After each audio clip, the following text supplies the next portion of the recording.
Welcome to the January 27th meeting of the Aiken City Council. If you're inclined, please rise for the invocation, followed by the pledge.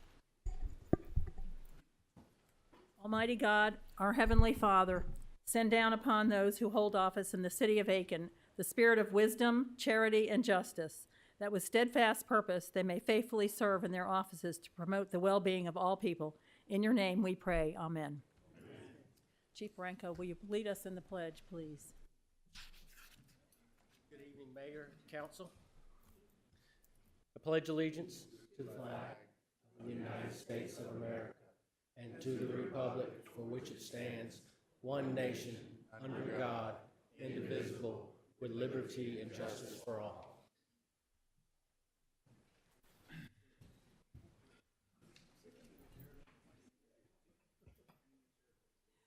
Before the meeting begins, I will review the guidelines for our meeting. Meetings are public forums in which many opinions are expressed, and the business of the city must be conducted. As such, discipline, honorable, and professional decorum is paramount. Courteous and respectful communication is required. During public hearings, all questions and statements from the public shall be directed to the chair. If you wish to speak, raise your hand and I will recognize you. Please approach the podium and state your name and address. In order to allow an opportunity for everyone who wishes to address council, speakers should limit their comments to the subject being discussed. Each speaker will be given 5 minutes to address an issue and may only address an issue once unless questions from council are posed to the speaker. During the non-agenda public comment section, each speaker has 3 minutes and can only speak once. And I'll please remind you this evening, since we have so many things on the agenda, that I will be giving you a heads up if you are getting close to your 3 minutes, if you don't mind. We now move to additions and deletions to the agenda. I recognize Mayor Pro Tem Ed Girardeau for this agenda item. Thank you, Mayor. Good evening, everyone.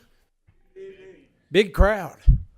It's not snowing, so that's a good thing. Amazing, the last meeting talked about the blizzard of 25, and darn if we didn't have another one almost.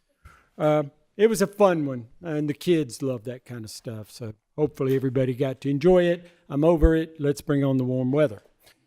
All right, we got a big meeting tonight, so we don't want to waste a whole lot of time. We do have some amendments, and I think some of you here will be glad that we're going to do this. All right, we're going to make a motion to amend the agenda. We're going to eliminate new business number 9. It's an ordinance to annex. I can't read Stewart's handwriting, so I'll look at number 9 and read what it says. Ours to number 9.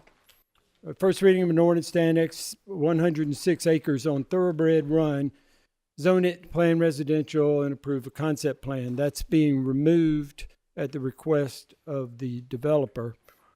And number 2, put new business items number 6 and number 7. So let me get you there. That's going to be under new business 6 and 7.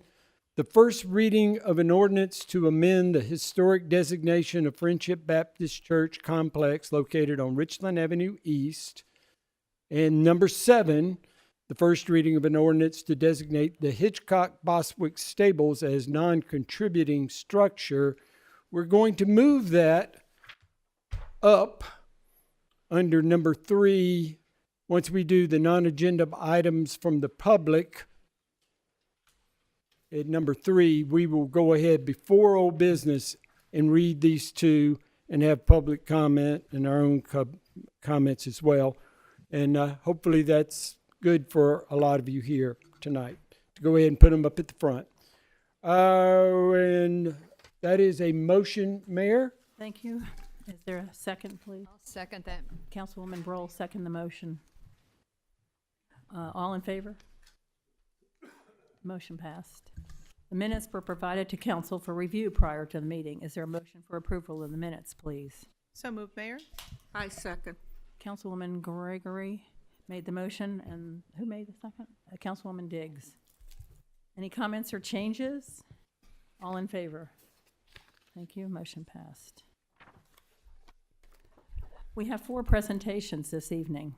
The first is a presentation by Barry Bornstein and members of the Aiken Thoroughbred Hall of Fame and Museum Advisory Board for Best Equestrian Attraction for the Carolinas 2024 award. Mr. Bornstein, will you come to the podium?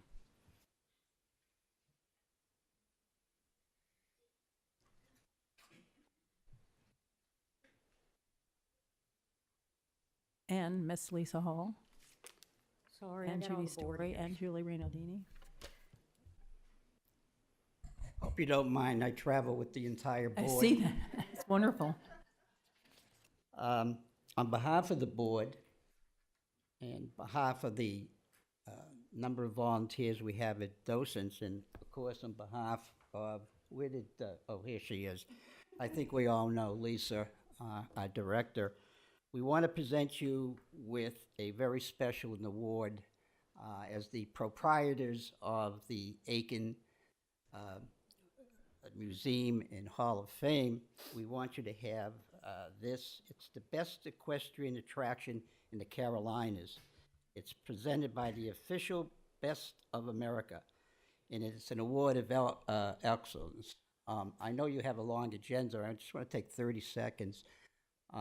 This could probably have gone to so many other organizations in the equestrian community. Just want to outline, we're going into February. People from all over the East Coast are going to be down here using their horses in the woods. Beyond that, once we get to March, we have the Grand Prix at Bruce's Field, and that's followed by, this is a new event, new in the sense it's only been around 3 years. That's the harness track. They'll have 11 to 13 races. And then we have breakfast at the Gallops and the Aiken training track. We'll have the trials.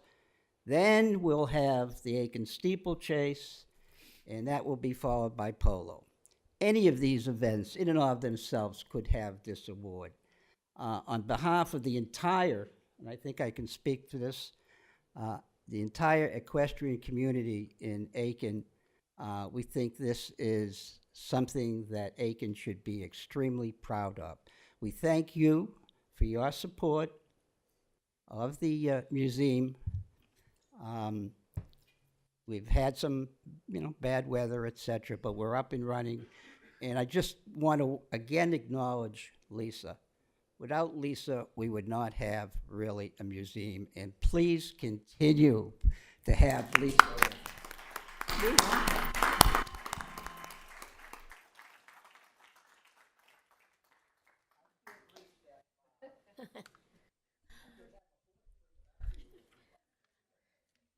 I do want to let y'all know this is the 4th time that we've won this award. So we're very proud of it.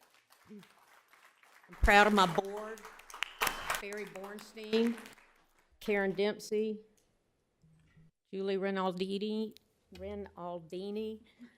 sorry, Judy Story, Susan Sadler, Bill Gutfarb, and we had about 3 that couldn't be here today. So I want to thank the board for their hard work. They make my job easy. And Jessica Campbell and Eric back there, who are responsible for my pay increase every year, they make my job really easy.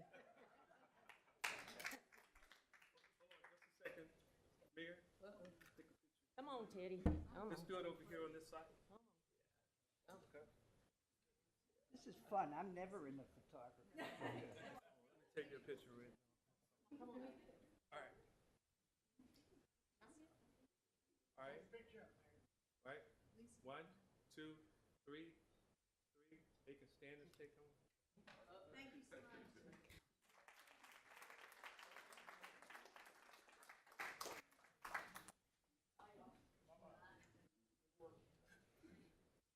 Council, if you don't mind, there is a video to share of the award.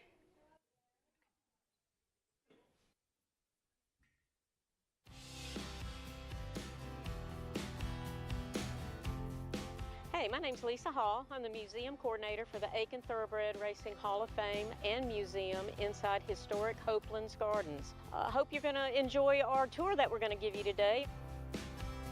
This is our exhibit about the Aiken training track, where our 40 national race horses have trained. When you leave, you can ring the bell. Here's our Hall of Fame. We've had 40 national champion race horses come through and train out of Aiken and gone on to fantastic careers as race horses. We're very proud of all of these. In my opinion, the best horse to ever come out of Aiken is Kelso, 5-time National Horse of the Year.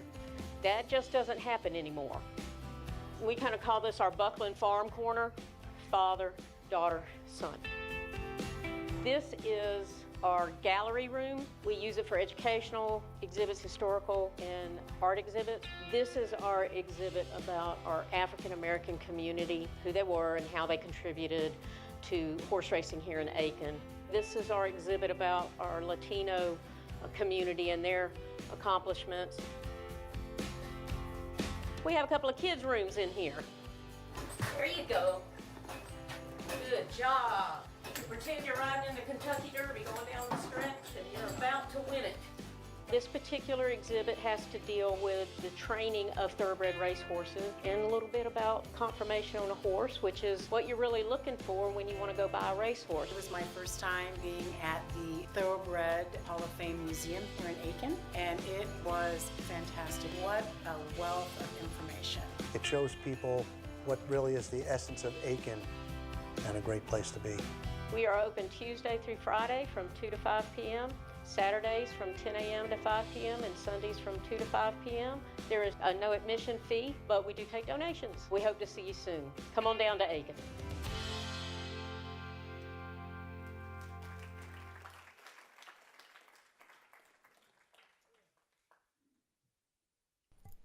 Thank you. It was wonderful. The next presentation is by Jason Long, Senior Vice President of Southeastern, to update council regarding the redevelopment of the former Aiken Mall site, now known as Aiken Town Park. I invite Mr. Long to come up. How are you tonight?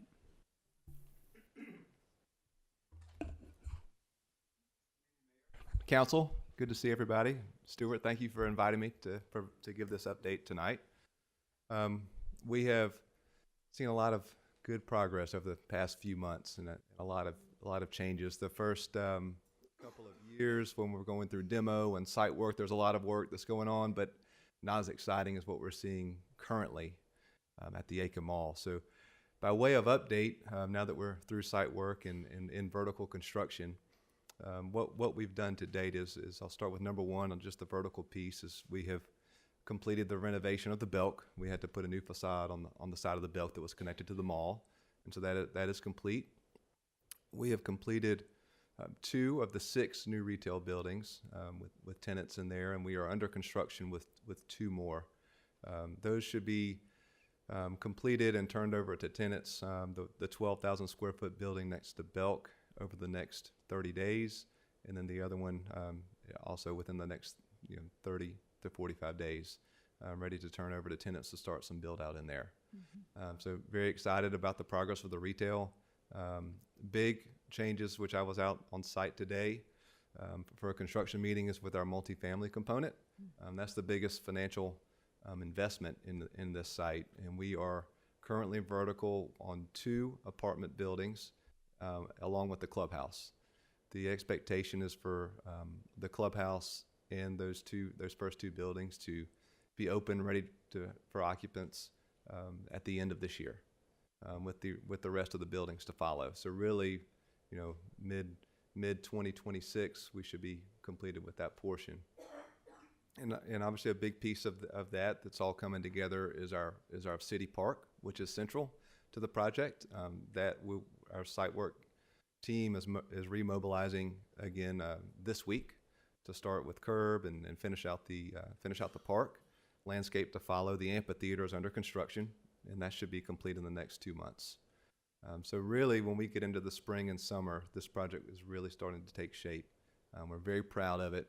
We thank you for your patience, for your support, and it's coming to fruition finally. I know it's been a long wait, but it's exciting that it's coming together.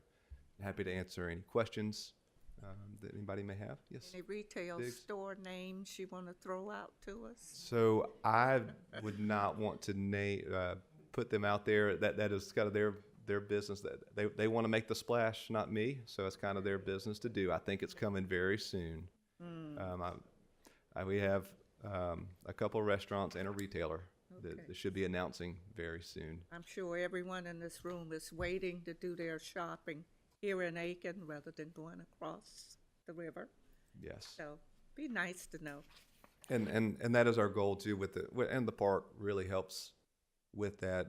It helps us attract retailers who see the opportunity where there's more than just a shopping center where you park and shop and get back in your car. There's a reason to stay with the amphitheater, with the park, and so we're very excited about that in the public space. Still the family, the playground, the concerts, all That of that amphitheater, is still planned? that is the amphitheater right there in the central, and a big lawn, grassed area that will be open, and that's later on the agenda for tonight is a piece of that puzzle.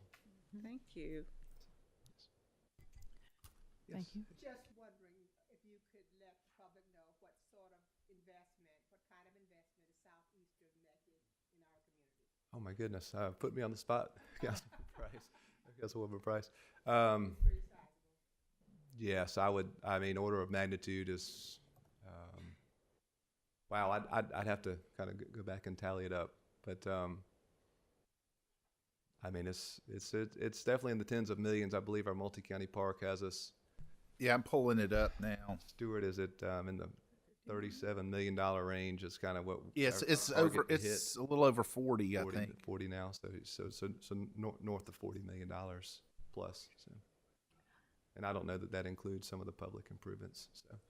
Thank you so much. Yes. It's been a while. It has been a while.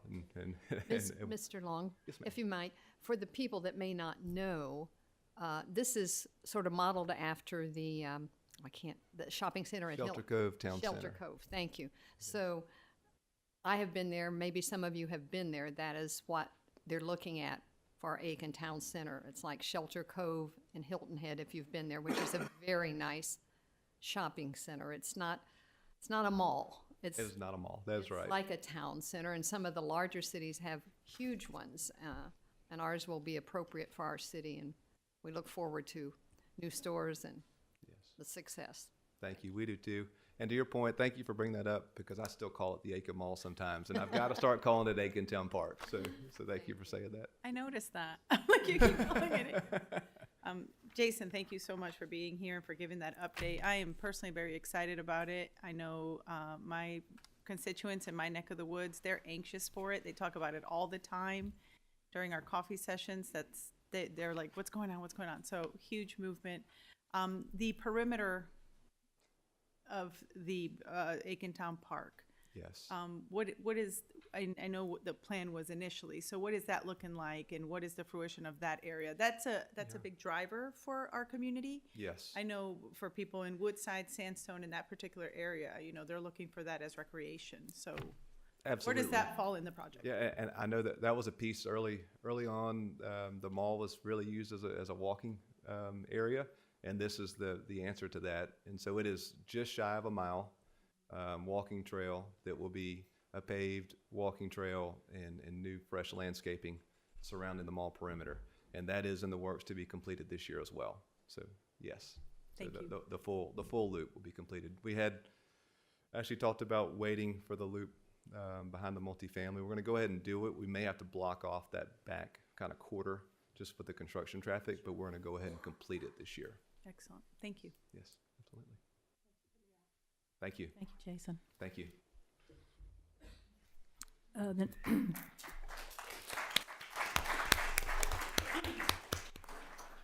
The next presentation is by Tommy Tapp from Colliers to give an update to City Council on the downtown properties for sale between Lawrence and Newberry Street. Good evening, Mr. Tapp. Mayor, Council, good evening. Just briefly, to give you an update, the city, we've received 6 proposals on December the 23rd.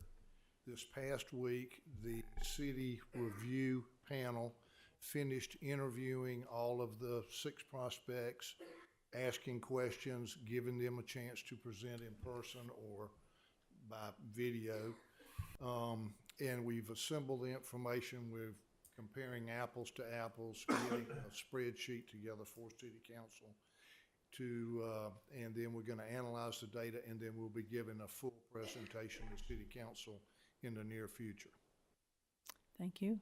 And I'm happy to answer any questions that you may have.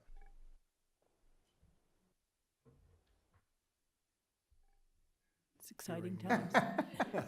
none. Thank you very much. Thank you. Coming.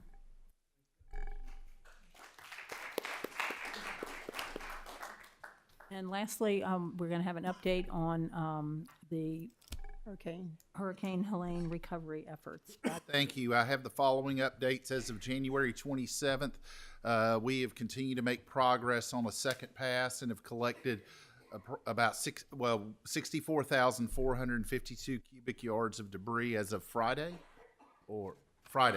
Our contractor, the SDR, continues cleanup efforts as well. They've collected 57,770 cubic yards of storm debris through Sunday, January 26th, 2025. DOT contractors continue to work on state roads and areas throughout the city. They are, though, not providing us the amount of debris collected within the city limits, but I do know they are appearing and collecting debris every day inside the city limits. I do want to note yard debris. We have about half of our grapple trucks and containers now focusing exclusively on yard debris pickup to get back into that normal cycle, as everyone understood so graciously during the immediate aftermath. And for the first few months, we focused quite a bit on the storm debris. And between the city and SDR, we've collected over 122,000 cubic yards of debris. To date, for non-payroll expenses, we've spent $1,580,174. I do want to say we've not gotten the invoice yet from SDR, so I expect that number to go up quite a bit. I don't believe it will double per se, but it will go up quite a bit once we get that invoice. We will continue to update the storm cleanup map and on social media and the city website with relevant updates regarding the recovery. And I will say this will be my last specific agended item regarding Hurricane Helene update. Certainly, we will still continue to make the updates, but as far as a item that is a standalone item on the agenda, we are retiring that, and that's all I have. Thank you so much. We now open the floor to public comments on non-agenda items. Comments are limited to 3 minutes per speaker and for a total of 30 minutes. Mr. Kirk.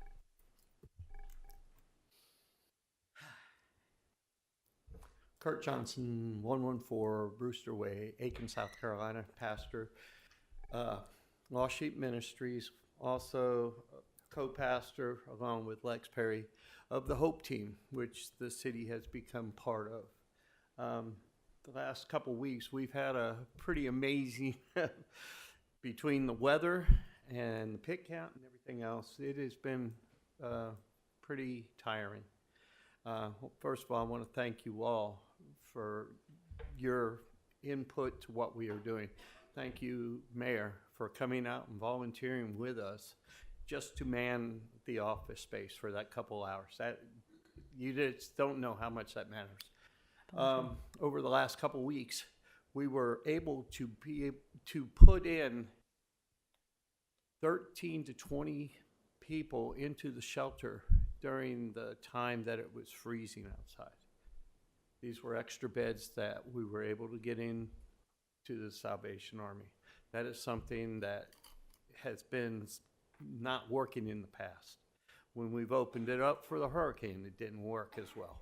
This time it worked because we're going out there and we're pretty much knocking them upside the head and telling them, you guys are dumb. Get inside. It's cold. We've also supplied tents, tarps, sleeping bags, gloves, hand warmers, socks, jackets, a lot of other things, and food. We've been blessed with many cases of MREs. For anybody that was in the military, they're a lot better tasting than they used to be. Let me just put it that way. But we've been able to feed a lot more people because of that, and they're getting a higher calorie count. Another thing we've been able to do has, over the past week, we have gotten 10 people state-issued IDs. That is something that will start their process of getting work and getting off the street. These are just minor things to us, but they're things that are going to make a difference in our community. We're not just here for the homeless, we're here for the whole community. And by doing this, the community betters itself as well. So we are blessed by God and by you all and by the community in general for everything that you guys are doing. Donations have been coming in, and that's great. Time, that is the thing we need, is if you have special skills, please come on in. And I know I see it, and I'm going to get out of here real quick. Lex will take over from this point on, but thank you very much. Thank God you. bless y'all. Thank you. Yes, ma'am.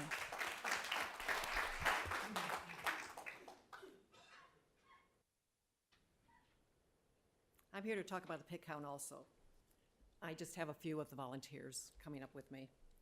Yesterday was the last official day for surveying the homeless population here in Aiken County under the pit count.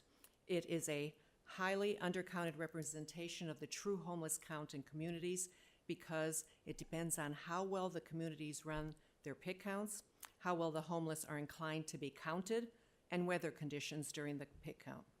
Responsibility for this year's pit count again fell on the shoulders of the Aiken County Homeless Coalition, a small volunteer group that advocates for the homeless. For Aiken to expect a small volunteer group to continue to plan and run the pit count year after year is unrealistic and unsustainable.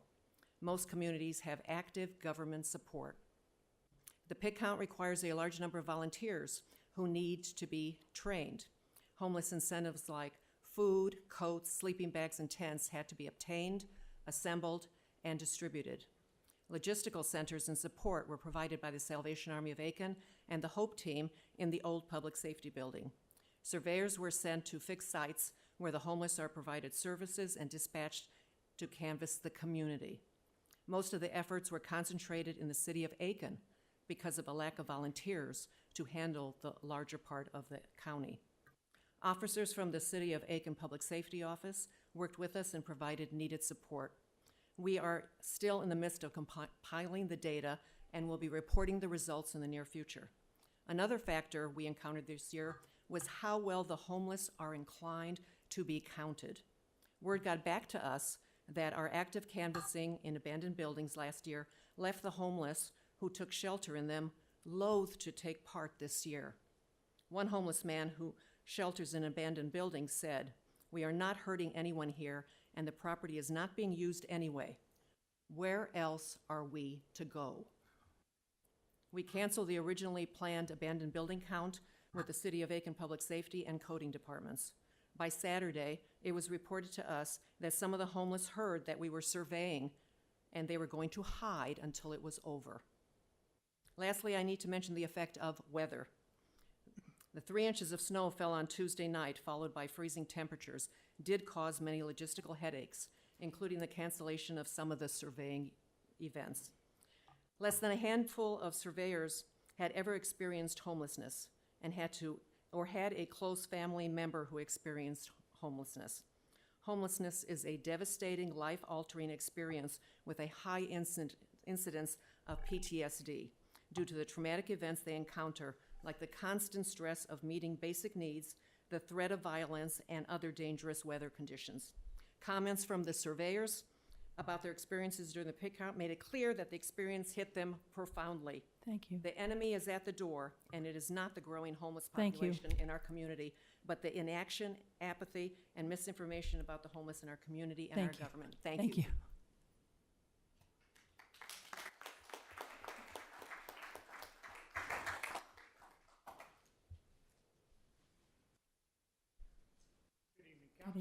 evening. Sam Erb, 1556 Dibble Road. As y'all well know, we had a great groundbreaking today. It's a big milestone for our city. And, you know, that'll hopefully a lot of things will follow. So, you know why I'm here. Parking garage. Parking garage. We should at least start thinking about having a very attractive parking garage.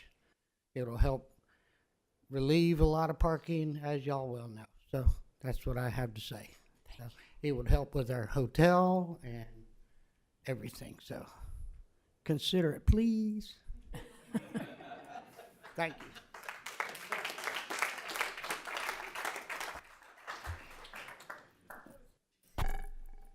Yes, please.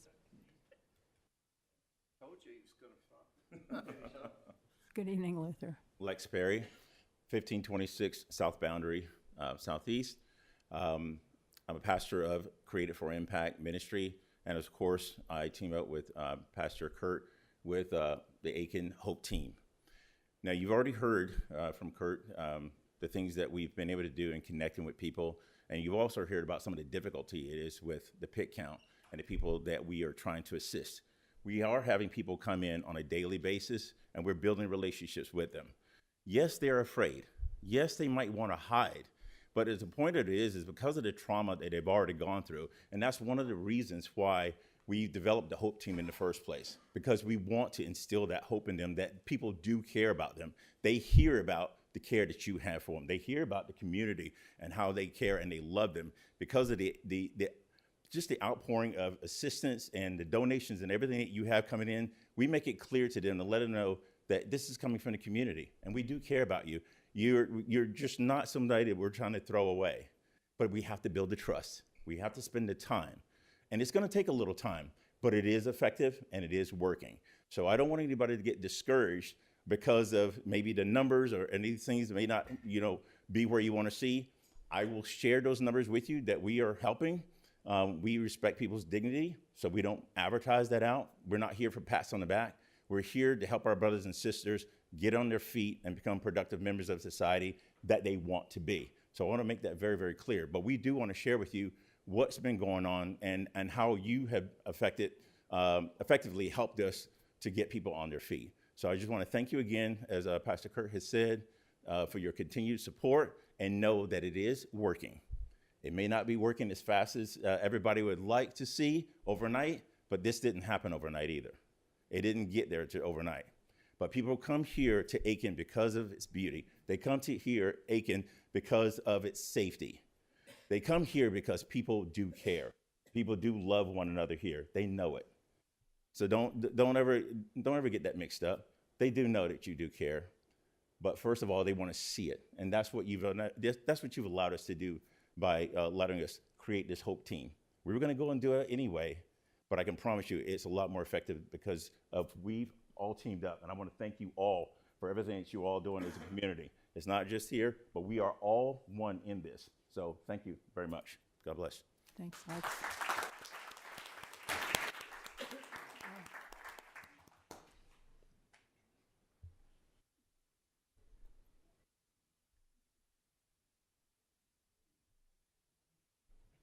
My name is Becky Phillips. I reside at 171 Fig Grove Lane, Warrenville, 925. Oh, no, that's California. Well, y'all know who I am. I've been gone 6 months, been keeping an eye on everybody. You know I have. I got the paper yesterday. You actually got 3 stars. I am so proud of you, because the first thing April said to me, she says, Becky, Teddy was here this morning. She says, because I didn't even know about it. Somebody told me to go over there and see April at where y'all gave her the building, whatever, for the homeless to have coffee and a Bible study. You know, God works in mysterious ways, and sometimes you have to pull skirts up when they don't like to be pulled up. But I'm going to turn around. I'm going to ask y'all. I got here Tuesday morning at 6 a.m. Last bus in. They closed everything. Who had heat? Raise your hand, please. I'm serious. I want to see some hands. You live in Aiken City. I am raised here. This is, excuse me? Becky, you're addressing us. This is ridiculous. I slept in the cold. Somebody let me stay there. He pays rent. This woman charges him. She does not give him no electric, no water. I told somebody, and she says, I'll take it. We just want somewhere to stay. You live in Aiken County. Why don't you act like it? Don't look at people like they're stupid. I am not stupid. And the mayor told me that, not you. The last one, I said, you know, I walked downtown and I talked to everybody. I don't want him to look me in the face. I said, they think I'm homeless. He said, baby, you anything but homeless. I said, they also make me feel like I'm stupid. And he said, you are anything but stupid. I've been praying for y'all. You got the 3 stars. You, madam, heard all the good stuff. Y'all are doing a lot of stuff. Leslie, Andrea, where you at? You, sir, you're on the paper too. Last thing on there says, my goal is to hold everything together and to make decision as to whether to run again or continue working for the city of Aiken and its residents. Sir, you need to resign. Anybody that lives on the south side of town, I'd like y'all to stay on the north side of town. They say to me, Becky, they got all them houses. Why can't we just go in there? Then we go to jail. Somebody else say something. I look better because, you know why I look better? Because I had a refrigerator and a stove. Thank you, Becky. We gotta go on to the next person. Thank you. Well, God bless y'all, and I missed you. Thank you, Becky.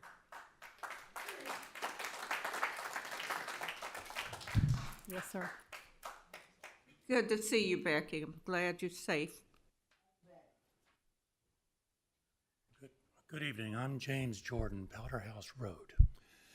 And I would like to take a quick segue back to that graphic with the town center. Town park.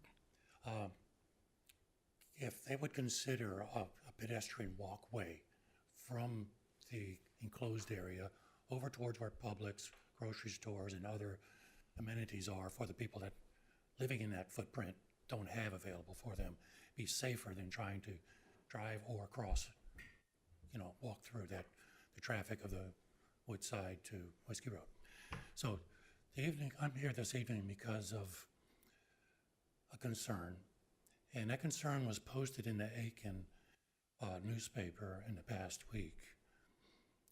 I'm the author of an editorial regarding the Powderhouse Speedway, as I called it, especially the South Powderhouse Speedway. I'm not going to go over the details I put in there. There's more than 3 minutes worth of information there, but if one were to read that, you'd gather that it has become a bypass. And for truck traffic, that shouldn't be allowed there. There's a posting that says trucks use 19, not Powderhouse Road. Every day, and I live 200 feet from the road on a driveway, and the ground actually rumbles with the roar of traffic, heavy truck traffic. Now, there's remedies for that. More policing, and associated with that perhaps would be a speed monitoring postings. That helps people be aware. There's already 35-mile-an-hour speeding posts there. So perhaps more specific, speeding is monitored, warning. It may be advised to truck traffic that they use the official road. They're meant to, not on that roadbed, meant for just residential use, not heavy truck traffic. The third thing, it might sound absurd, is speed bumps along a residential road. I know that's not likely, but that is one thing that works in most places. People actually slow down as they approach speed bumps. Now, in this approximately 2-mile length of South Powderhouse Road, speed signs, some warnings that it is monitored, and then more policing. Now, by something just short of a miracle, today, I noticed a lot more policing there. I don't know if it's because of my article or not. I'll leave with really the one point I want to leave with you is I realize the city is annexing that area. Would the council consider the accountability when you're stretching out and annexing areas that you also provide Sir. a balance of policing? That's my point. Thank you. Thank you. Thank you for your comment. Yes. Excuse me, sir. What is your last name? Jordan? Mr. Jordan, very valid points. I just wanted to let you know that that entire road is a state road. So my recommendation to you is to reach out to delegation and or Tom Young and express those concerns. Okay. Okay? Thank you.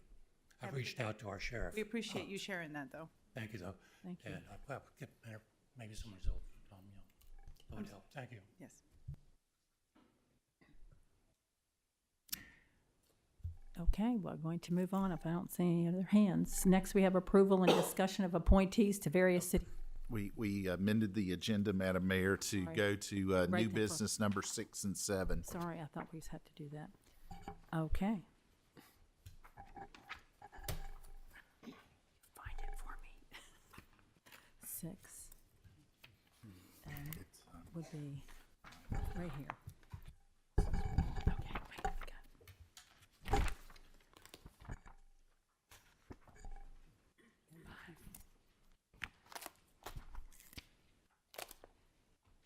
First reading. Yes. I got it. Now we will have first reading of an ordinance to amend the historic designation of Friendship Baptist Church Complex located on Richland Avenue East. Mr. Beedenbow. Thank you. And Councilwoman Price is recusing herself because she is a parishioner at Friendship Baptist Church. And she has turned in appropriate paperwork with the city clerk. And the ordinance is entitled An Ordinance to Amend the Historic Designation of Friendship African Baptist Church Complex located at the southeastern corner of Richland Avenue and Kershaw Street. The applicant, representing the owner of Friendship Baptist Church, has requested the historic designation of landmark for Friendship Baptist Church Complex located at Richland Avenue East and Kershaw Street Southeast be modified. The landmark designation includes the sanctuary at 515 Richland Avenue East, the parsonage at 112 Kershaw Street Southeast, and the activity building at 515B Richland Avenue East. This request is for the sanctuary to continue to be designated as a landmark, the parsonage as a contributing structure, and the activity building as a non-contributing structure. This complex is in the historic Aiken overlay, in the old Aiken overlay district and is zoned downtown business. The building is listed as being constructed in 1893. The activity building is listed as constructed in 1939 with an addition added in 1977. The parsonage was conducted circa 1920. The complex, including the church sanctuary, parsonage, and activity building, was designated as a landmark to the Aiken Historic Register in 1994. The definitions for landmark, I believe it's important to read this into the record for everyone. A landmark is a structure that is essential to the character of a historic district or historic site. Noticeable changes to landmarks and structures eligible for landmark status should usually be avoided. Demolition or relocation would generally not be allowed. Any exterior changes must go to the full design review board for review. And the proposal is to keep the sanctuary as landmark. The contributing structure is a structure that is 50 or more years old, or those structures that have aesthetic or historical importance, and they're normally classified as contributing.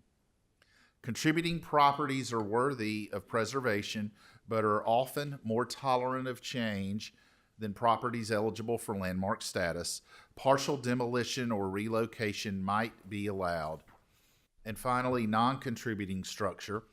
The loss of a quote non-contributing unquote structure should not adversely impact the character of a historic site or district. Demolition could occur. Review and approval by the entire design review board is usually not required.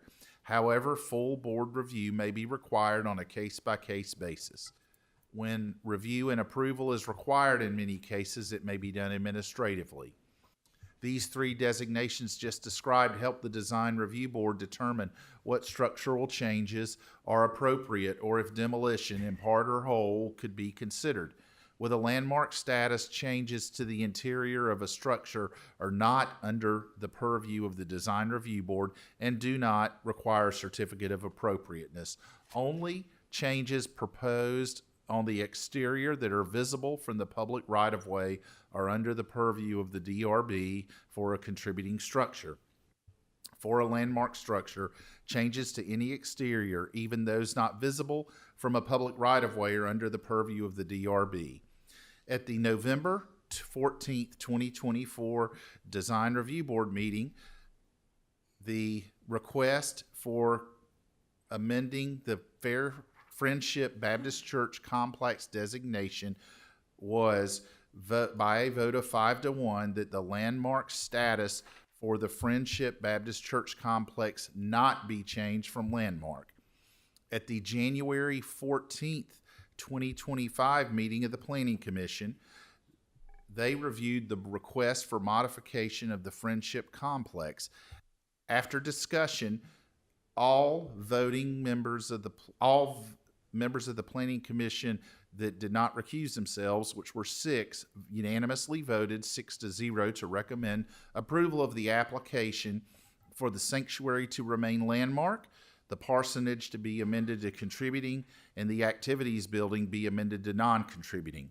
So, what we are considering tonight is the recommendation from the Planning Commission from their January 14th meeting at first reading this evening, which is to amend the historic designation of the church complex with the sanctuary to remain landmark, the parsonage to be amended to contributing, and the activities building to be amended to non-contributing as recommended by the Planning Commission. And it is before council for first reading, Madam Mayor and Council. Thank you. Is there a motion?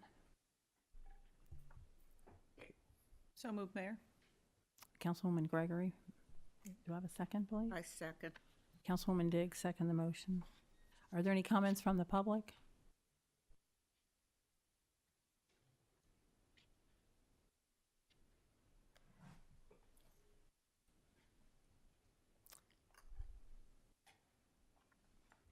Good evening.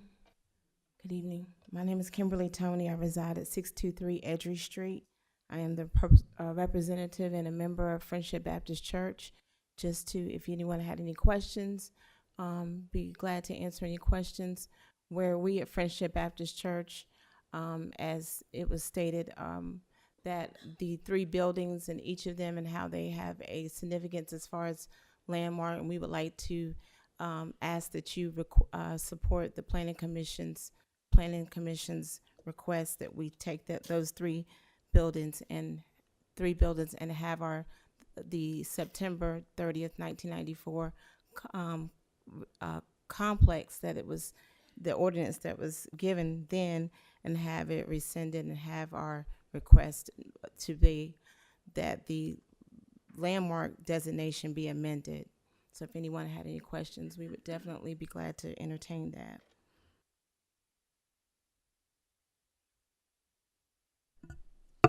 Kim, I'm not a member of Friendship, but I attend events and funerals and other gatherings at Friendship Baptist Church.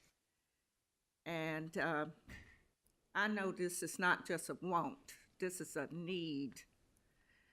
You know, I look at other churches in the area, Kim, and I see all of the family life centers, and they were created because there were no space for them to do anything, no space for the children to go and have any kind of physical activities like basketball, no place to gather for banquets or fellowships. they always have to go somewhere else or rent somewhere else, which is just so unnecessary because that's money. That costs money. And I know, Kim, y'all intend to relocate the parsonage, right? That is correct. Not demolish.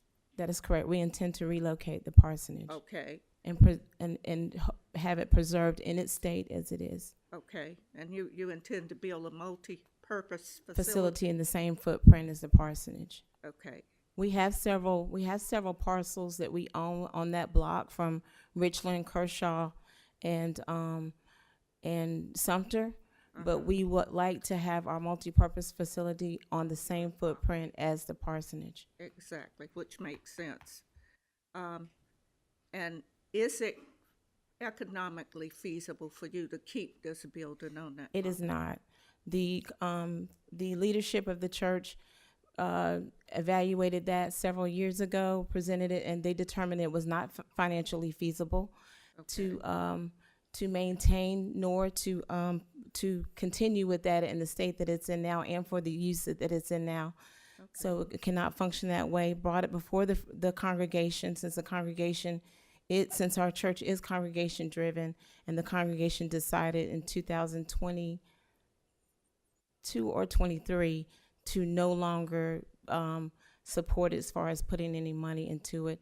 And also we're facing our insurance company has also told us that it will no longer insure that building because of the deterioration of it. So we decided to have it to be relocated and for someone that can preserve it, better off preserving it since we're deciding to do something else. Have you identified someone to do that, to take the building? Okay. And they are in agreement that it will not be demolished? Yes. Preserved? Yes. Okay. Thank you. Madam Mayor, go ahead. Thank you, Ms. Tony, for coming out. I just have a couple very simple questions. Okay. How large is your congregation? Our congregation, I think, is over 200 members, active members, I believe.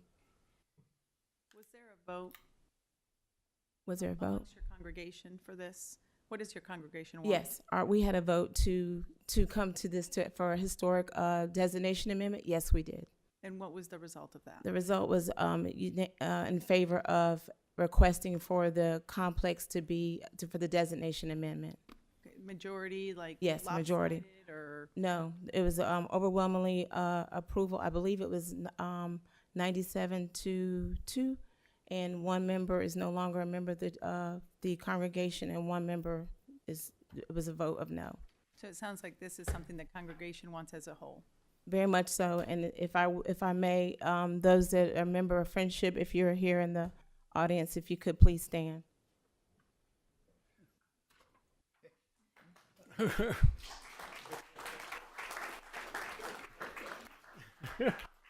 Ms. Tony, thank you so much. That's all. Thank you. And I like to, along with what we do at our church, you see where we're located, and along with what was said about homelessness and everything, we feed about over 120 people monthly.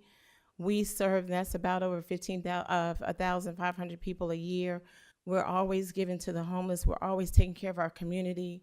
We're doing everything locally, abroad, everything that we do. So our new facility, we can expand and do more. We had a youth event yesterday, and just having a facility that would be bigger. We were in there. It was tight, but we would like to just be able to be a little bit more comfortable in some of the activities that we would do. And we're an aging congregation, and to have it where it's a little more ADA accessible makes it easier. I don't know about anyone else, but my niece talk to me every day. Yes. And it would just be easier if we didn't have to take the steps that we have to take and take the stairs that we have to take. And those are the things that we're looking for as we try to look towards our future for our children. Yes, ma'am. Excuse me. Yes, ma'am. If I may. None of your buildings are ADA accessible, are they? They are not. So it's important, regardless, but especially, I know you're a historic church, a long longtime church, and probably a lot of your members are starting to age. And even if they aren't, like you said, some of us still have problems regardless Right. of our age. I think that's an important thing for us to remember, and the fact that you're not asking for anything but moving this. And is it property that you own that you're moving? It is to? property that we do not own, but it will be moved in less than a mile away. So it does stay within the Schofield community, and it stays within, it stays within our community where we can still have that, where we can look at it. But those same features that were done by the craftsmen that were there, they're still mimicked within our sanctuary. So it's nothing that we're losing. We're not losing the architectural and the historical features of it. We pretty much recognize the fact that we needed that of our history, and that was all captured about 9 years ago in this book. So what you're hearing and what you're seeing in the public about losing our history, if you look back on some of the stuff that's referenced, it's referenced from a book that our very own members have authored. So they're not getting anything from anything that they've done themselves. They got the research from what we've authored ourselves and what we've researched and gotten from that. You know, Ms. Tony, I don't know if you've thought about this or talked about it, and in moving it, you have all that wonderful history. There could be a plaque or something put with that building. We already have plans. We already have plans to make sure that we memorialize what we have. Okay. That is already one of our plans to do. So one of the things about making the educational building non-contributing is the fact that we want to be able to have capital projects lined up for that, and to not be able to have to be have the guidelines of some of the exterior and some of the interior improvements that we want to make, to be able to have some of that flexibility. So that's why we're asking for the designation amendment. Thank you. Thank you. And we have researched and applied for some grants and things like that to help with the ADA improvements that we want to have. Thank you. Thank you. Thank you so much.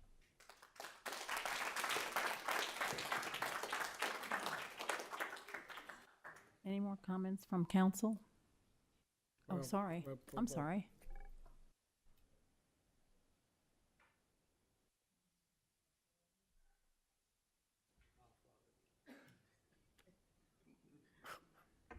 Good evening. Good evening. I'm Pastor T.C. Edwards of the Friendship Baptist Church. I reside at 2001 Pheasant Creek Drive, Martinez, Georgia, in Columbia County. I've been the pastor at the Friendship Church for 20 years. As Kim has shared with you with our lovely historical book, which covers 150 years of the church, we know our history. We're not ignorant of our history, and we seem to have some people who think we don't know, but we are well aware of our history. We want to build a multi-purpose facility to serve the present age. That's what we're trying to do. None of our facilities are handicap accessible. None of our classrooms meet the standards of today. Our plan is to move the parsonage, because if we don't move it, it's going to rot in place, and then we'll be coming back asking for demolition. We have someone who wants it, and it's not a mile away. Kim said a mile. It's less than 1,000 feet right across the street. That's right. So it's right. She said a mile, but that's what I know, thought. She hadn't said a mile, but it's 1,000, less than 1,000 feet right across the street. So that is the plan. We've had this 2020 plan. It's been on the table for a very long time. It's a house, and the person is going to take it, they're going to rehab it, and it will be used for what it was built for, a house. It doesn't serve the purpose for what we're trying to do and the cost. We even had an engineering firm to come in and examine that facility, and the cost that they gave just to even try to move it was like $65,000 or $70,000. And then he says, well, if the walls start coming down and ceilings start crumbling, that's on you all. And we can't put that kind of risk in a building like that when we're trying to build a new modern facility with all the handicap accessibilities and those type things, trying to serve the present age. So we're asking that you will approve the amendment that we're asking for. As she stated, we only had 2 members to vote against it. One of the members you'll probably hear from tonight, well, that person is no longer a member, but was one of the two that voted against it. We are a Baptist church, and we vote and majority rules.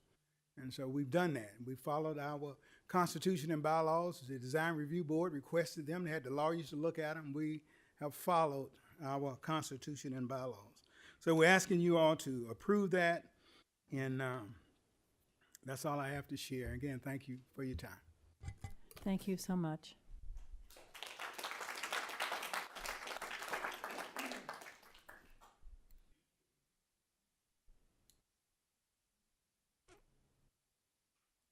Good evening. I am James Gallman, 607 Oriole Street, and I am a longtime member of Friendship Baptist Church. Was baptized somewhere around 1948 or 50, somewhere in that area. So I've been a member 70 years or more at Friendship Baptist Church. I am also a member of our trustee board. The trustee board, along with the deacon board, we met, we listened to the possibilities, and we were all in agreement that this is what was needed. And the one thing that our pastor just said is, we are at the point where no one is going to insure that building. We are going to be left with, right now, it's hard for us. We spent some $7,000 or $8,000 to deal with a roof, and now the flooring and all is just falling apart. It would be unreasonable to expect us to continue to put any money in that building, and we would ask that you consider that. Thank you very much.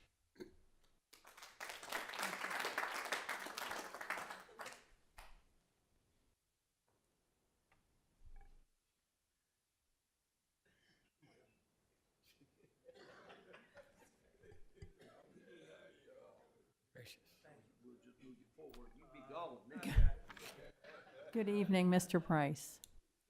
Good evening. Good evening. My name is William C. Price. Not a junior, just William C. Price. I thank you for the opportunity to stand before you. I show up at council meetings occasionally, and I know I have 5 minutes, Madam Mayor, but it's going to take me 3, because most of what I wanted to say has already been said. Friendship is an old church. We need a lot of work done. And I did write down some notes. We do need a multi-purpose facility. Yesterday, if you had donned our doors, you would have seen about 5 of the most precious young black boys in Aiken conducting our devotion.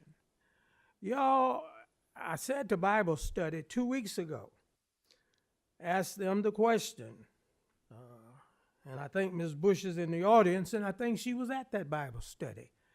Have you all seen what is on TV? The newspapers, black on black crime. We have got to do something. Now, we can't do it in what we have right now. We need a facility, a multi-purpose facility. And one building right now is standing in our way. You heard from the pastor that the insurance company said they're not going to insure it. Now, what happens when we spend $100,000 to $150,000 to have that building refurbished, put it down on a piece of property? Someone breaks in. You all know how people are today. They sue. We can't stand to pay for any lawsuit and pay for a multi-purpose building at the same time. Some things are common sense. Boy Scouts, we figure, is a means to an end. And with those young men and the way I saw them perform yesterday in church, We're on our way. Thank you. Appreciate the few minutes, Mayor. Thank you. God bless all of you.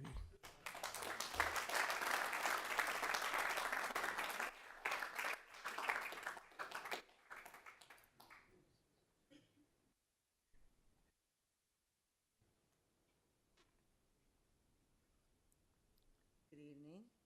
My name is Julie Londo. I live on Summit Drive in Aiken, South Carolina. And I'm here to represent the building. I'm a historic preservationist. I've lived in this town for 20 years. I've been to Friendship Baptist Church quite a bit. They do need a building. But what I'm concerned about is somebody taking it away or moving it and destroying. I mean, I haven't done an assessment. I'm not an architect, but I have rehabbed houses and gotten awards from the Historic Aiken Foundation for preservation. I think a contingency on whoever's taking it. First of all, I think you guys could sell it and not give it away. I think it has some value just as it is. I'd buy it. But I think the contingency should be to preserve. If you've seen the inside of that building, the woodwork, the pocket doors, yes, the windows are old. Those can be restored. The outside sided, I think it's really important that the contingency with this building is that it's not disrupted.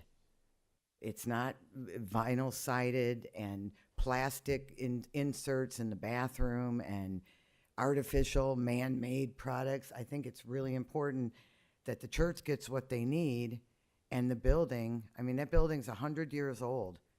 And yes, it does look a little sad. It hasn't really had ownership or love or care, but it's not. First of all, I hope demolition is like out of the question. That is, to me, is just a total waste to throw a building like that away. Especially because right at the present moment, it's still in the overlay as a landmark. So needing a building to do more work in the church is important. But I'm here representing the bones, that building, the historic preservation of that building, wherever it lands. And honestly, $60,000 or $70,000 to move the building 2 blocks, I would get 2 more opinions on that, because I've been involved in moving buildings, and moving it 2 blocks is not going to cost $50,000 or $60,000 or $70,000. I'm here because I care about these old structures, because once they're gone, they're gone. And if you see new construction and people making the houses that look like old houses, and you look closely, it's not the craftsmanship, it's not the materials, it's not solid wood. Even the wood siding, it would cost a fortune to wood side a house like that today. Yeah, the windows are old, those need improvement too. But once it's not a landmark anymore and it's designated, okay, you can move it, then what? Then it's just for somebody's profit to do whatever looks good or maybe is cheaper to do. I think that's an important part of this equation. And I'm not a member of the church, but I do believe in historic preservation. And in my lifetime, and in 3 different cities, I have been involved in saving buildings that many other people said, well, it's okay to move it or it's okay to demolish it. No, it's not. It's not, because you won't be able to recreate it. And I think only people that have a love and an appreciation for historic preservation see it that way. Other people see it as, well, we got to make progress. We need a new building. We don't want that building. Nobody will insure it. That building is in a lot better condition than a lot of the buildings on the other side of Richland that people are living in right now. So I don't really buy the fact that it's going to fall down on its own. Not tomorrow. It's worthy of the right person. And a contingency, I think the church should consider having that be part, or council, or the design review board, of making that a contingency. That's what I wanted to say. Thank you. Thank you, Julie.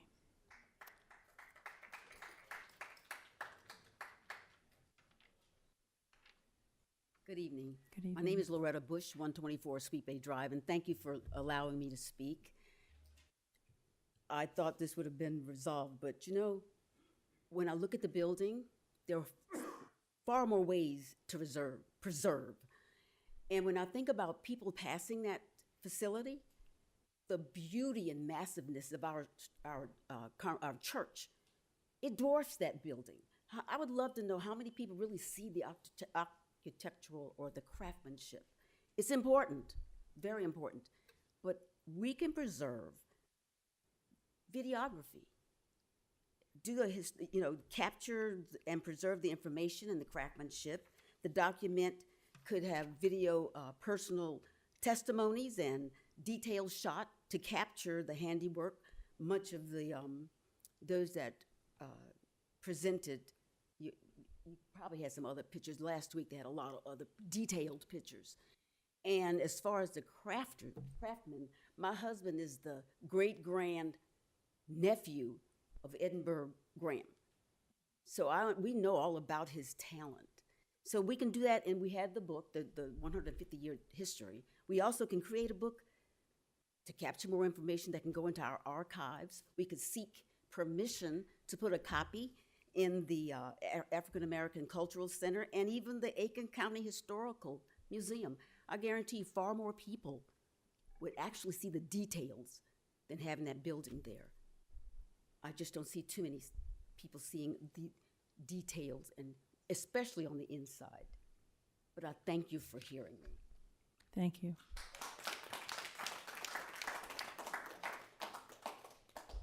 In the back.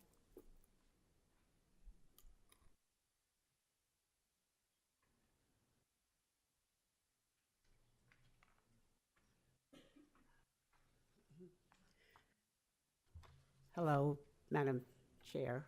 My name is Sharon White. I'm at 2923 Tennessee Lane in Aiken. As you know, the historical marker was put up May 19, 2023 in front of the Friendship Baptist Church for all of the buildings, the administrative building, the parsonage, and for the church.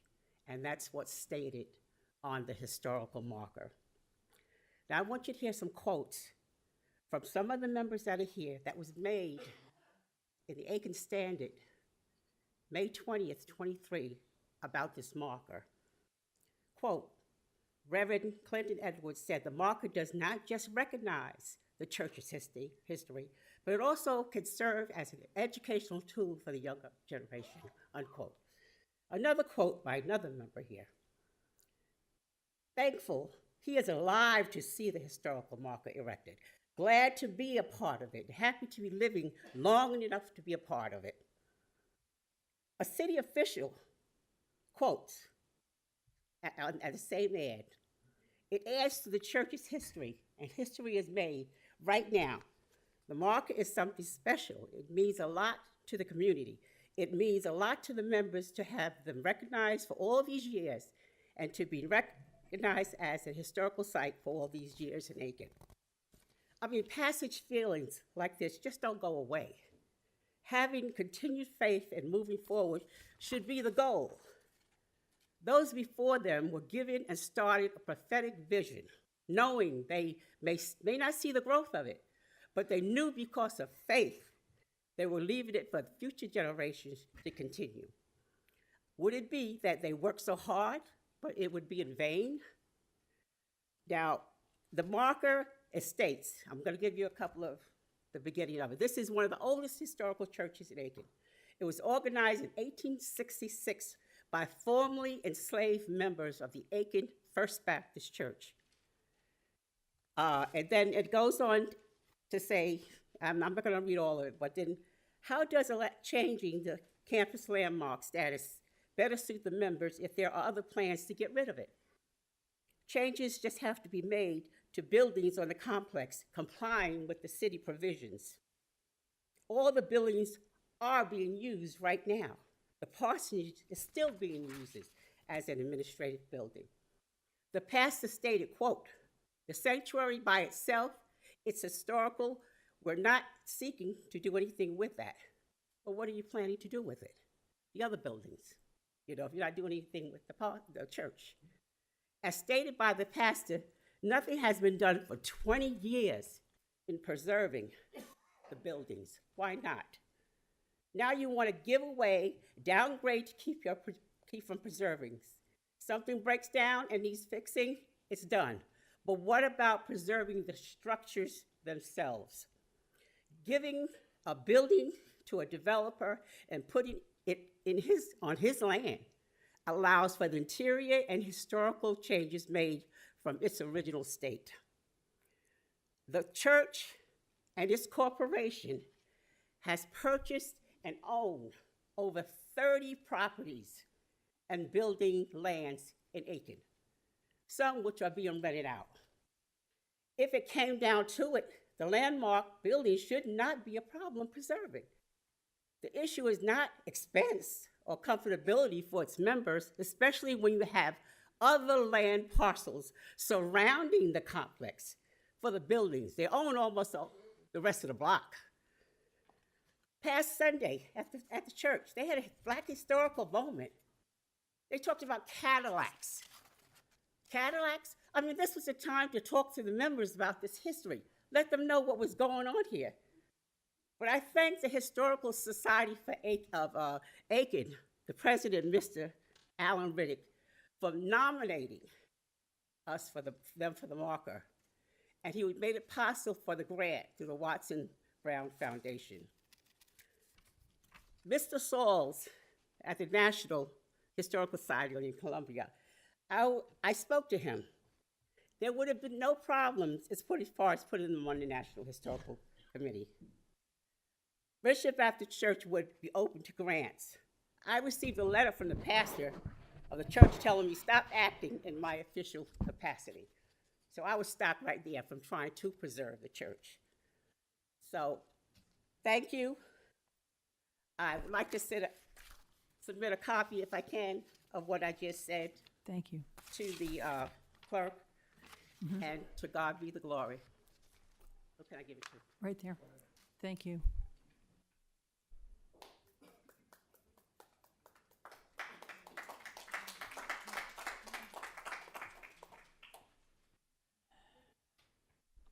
Okay. Any comments? Oh, sorry. I missed it again. Yes.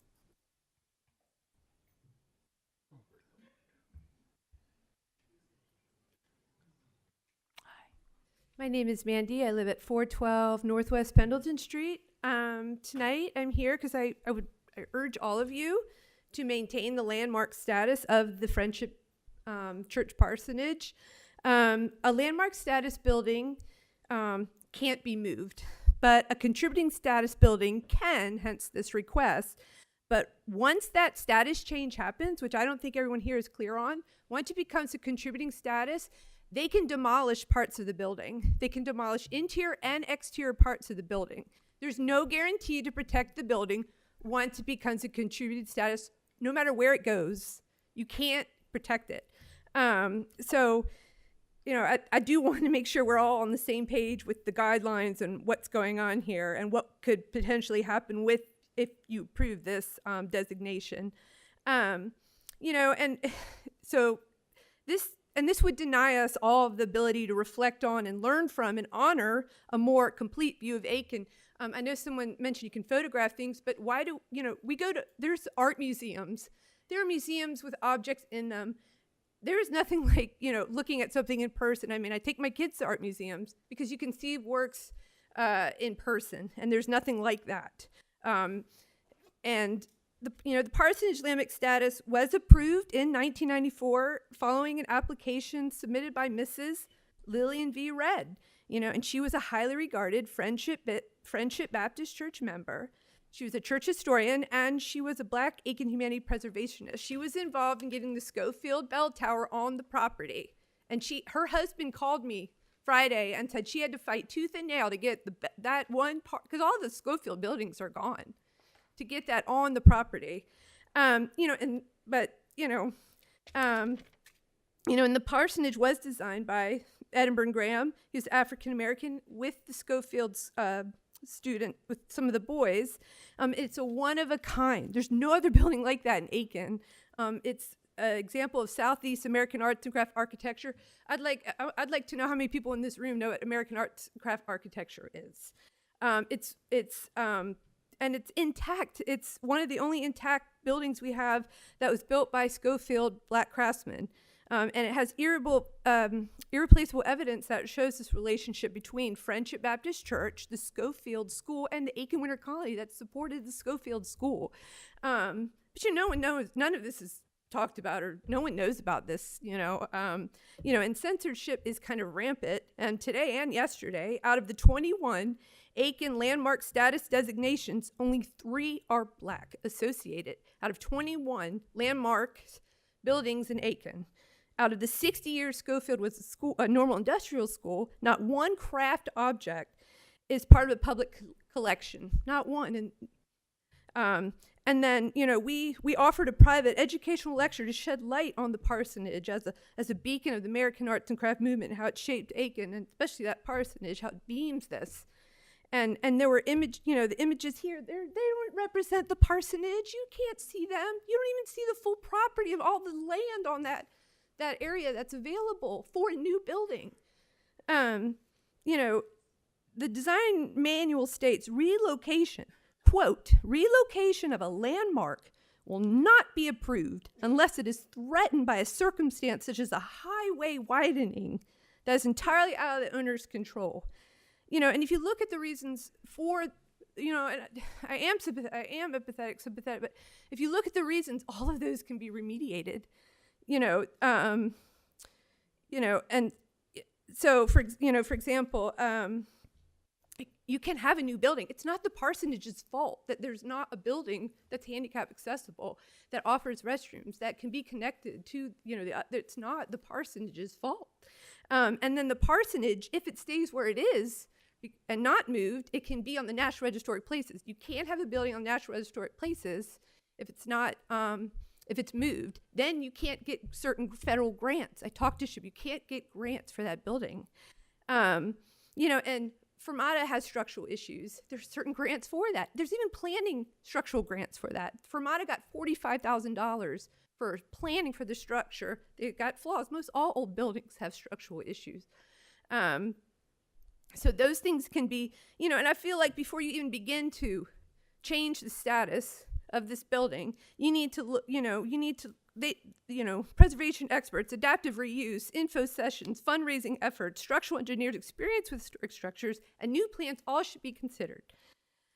So I just, under the guidelines, the rules, and uphold the guidelines fairly for everyone, regardless of gender, creed, race, and social status. I ask you really to look at this first, and really in the end, we just all want to work, together, I would not, keep it that landmark status, and just, really to all work together to make this project of excellence. To wrap up. Thank you. Thank you. Thank you.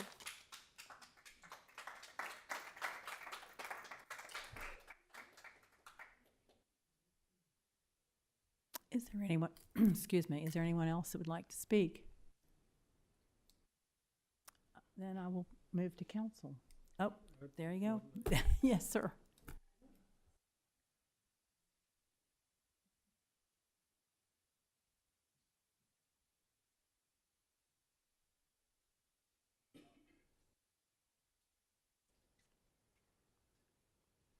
Good evening.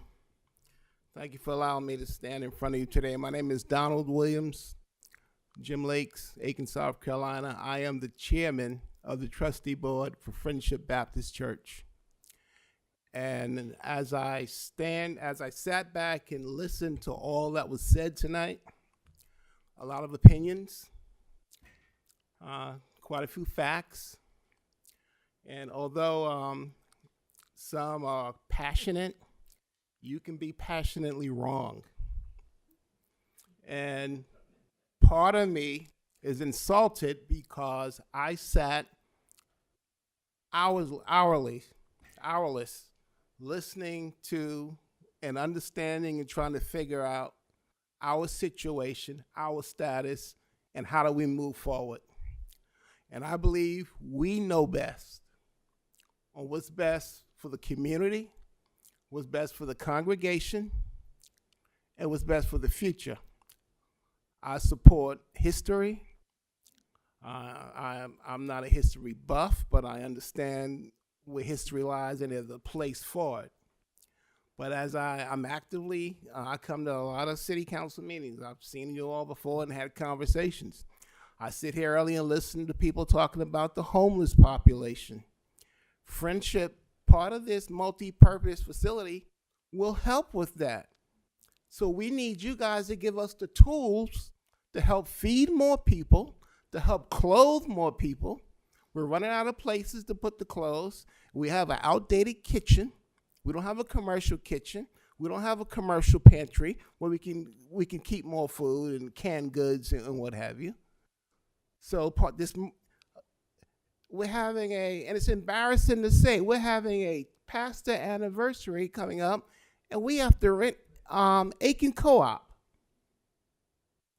With this multi-purpose facility, someone can get married, reception can be there, you can have family reunions. It's endless on how effective it would be for the community. So I'm asking you guys to give us the tools to help us help the community. That's all I'm asking. As far as the parsonage, which that's a proper term, but it's been an admin building for over 25 years. People can talk about what they heard, what they read. When I stand in the admin building, the copy machine is like this, okay? The insurance person told me personally, when I come back in July, you will no longer have insurance unless major changes are made. And I don't mean a doorknob, I'm talking about major changes. I was sitting there when the contractor told me personally. Now, I'm not talking about what you read, what you heard, what somebody else said. Contractor said it would cost over hundreds of thousands of dollars to get this building where it needs to be, and I cannot guarantee you the walls wouldn't crumble. That's when the trustees, after doing all our homework and looking at all the viable options, went to the church. Again, our pastor stated earlier, I don't know how many of you, where you get your religious instructions from, or if you worship or what have you, but we are a congregationally driven church. And it wasn't two deacons and a trustee at 11 o'clock at night making a decision. It was 96% in favor of. They were well informed of the pros, the cons, and they made an intelligent decision on how they want to move forward to serve not just the congregation, but the community. And again, it came up, what are we going to do with the building? There was a gentleman or two that was interested in it. Okay, that's a viable option as well. Keep in mind, because we are congregationally driven, once we get to that point, we would go back to the congregation and say, these are the people who are interested and here are their plans. And the congregation will have to vote. That's just how Baptist churches operate. So again, I respect everybody's opinion tonight, but sometimes you got to put opinions to the side and say, let's deal with facts and let's be a realist. Thank you. Thank you.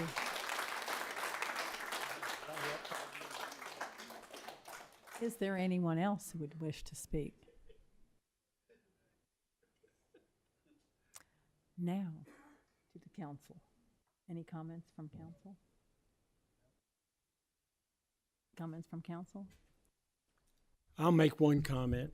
And of course, this is the first reading, and obviously y'all haven't picked who's going to move it. But again, it's supposedly right across the street. I'm not sure that everybody got that message, but it's not going far. I do believe if one of the people involved, if he did it, he would preserve it and be great from that perspective going forward.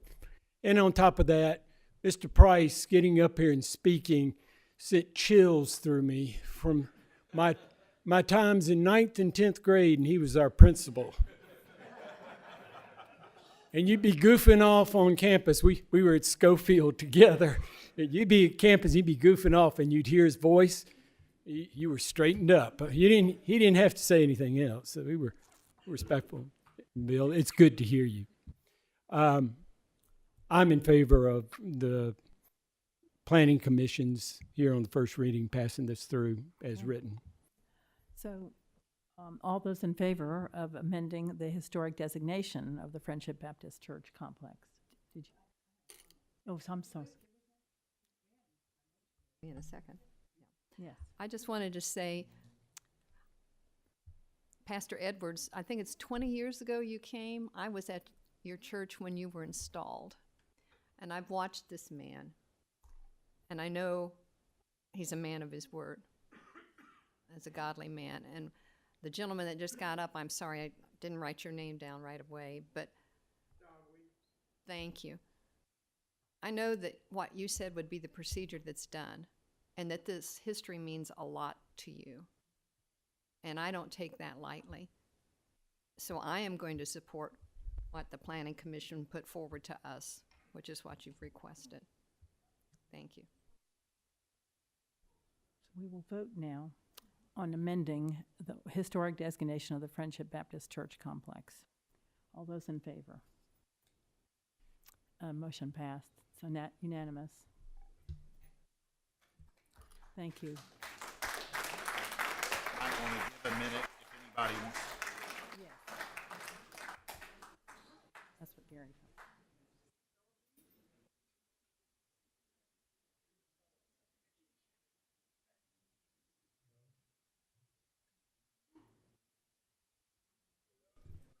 Madam Mayor, if I may, on this next item with the Hitchcock stables, I'll be recusing myself from this conversation. My law partner, Ray Massey, does legal work for the Kisner family, and so I will not be participating in this conversation, and I have handed in my conflict of interest statement to Sarah Rideout.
The next item under new business is first reading of an ordinance to designate the Hitchcock Bostwick Stables as a non-contributing structure to the Aiken Historic Register. Mr. Beatonbow. Thank you, Mayor. The ordinance is entitled An Ordinance Designating the Bostwick Hitchcock Stables located on tax parcel 105-12-01-006 Lawrence Street Southwest as non-contributing structures under the City of Aiken Historic Preservation Ordinance. And if I may, I would like Mr. Plyler to kind of go over what will be considered regarding this matter tonight. Thank you, sir. Appreciate y'all letting me fill in for Gary on this particular matter. So what's before you today is a recommendation from the Planning Commission. The way your ordinance is set up, this property is already within the historic overlay district, but the structures that are under consideration did not have a designation as part of the historic register. And as the way your ordinances are currently worded, this would become a zoning decision for the city council. So it's gone through a recommendation process at the DRB level, where it was recommended it be considered a contributing structure. And then that gets passed on to the Planning Commission. They've done their review. They actually modified the recommendation of the DRB to have it recommended as a non-contributing structure, or this series of buildings, a non-contributing structure, which is currently for your consideration. The reason that it needs a designation, the way the ordinances are currently set up, there is no default. So a structure within the historic overlay does not have an automatic designation. And when a demolition application or a partial demolition application comes before the DRB, depending on what that structure is designated, will set the analysis that the DRB has to undertake. So in order for them to move forward on the applications that are involved with this property, a designation is needed, and that's how it's kind of matriculated up to your agenda.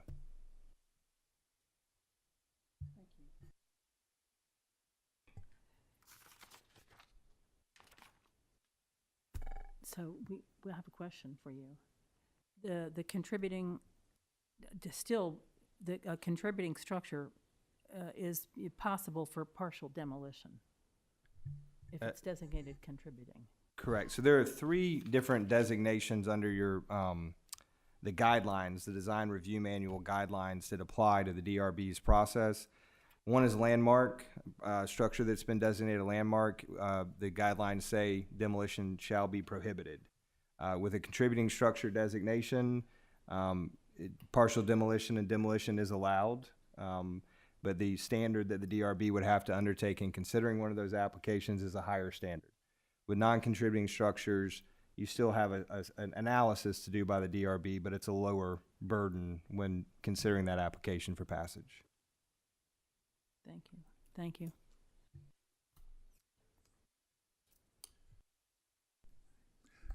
Thank you. And again, this did go to the DRB, and they voted, the board at their December meeting voted 4-3 to designate it as contributing structure.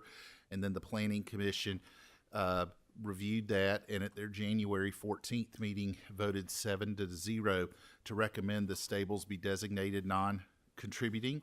And now council will be considering the Planning Commission recommendation for first reading this evening. Do I have a motion, please? So moved, Mayor. Councilwoman Gregory made the first motion. And Councilman Waltz seconded the motion. Comments from the public?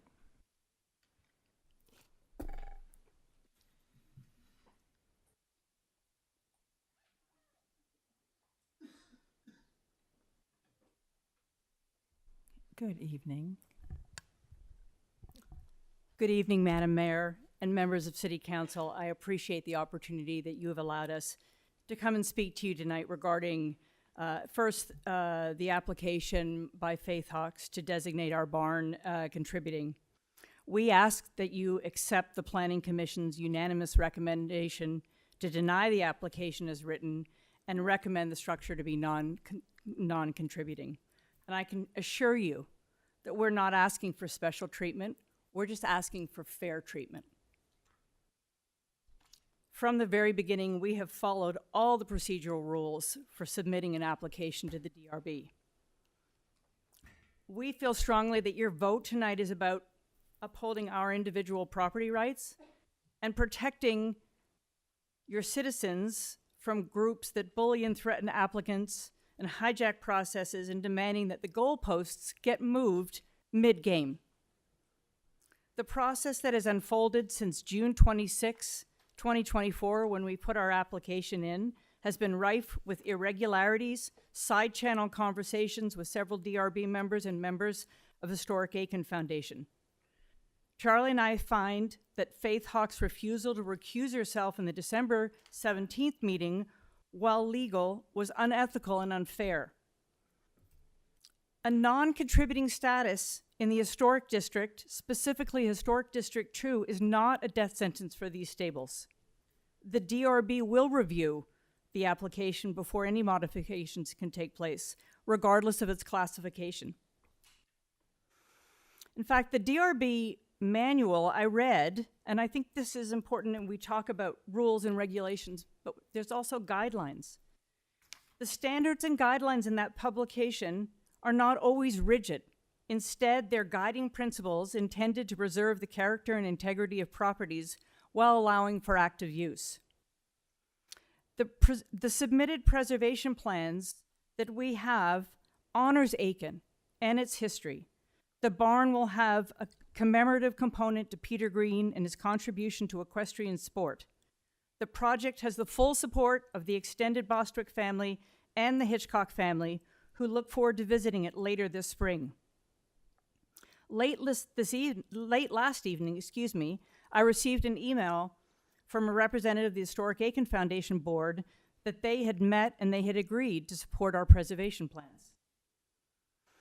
I also want to bring your attention to the question about it not having a status at all. And I provided with Maria, and I sent that link.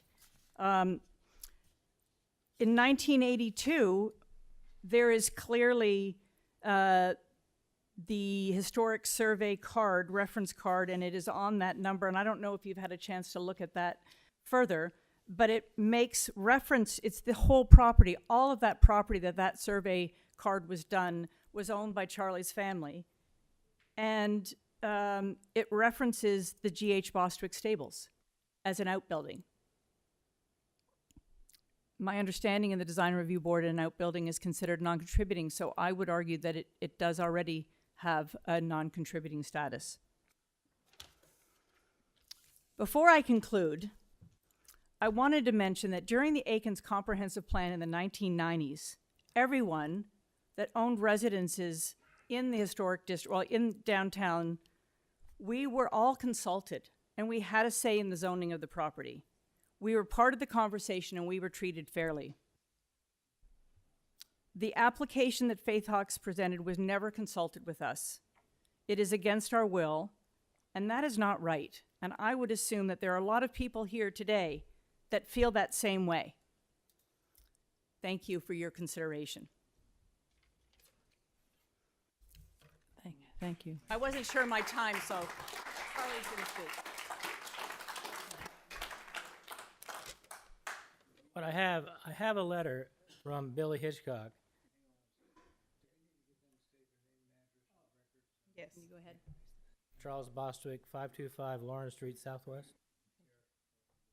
I'm with him. Tara Bostwick, same address. Still together. This is from Billy, and I'll just read it basically as it is. Dear Tara, it was a pleasure to speak with you last week. I am pleased that Albert connected us. Albert's my cousin. It is very unfortunate to hear about all the unpleasantness your family is experiencing surrounding the sale of the old stable property. I know you and Charlie have had it on the market for a long time. I too am pleased that the Kisners have embraced this property as their own. Who knew when the stable was built over 100 years ago that would even last this long? Judging by the pictures you sent me, the Kisners have come along just at the right time. I'm glad that at least some of the stable can be saved. The bottom line is that this is a great preservation project with just the right team and just in time. I look forward to meeting Kevin, Brittany, and their children when I'm next in Aiken. This young family sounds like a breath of fresh air for bringing new life to the old property and stable.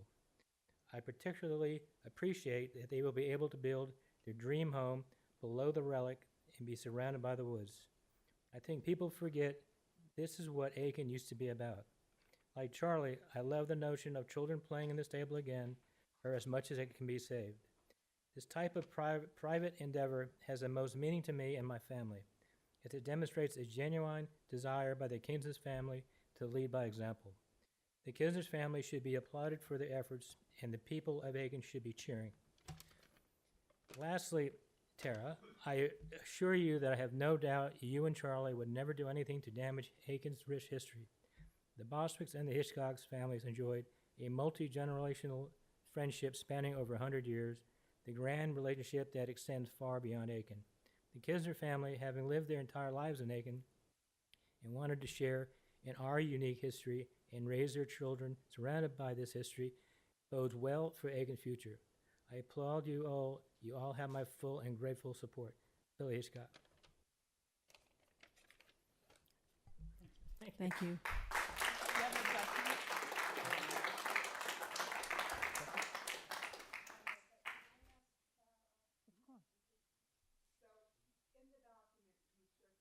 to us, I'm sorry, in the document that you've circulated to us, it shows that it is a contributing or non-contributing? Non-contributing. Non-contributing. Non-contributing, okay. Thank you. And this can be found, the South Carolina Historic site is kind of finicky. Sometimes I've found that it doesn't load well, but if you can persevere, you can get to this. Thank you so much. Yes, Ms. Johnson.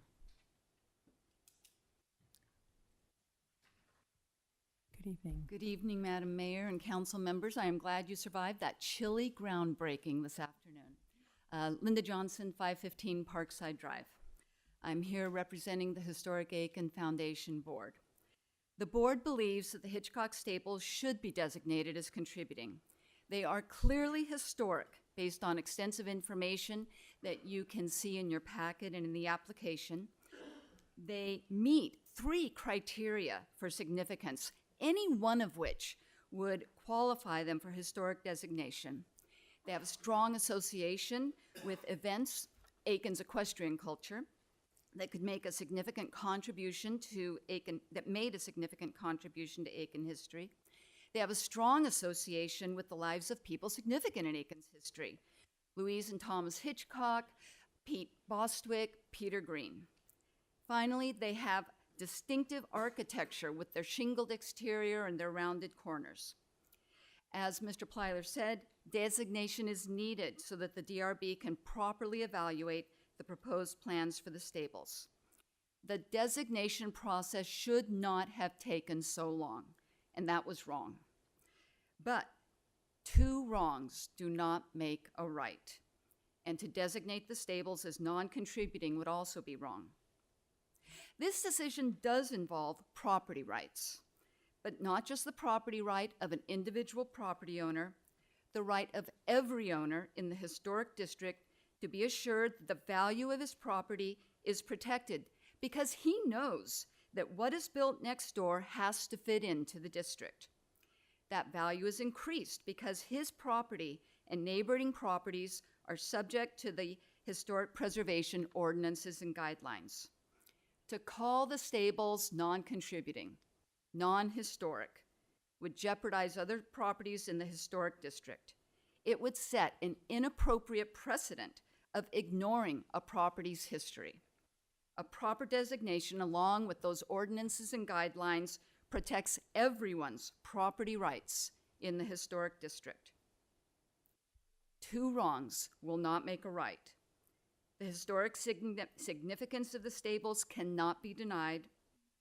We need to make a correct designation so everyone can move forward on this project, and we need to move forward quickly and in fairness to the applicants.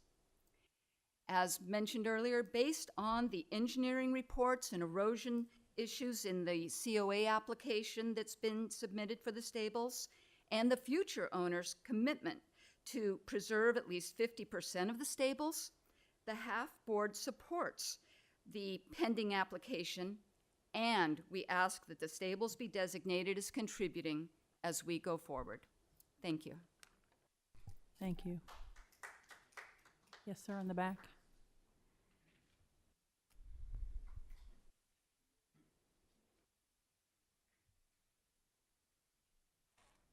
You can start the clock, it ain't going long.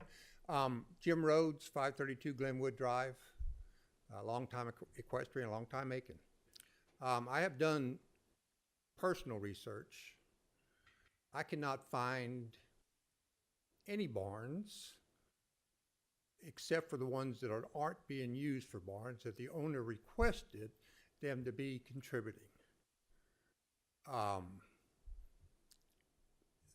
Most of the barns, with the exception of the Clark barn, are non-contributing structures. The Whitney barns are non-contributing. The Ingram barn, non-contributing. The Aiken training track barns were rebuilt, demolished and rebuilt, 20 years ago, 15, 20 years ago? Non-contributing.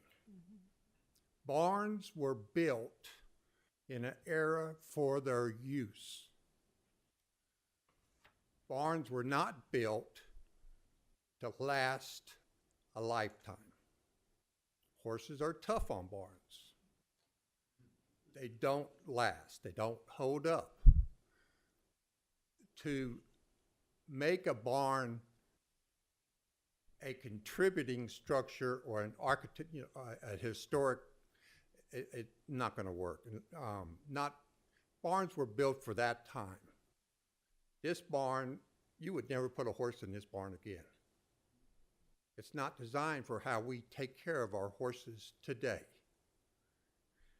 It doesn't need to be saved to save history. The barns are named Hitchcock Barns, Boswick Barns. Right behind them, that family left a legacy there, the Hitchcock Woods. That is an historical area. That is an area that is preserved by a trust, right? There are so many land trusts in Aiken with no dollars behind that trust. The Whitney Barns, a perfect Whitney trust. They were going to tear down the Whitney Barns. I sat on the board. We signed a 75-year lease to try to redo those barns. Spent over $1 million redoing those barns, only to have Helene come in and make the barns unusable again. We could not get insurance on the barns before other than liability insurance. Could not get insurance because of the way that they were designed and built with no foundation. It's an old barn. It's not a part of history. Maybe some of the horses that were in it were. Maybe the people that rode out of there were, but the barns were not. That's all I got. Thank you. Thank you.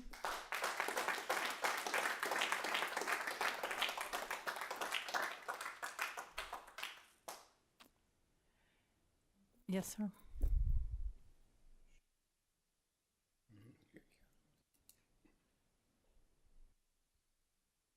Good evening, Mr. Rialdini. Good evening, Louis Rinaldini, 638 Magnolia Street. I am on the board of the Historic Aiken Foundation, but I am not speaking for the Historic Aiken Foundation tonight. I'm speaking, as I usually do. I let Linda speak for Historic Aiken Foundation, and I tend to speak about process and procedures. So we have a situation here which is problematic. It's unfortunate. It's mostly of the city's doing. And I think it's important for the record and for the community to understand that when Mrs. Hawks made her application for the designation of this structure, it was based on legal advice that this is something the DRB had to do. She didn't like or look forward to the task of doing it, but she did it. And for her troubles, she's being removed from the Design Review Board, which is horribly unfair, because she was trying to do what's right for the city of Aiken and what's required by law. Now, I've been speaking here about procedures, which in this case really illustrates the fact that when you don't follow procedures, you end up in rabbit holes, which are very unpleasant for both sides. It's been very unpleasant for me. It's been very unpleasant for the Historic Aiken Foundation. I'm sure it's been very unpleasant for the Bostwicks. And there was no need for that because the guidelines and procedures are written and clear, and they should have been followed early on. Historic Aiken Foundation made the city aware in June that there was a problem with the designation and things weren't acted on for 6 months, and that created the initial set of the problems.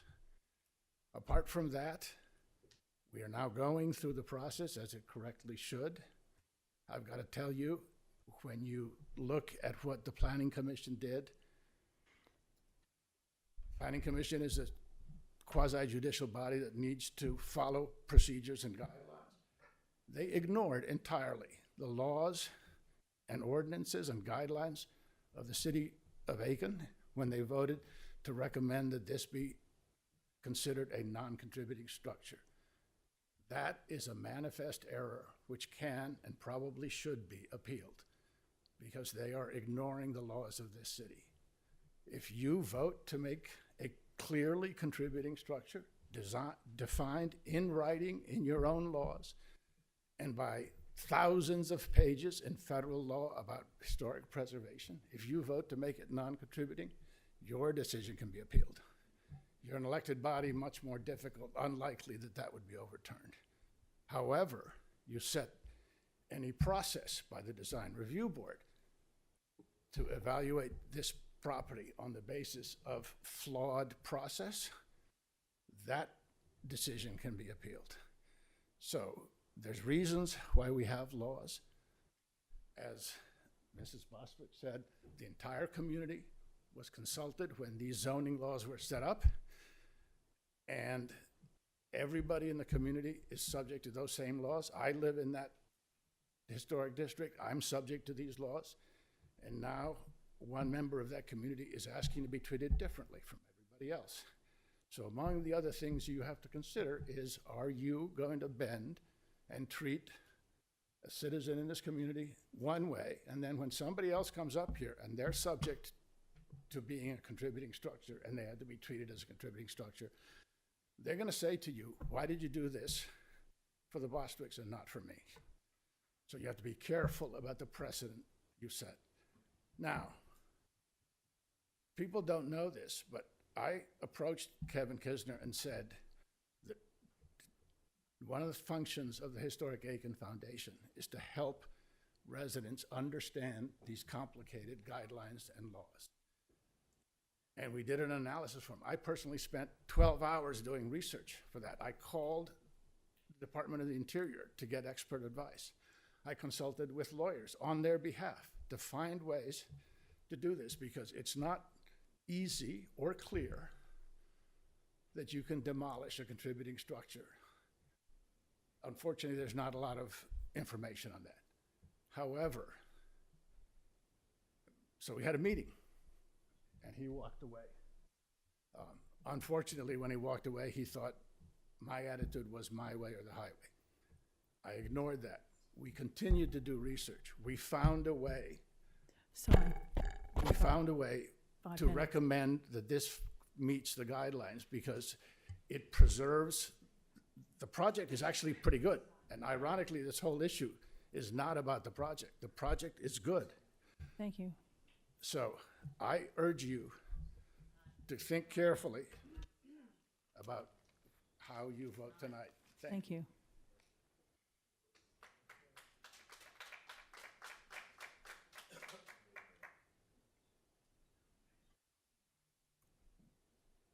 Good evening. My name is Pat Cooney, 113 Mulberry. I had a whole bunch of stuff to go over with. What I do not understand, why didn't the Eric Aiken Historic Foundation meet with the Kisners and let them say, we think this part is contributing, but this part is not contributing? Do they want, I think what Kevin and the owner and the Bostwicks are afraid of, you put contributing on the whole thing, and then they come in and say, oh, for $400,000, you can replace the whole thing. Oh, yeah, for a certain amount of money. Well, let me tell you something else. Why didn't they do that? And it was in the paper that one of the members of the board said, well, the Bostwicks have not maintained it properly. Owned it 77 years, okay? This is just unbelievable. We got, if you say it's non-contributing, it still has to go back and somebody's got to look at it and say, well, what part of it is contributing? And if 12 of them are contributing, and I believe the Kisners are willing to keep a certain portion of it. And the thing about it is, there's either 24 or 26 stalls on the property. Half of it is dilapidated. I don't know exactly which half. But if you say that you have to, this part, and they've had the property for sale for over 7 years, did not have a single taker.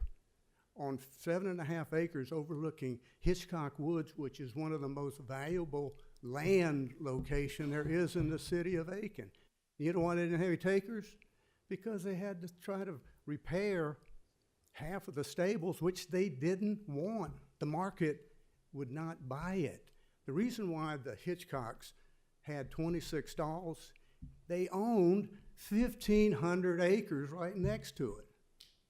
You buy it now, where are you gonna keep them? You can't keep them in a stable all day. You gotta have pasture.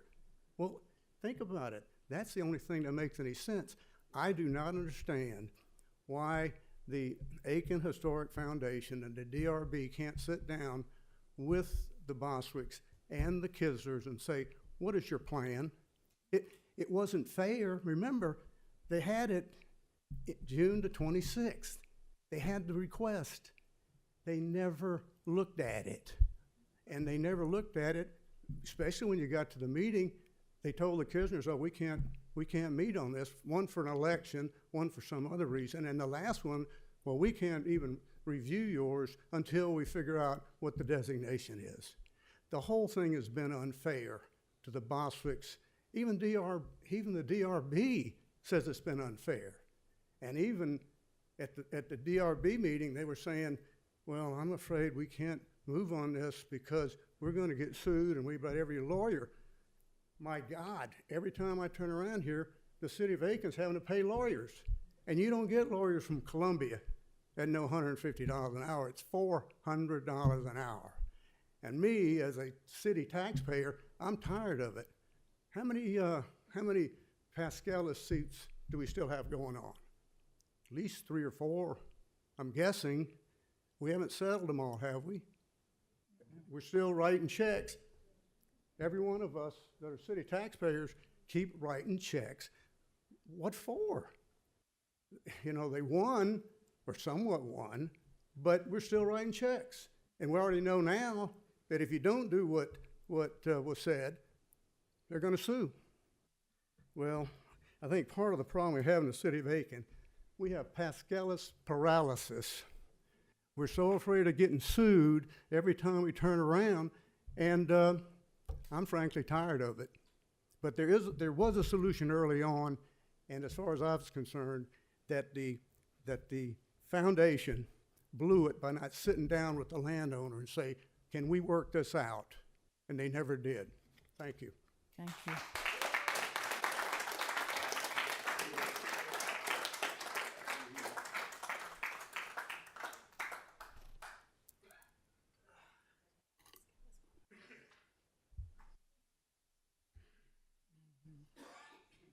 I'm tired. Kevin and Brittany couldn't be here tonight. Your name, because sir? they had a prior. Can you I'm introduce? sorry, I'm Steve Kisner, Summit Drive, Aiken, South Carolina.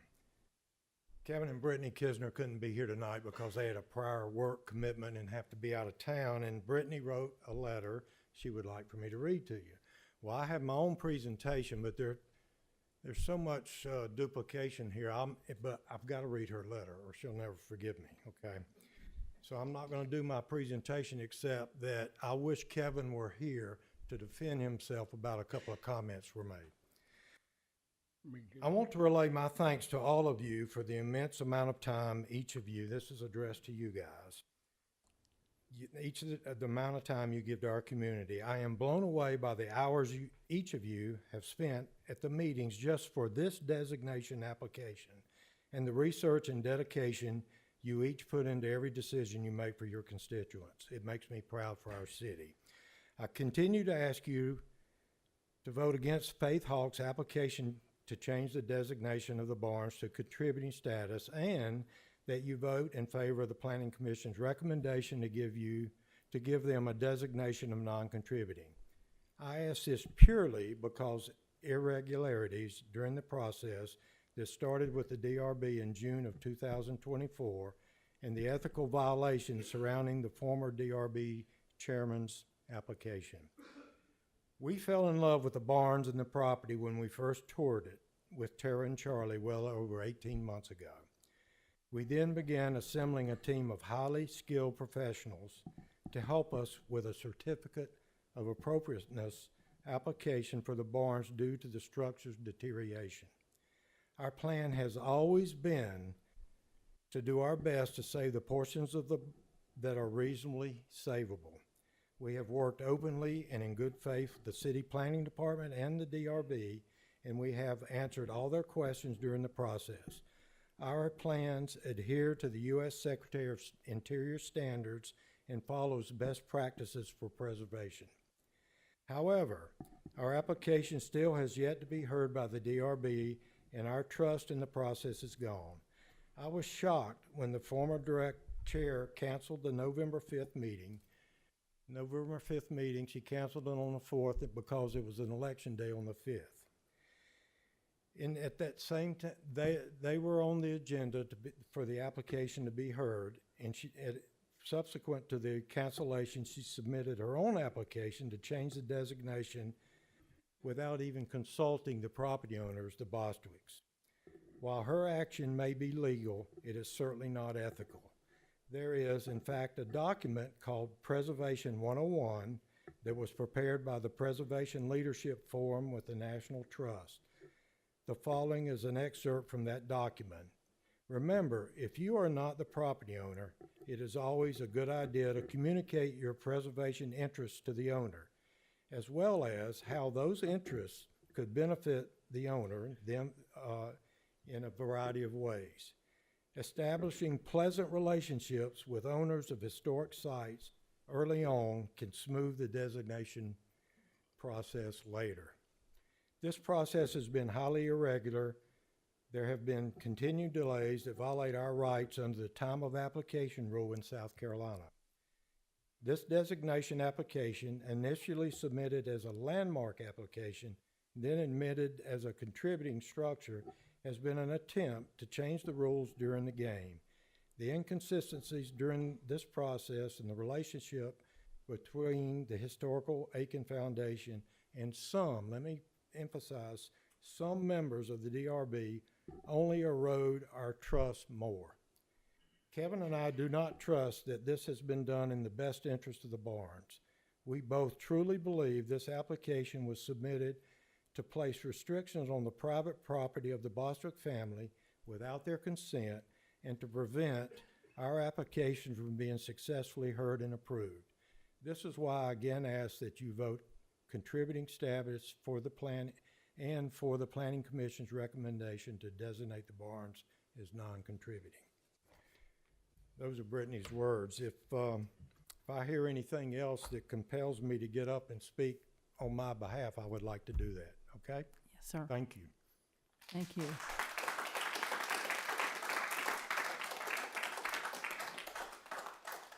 Anyone else?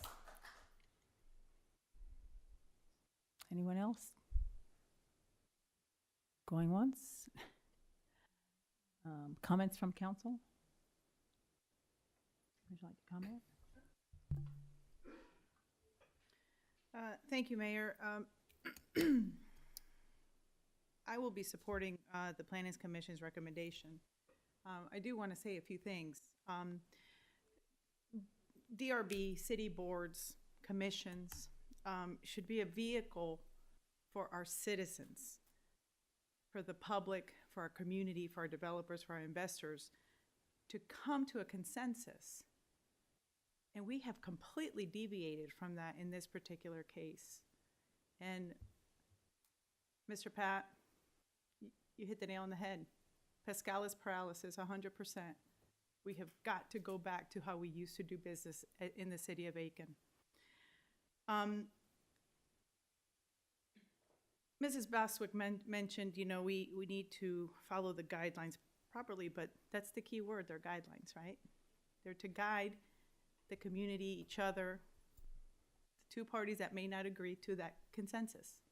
So I appreciate you mentioned that. It was very frustrating to witness the way this played out, the manner in which this played out. I will say, you know, the DRB has a role in our community, a necessary role. And they also have some wins. I mean, we think about the Bank of America building, we think about the development at the farmer's market. So there's a lot of good things happening. So I don't want this to overshadow those efforts. But witnessing how this played out was just excruciating. It screamed to me, the lack of property rights. It screamed to me years and years of a property that was never even noticed or designated. It screamed to me that, there are endless barns in the city of Aiken that they're non-contributing across the board for all the right reasons.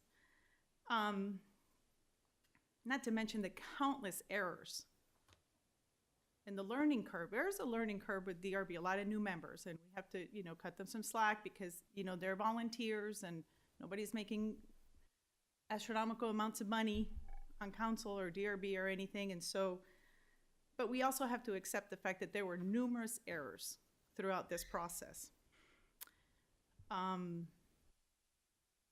But these errors resulted in what I saw and felt was holding the Kisner and the Bostwick families hostage. And that's not right. And it certainly is not just. I found that in poor taste. I still want to reiterate that there is a role for DRB in our community. The speed bumps and obstacles resulting in that fear of getting sued. You know what? If anybody in our community feels that that is what needs to be done, bring on the lawsuits, but we have to continue doing business the way it should be done.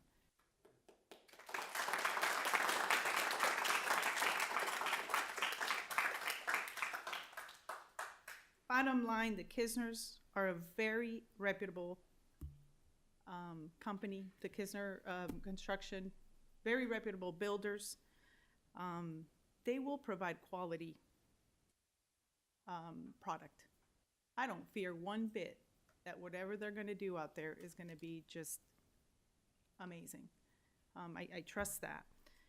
And to top it off, they've committed to preserving part of it. So I'm comfortable with that. Ms. Bostwick, thank you for providing the document that you have given us this evening that mentions that the stables, it documents where the stables are non-conforming. I had not seen that. Thank you. I will be supporting the Kisner-Bostwick request to designate the stables as non-contributing. Thank you, Mayor.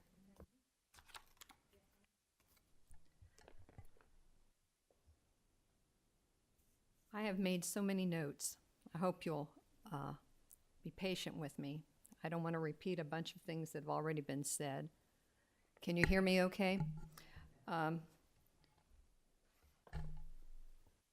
This whole issue application has become so divisive, and there was no reason for that to happen. It's been handled clumsily and irregularly. Everyone will admit that. And it's when you hear people talk and saying two wrongs don't make a right, there is no wrong or right here. It's a difference of opinion. And the DRB and the guidelines, they're guidelines, but there must be some room in there for common sense and wiggle room and case-by-case basis. When you look at the Bostwicks, who are, what shall I say? Charlie's mom, Dolly, was lovely. They are the equestrian heritage of Aiken.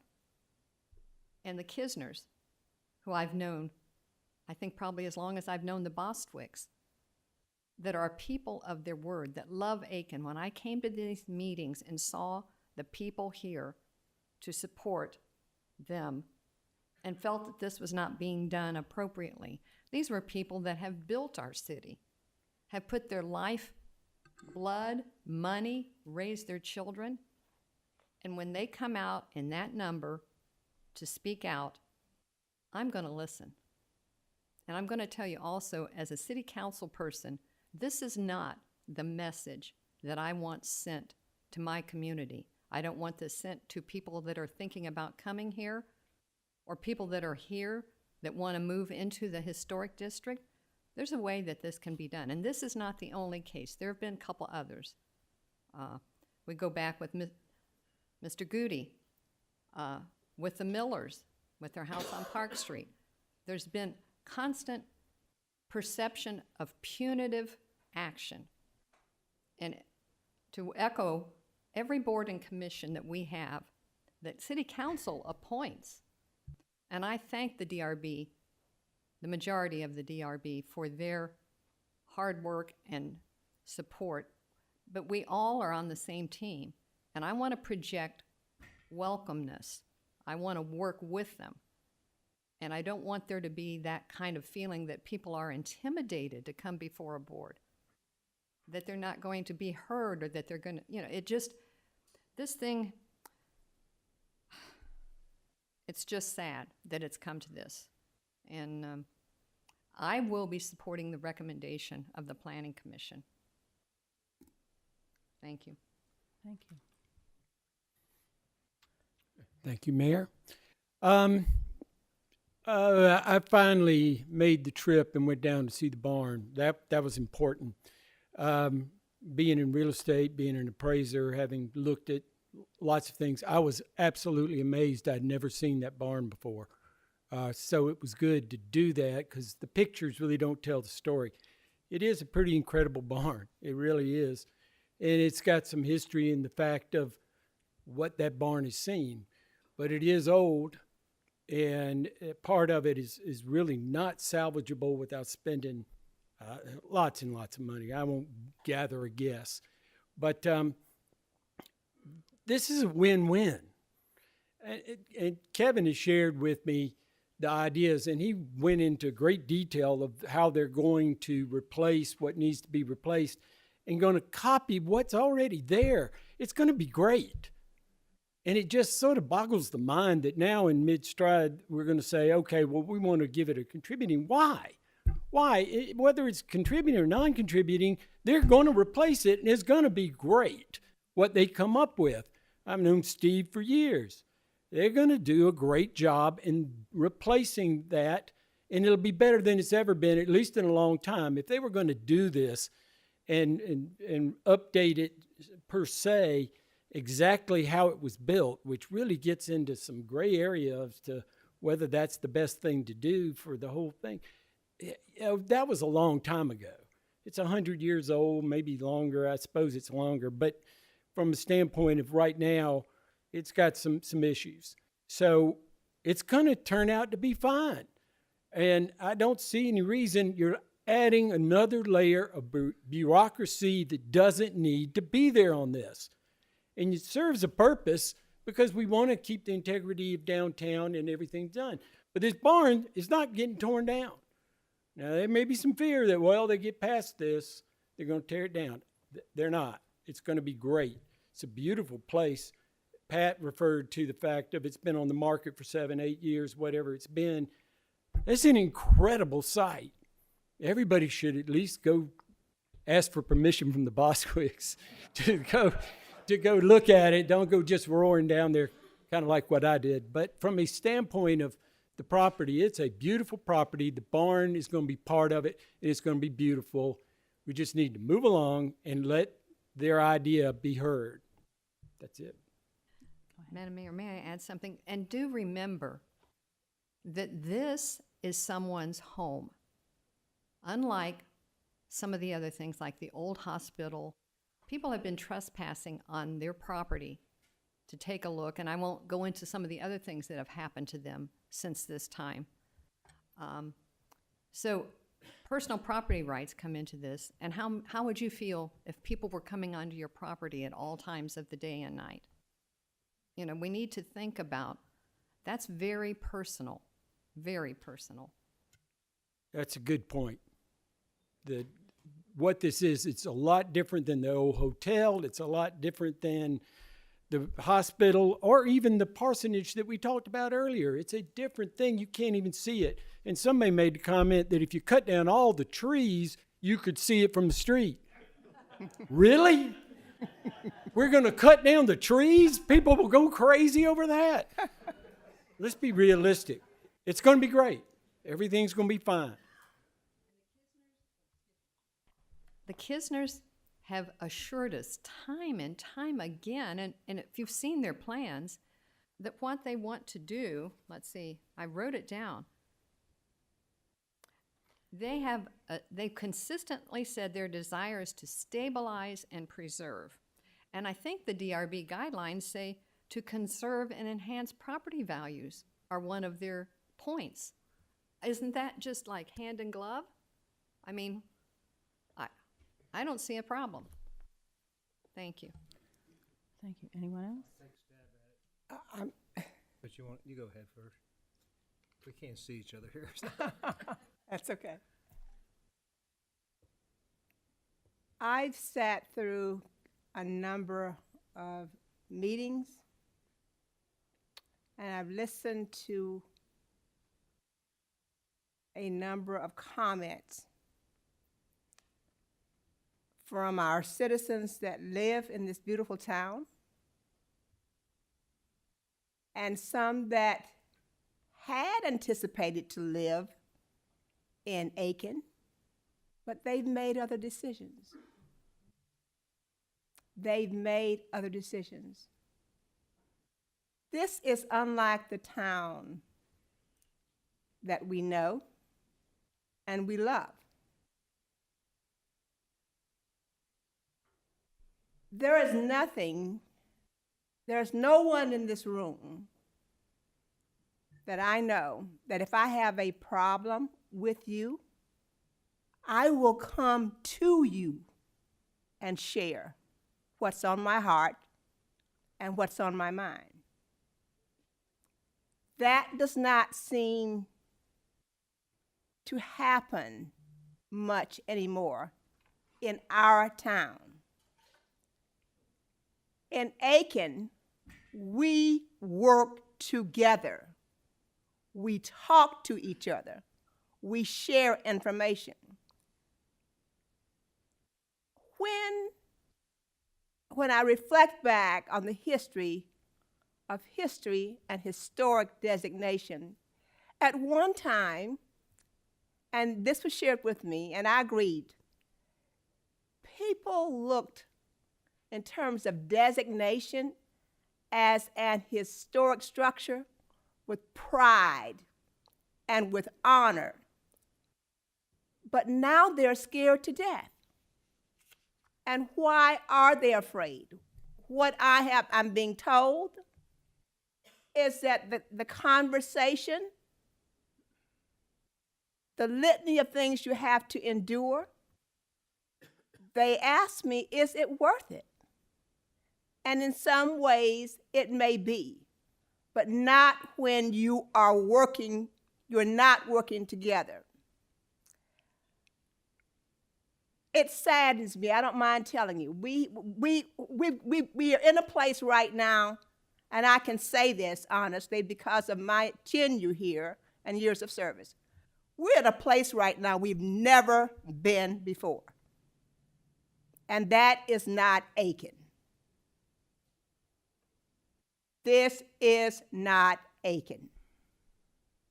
And it disturbs me that man that was sitting on that bench is a native of native Aikenite. He was born and raised here. It disturbs him. And he knows the Bostic family. He knows the Hitchcock family. Do you know how he knows? Because of his family. They have shared the history. A gentleman, you're sitting all the way in the back, and I didn't get your name. One of the things you said was barns was not built to last a lifetime. Barns are not built to last a lifetime. The barns have brought history. The history and the legacy will always remain here. What I had not seen, Tara, what you shared with us a few minutes ago, earlier. That in itself had a had some input on my decision in terms of how I was going to vote. I am going to vote. But having said that, there are people in this room that I highly respect.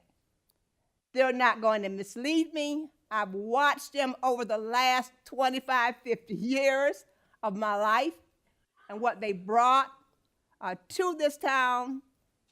I respect them.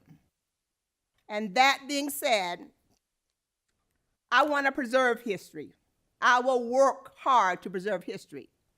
But with this one, with what this family has endured, with some of you and what you've endured, it is mentally and physically taxing on people.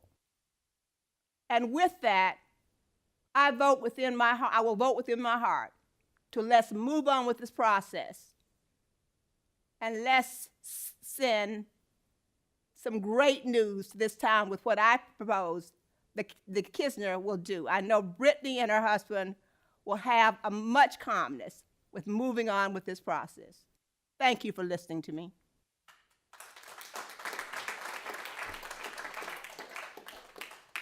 I have to follow that up, huh?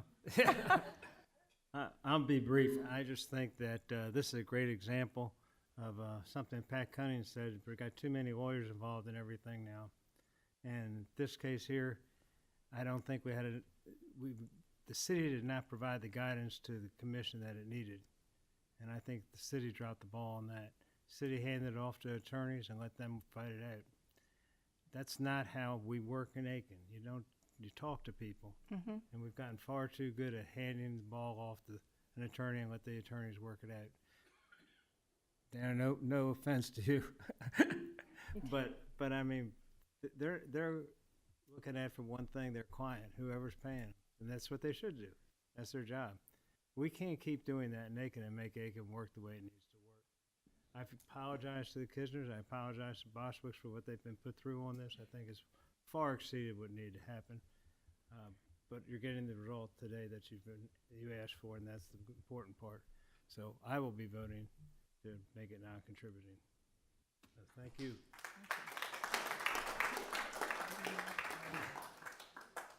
Okay, I'm the last one left. It's almost like the last one standing. I think my colleagues had said it all. And I will be voting in favor of this project as well. So I agree with everything that was said. I know that the Kisners are going to make this a pretty special project. And I apologize for any confusion that anyone has had about this and any bad feelings. But yes, we need to go on. We need to go on and let them make this happen. So, yes.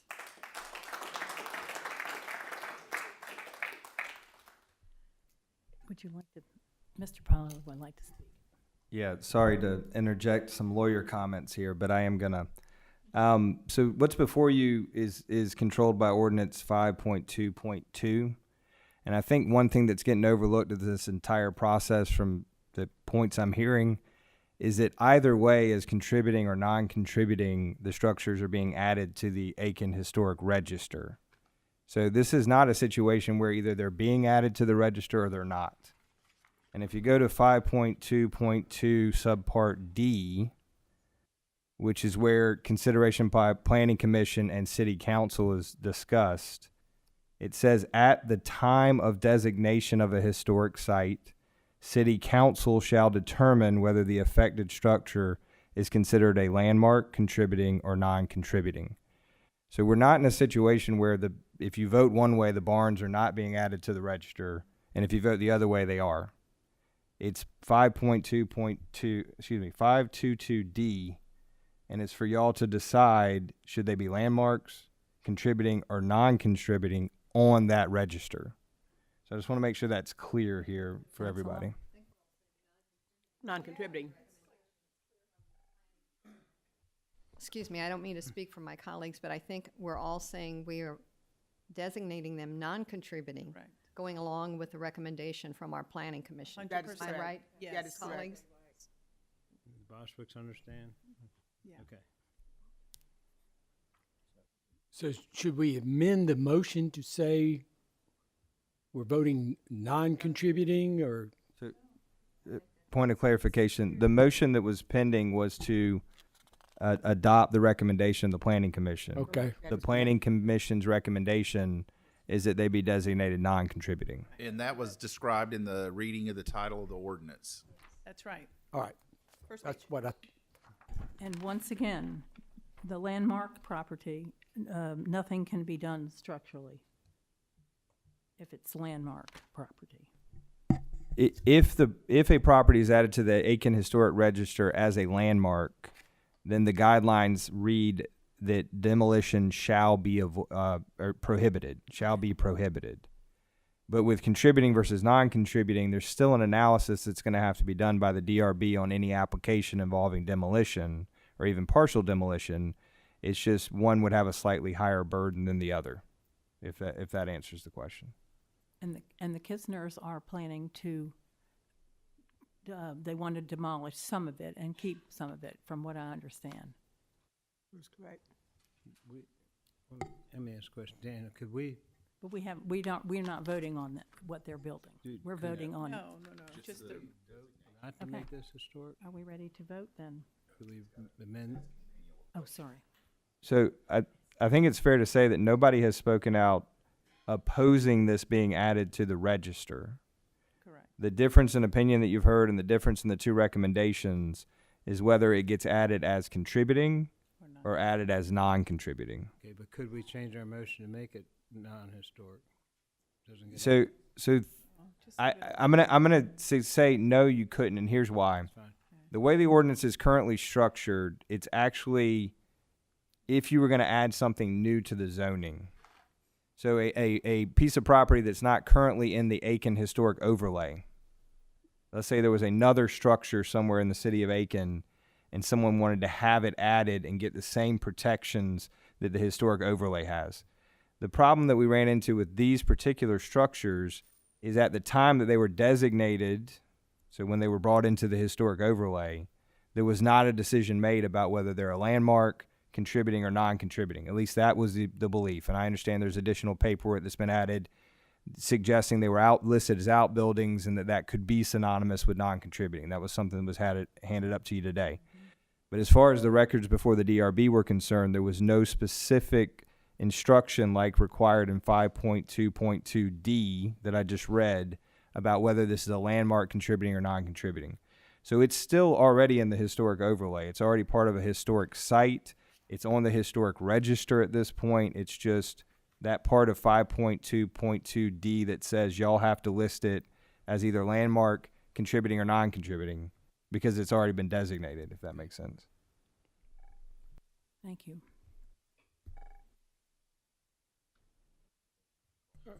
all right, so that's pretty confusing, but Very short, we are voting on designation.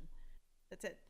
It's already in the historical register. We're voting You're on taking- designation. right. There's 3 potential designations. We're gonna choose one of the 3 or vote accordingly. The planning commission's recommendation was non-contributing by a vote of 7-0. All in favor. Is that correct, Stuart? That is correct. and they asked, but to amend the motion, right? You're reading it too. Okay. No, nobody's amending they're anything. not No, Nobody's no, amending anything. What it says. He means the planning commission amended the recommendation of the design review board. Right, that is correct. That's The right. design review board recommended to planning that it be contributing. The planning commission amended it and said, we are going to recommend to city council that it be non-contributing. So that takes care of it, doesn't it, Daniel? Well, Yes. correct. So the way your ordinance is designed, a designation gets brought up by, and it can be brought by a member of city council, it can be brought by a member of the DRB, and that's how a designation gets initiated. They then make a recommendation off of that first initiation, but it has to go to the planning commission next. And that's what planning commission did, was they considered the recommendation from the DRB. They had the option to either say, no, we go completely against what they recommended, or we fully support what they recommended, or we can modify what they recommended. And what the Planning Commission did was modify the recommendation of the DRB and has submitted to you on a 7-0 vote that these be considered non-contributing structures. So that's what was brought to you as a recommendation.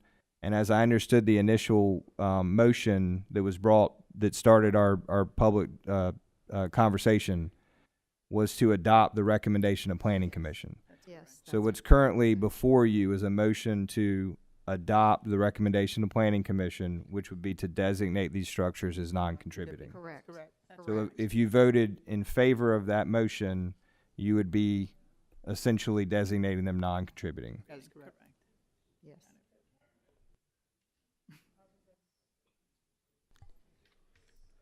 We want to vote? Yes. Call the question. Yes.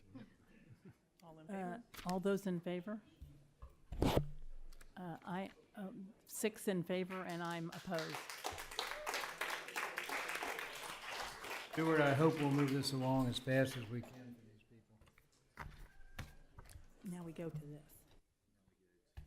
Right here. We take a, We're going back to old business number 1. Yeah, oh, he's coming back. I gotta go to the bathroom. Yeah. Can we take a 5-minute break? We're going to take a break for a few minutes.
Next, we have approval and discussion of appointees to various city boards, committees, and commissions. Mr. B. Mayor, someone left their glasses in the auxiliary room.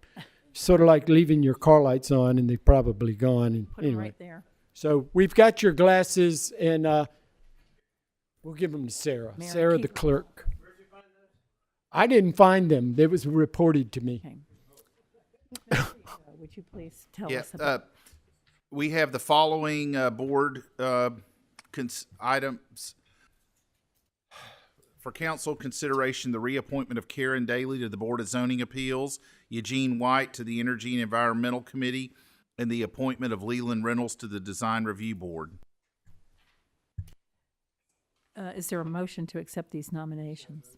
I second. That was Councilman Waltz and Councilwoman Diggs. Second the motion. Where'd Leslie go?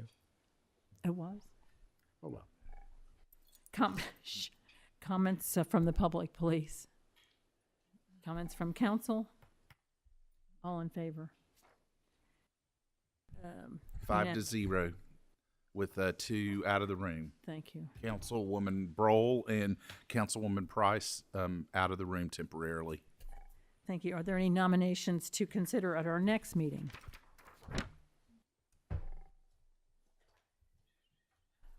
The next item under old business is second reading and public hearing of an ordinance to annex 5 Ivy Circle and zone it RS 15 residential single family. Mr. Biedenbell. Thank you. That ordinance is entitled "An Ordinance to Annex Property Located at 5 Ivy Circle and Zone the Same Residential Single Family RS 15."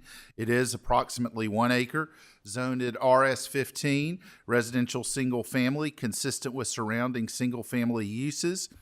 And the Planning Commission, those present, unanimously recommended annexation at their December 10th meeting, and council approved it at first reading January 13th. So this a motion to approve this second reading. I so move. Councilwoman Diggs. I second. Councilman Girardeau second the motion. Comments from the public? Comments from council? All those in favor? Motion passed. Thank you, and unanimous. The third item under old business is second reading and public hearing of an ordinance to annex 1766 Two Notch Road and zone it RS10 residential single family. Mr. Biedenbell. Thank you. The ordinance is entitled "An Ordinance to Annex Property Located at 1766 Two Notch Road and Zone the Same Residential Single Family RS10."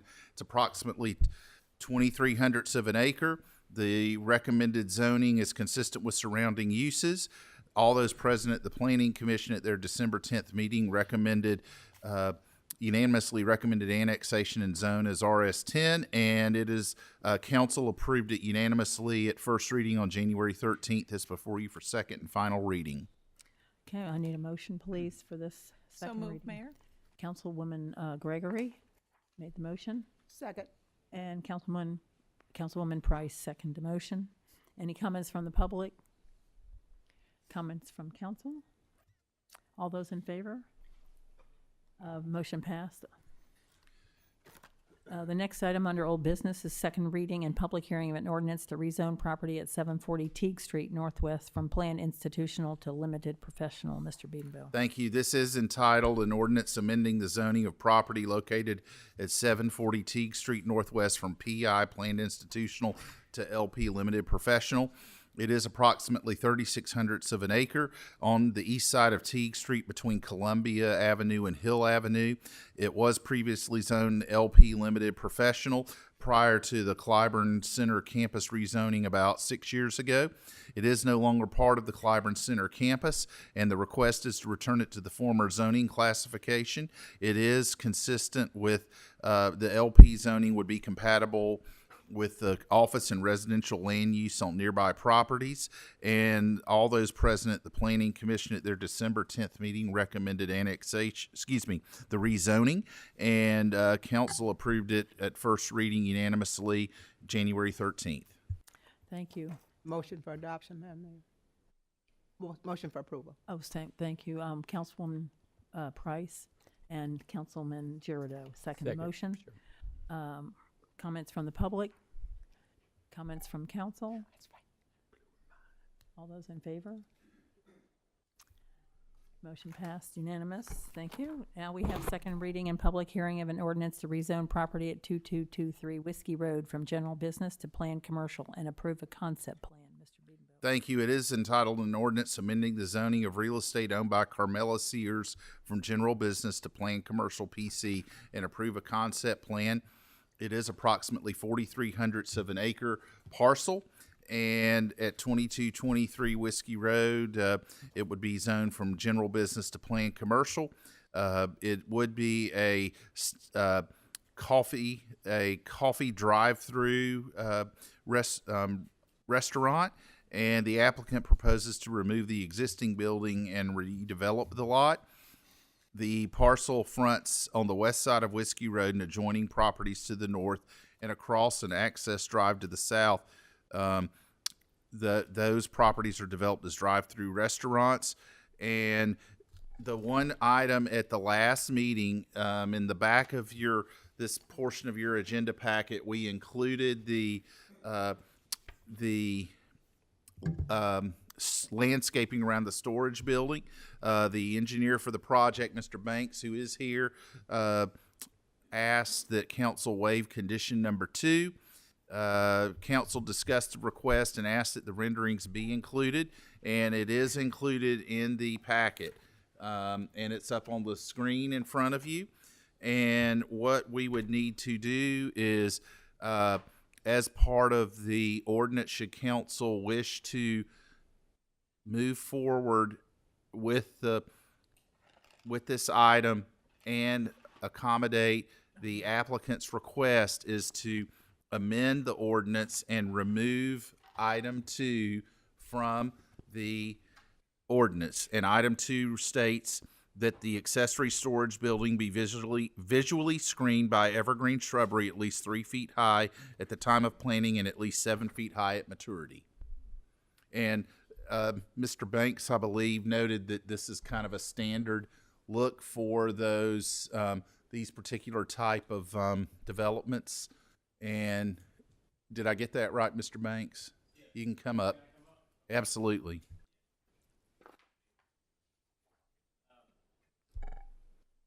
Yes, my name is David Banks, 1233 Augusta West Parkway with Southern Partners Engineering Company. This is the prototype store. Ours is a little different. We have a lot more green space around the building.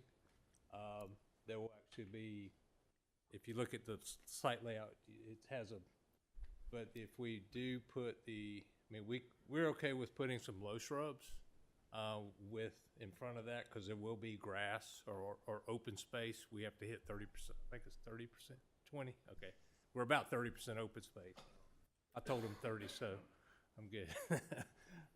Yeah, and so we would like to use some lower shrub. The arrows, those way arrows, are telling the direction of the drive-through on the back of that unit. It is a cooler, by the way. It's refrigerated. It is a metal cooler. It's accessed from the front.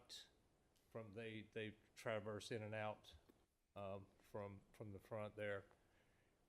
On the back is the QR code, and that's how you order your coffee. There is no menu board like you see at a normal. You pull your phone out, and it tells you what they have today. They may not have some things.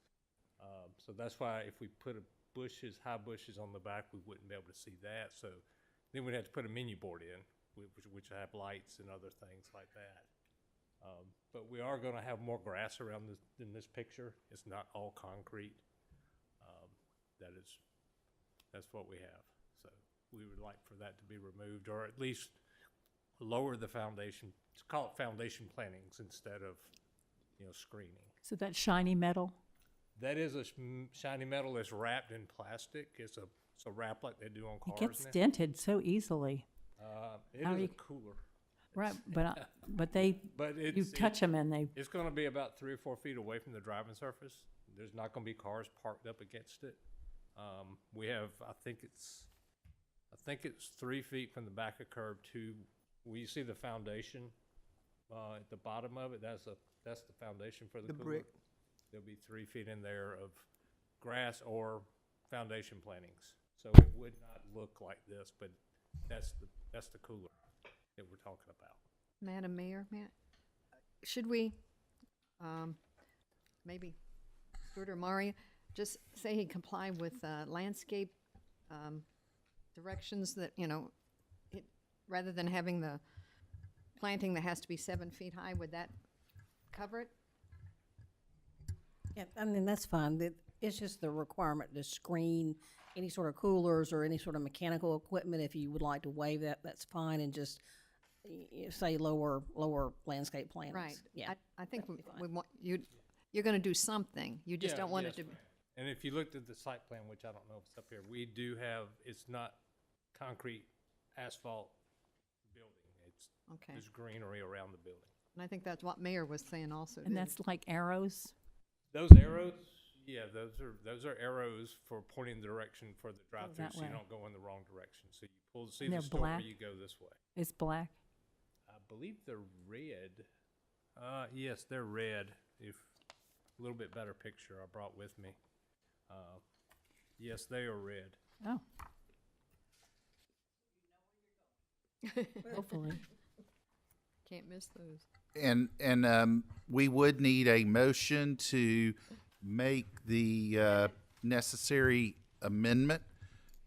And I guess it would need to be specified what the motion, if council desires to amend condition 2 or eliminate it, that needs to be specified and then seconded and then discussed. Well, I think we'd want to have some foundation plantings. I don't know if complying with the landscape plans that we normally use is, that's what I would like to modify it to. I'm good with that. Yeah, So I don't think there's foundation want- plantings in y'all's landscape ordinance.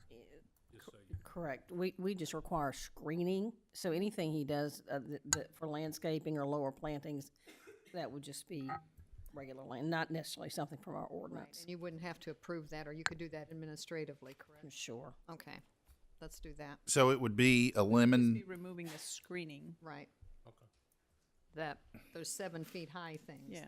So basically, it sounds like then, if I understand correctly, we would be eliminating condition 2 in its entirety because but we would be doing plantings, but it wouldn't necessarily visually screen? Or would you rather delete the phrase at the end, at least 3 feet high, to the end of that sentence? At least 3 feet high, right? Yes, we want something in front of it, but we just don't want the 7 foot. And that's what he's objecting to. Sure. Again, any sort of, other than the screening, landscaping, that is the only thing that's required in our ordinance. Anything else they do, like pansies or any other lower shrubs, we don't care. Okay. So we If you want that, I would specify that. Okay. Yeah. I'm just thinking low stuff. Well, foundation plantings. Correct. That's what I would think. so would be screened by visually screened by foundation plantings. Right. Where did he go? Where is he? Oh, I was looking for you. I'm sorry. Find him. Can you said you had plans and so forth and so on with all that stuff already in it. Can you list for us what you are considering doing, and we'll just incorporate it in the amendment? Yeah, I was gonna, on the non-walking side, I was gonna put foundation plantings, like Okay, so- small hollies, like, 2 foot high bushes. They can be kept in a low, but actually look appealing, to that. So 2 to 3 foot high Yeah, foundation yeah. plantings. That's- Evergreen. Yeah. So we can do, i.e., like, foundation plantings, i.e., 2 foot high bushes, hollies, we can list maybe Yeah, a few should- examples. There's a list of those. I Yeah. believe.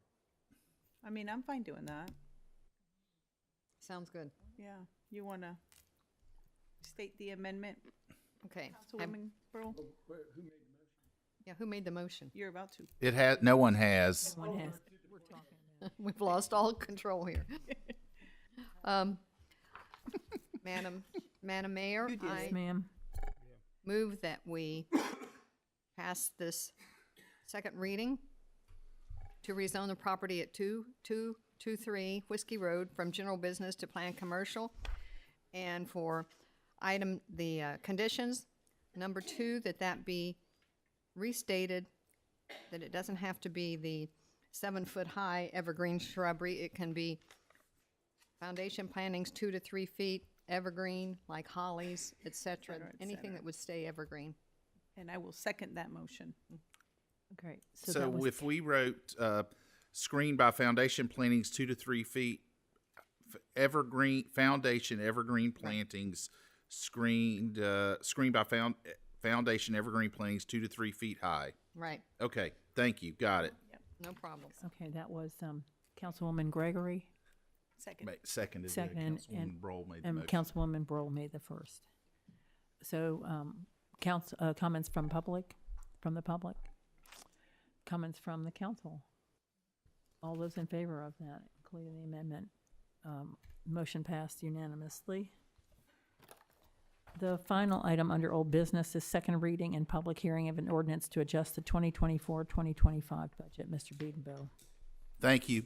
We have these 3 items listed for planning, public safety, and water and sewer for council consideration this evening for second reading.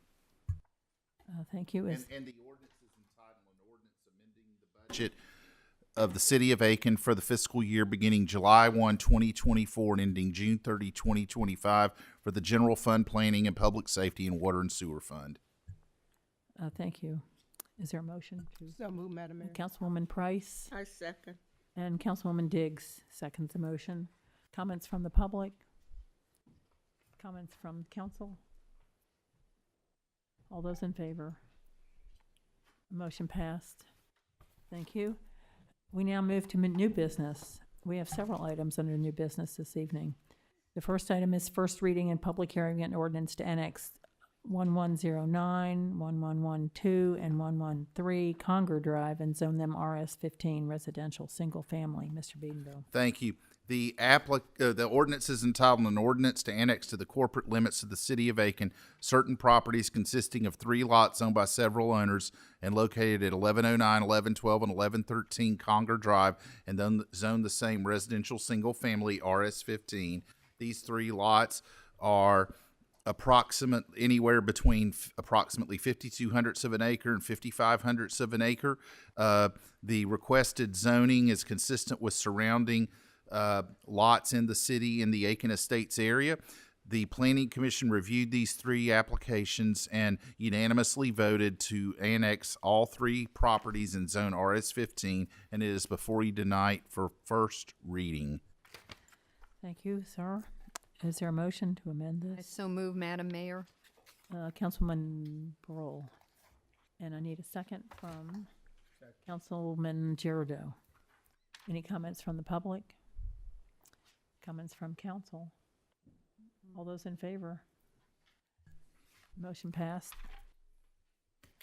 The next item is first reading and public hearing of an ordinance to annex 1424 Moultrie Drive and zone it RS15 residential single family. Mr. Beedenbow. Thank you. The ordinance is entitled an ordinance to annex property located at 1424 Moultrie Drive and to zone the same residential single family RS15. This is a parcel in the Jim Lake subdivision, approximately 59/100 of an acre. The recommended zoning is consistent with the surrounding zoning.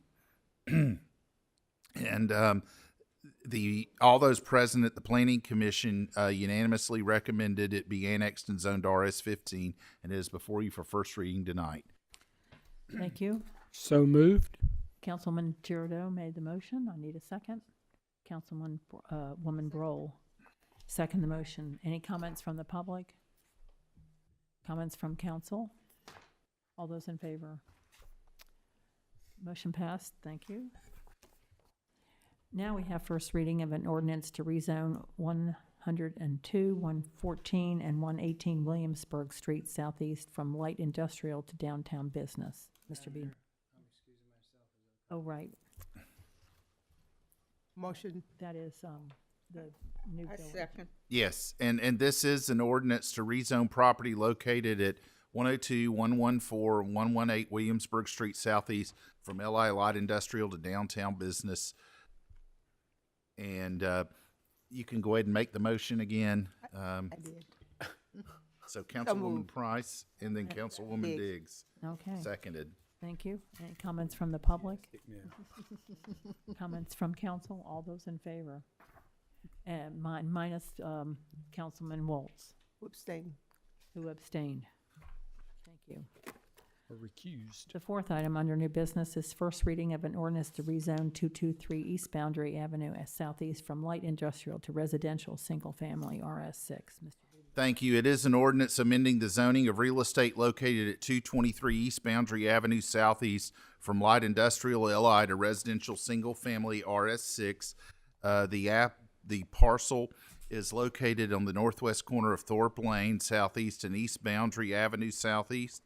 And the property was reviewed by the Planning Commission at their January 14th meeting, and all those present unanimously recommended it be rezoned from LI Light Industrial to RS6 Residential Single Family. Council approved this unanimously January Council has before you today for first reading to rezone 223 East Boundary Avenue Southeast from LI Light Industrial to RS6 Residential Single Family. Thank you. Is there a motion? Please. So moved. Councilman Girardeau made the motion, and a second from Councilwoman Gregory. Any comments from the public?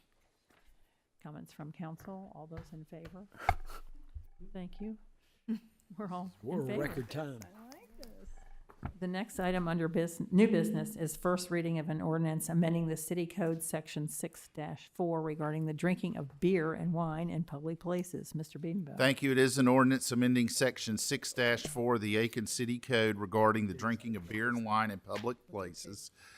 We heard earlier the progress of the redevelopment of what is now Aiken Town Park. They have requested permission to allow for public consumption in their interior central park space together with the green space area, amphitheater, and patios adjacent to the green space area.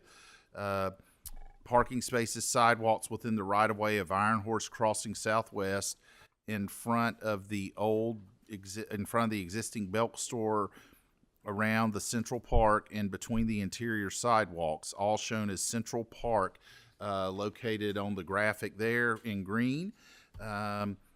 This would mirror what we have allowed in the Alley Plaza. What this would be is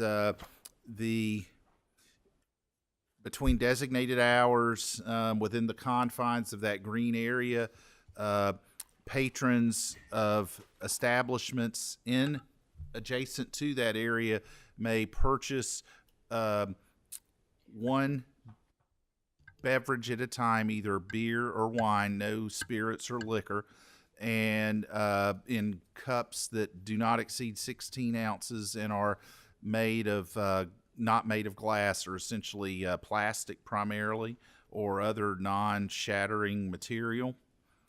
And it would, again, mimic what we have done at the Alley and have had in force since, I guess, 2017. Since that was very specific to the Alley, we need to amend our section 6-4 and designate the area here. And it is before council for first reading this evening. Thank you. So moved, Madam Mayor. Councilwoman Price made the motion, and second from Councilwoman Gregory. Any comments from the public? Mr. Jason hung in there. Wow, you get a star. Still here, thank you. Thank you, Mayor and Council. Still awake. Yeah, I'll be very, very short, but this will contribute to the success of the park, the amphitheater, and our retail, and maybe a good place to gather after long council meetings on Monday nights. Yeah. You're welcome anytime. If it's open that late. On a Monday? Thank you, Jason. Thank you very much. Thank you, Jason. Comments? It's open on a Monday. Comments from the council? All those in favor? Thank you. Motion passed unanimously. Now we will have first reading of an ordinance to amend the historic designation of, I've done that. Thank goodness. We're going to be at number 8 now. I'm headed there. I tried, but Too slow. Next, we have first reading of an ordinance to amend the zoning ordinance to allow emergency or transitional tiny homes. Mr. Beanville. Thank you. We have reviewed this at separate, multiple work sessions, and based on comments from council and stakeholders from council work sessions, as well as multiple planning commission work sessions, the ordinance has been updated as described, that fit in with the confines of the zoning ordinance. Council Chairman Ryan Reynolds elaborates on the following concerns raised by council. Planning Commission was in agreement that the concept plan submittal process would be better to be reviewed by the Planning Commission and City Council rather than the Board of Zoning Appeals as presented in earlier drafts of the ordinance. Planning Commission restricted the tiny transitional home district to only isolated parcels currently zoned RML, residential multifamily low density. Residential multifamily high density and all commercial zoning districts except LM, limited manufacturing, and industrial I. Those are the only three uses, or four uses. If the proposed TTH, which is transitional tiny home, is associated with a nonprofit entity, then the zoning restrictions do not apply. The planning commissioners felt that the PR zoning district is not properly structured for a transitional tiny home project because of minimum lot size required, open space requirements, and other requirements of the planned residential zone that are not consistent with the goals of the transitional tiny home.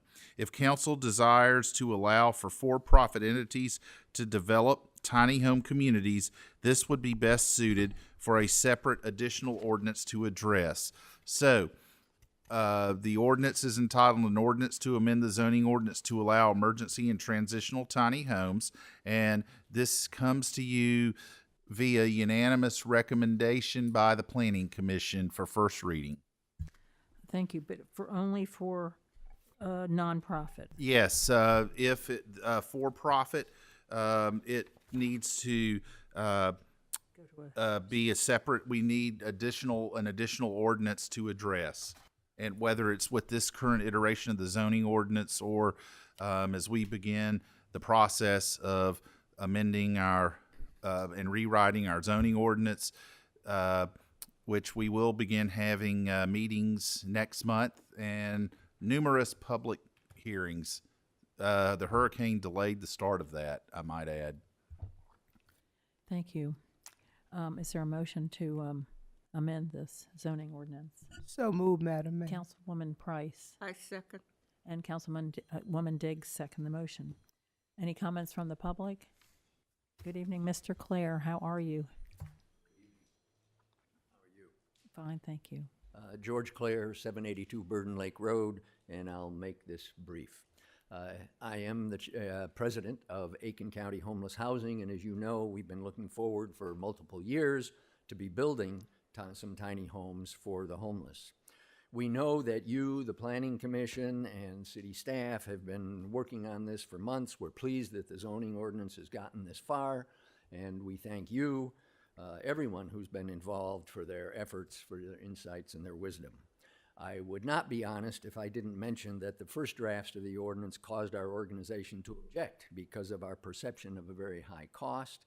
It even seemed like compliance with some of the requirements would be detrimental to the appearance and functioning of a tiny house community. However, after working with the staff who made some adjustments to mitigate our concerns, and we ourselves came to understand that many of the requirements are standards that are applied to all development in the city, we've come to accept the ordinance as it's being proposed this evening, even though associated costs are, in fact, high. We're ready. I'm sure that Aiken's homeless are ready, and I think the Aiken community as a whole is ready to implement the transitional tiny home concept that the zoning ordinance anticipates. Thank you for supporting development of the ordinance to this point. Let's push ahead to the second reading, and we'll be ready to submit a concept plan shortly thereafter. Thank you. Thank you. Any other comments from the public? Comments from council? I have a comment. Mari, I want to thank you personally, and I'm sure council will agree with the time that you've placed in this and the need. And George, you developed this passion about 3 years ago, and you've gone nonstop in trying to ensure that these homes, you and your team of support here, the meeting you held, what was it, 2 weeks ago with United Way and Acts and the clergy, a good team of folks who embraced the concept and willing to work as well, and that's what it takes. So, and you've got some good leaders. You're in the middle of the two leaders here that works with you, and we can't do it alone, but we need community support. We thank you for that. Thank you. Mayor? Yes. I have a question.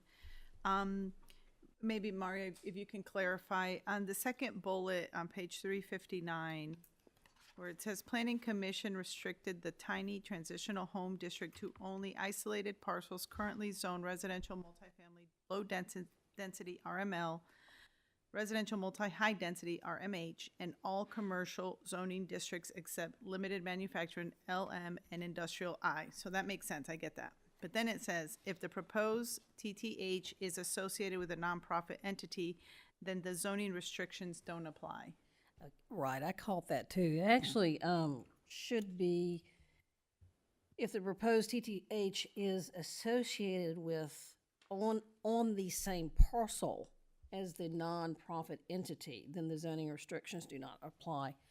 The intention was not to restrict many of our churches that may have more land, but they are also often in our residential, single family, potentially zoning, so we didn't want to necessarily restrict churches from being able to do this. So that was, but we also did not want to have isolated parcels that might be owned by other nonprofits that could be anywhere. We wanted to try to control Because what that says is, I mean, it says, okay, they're restricted to these zoning areas, makes sense, but then it just completely negates it.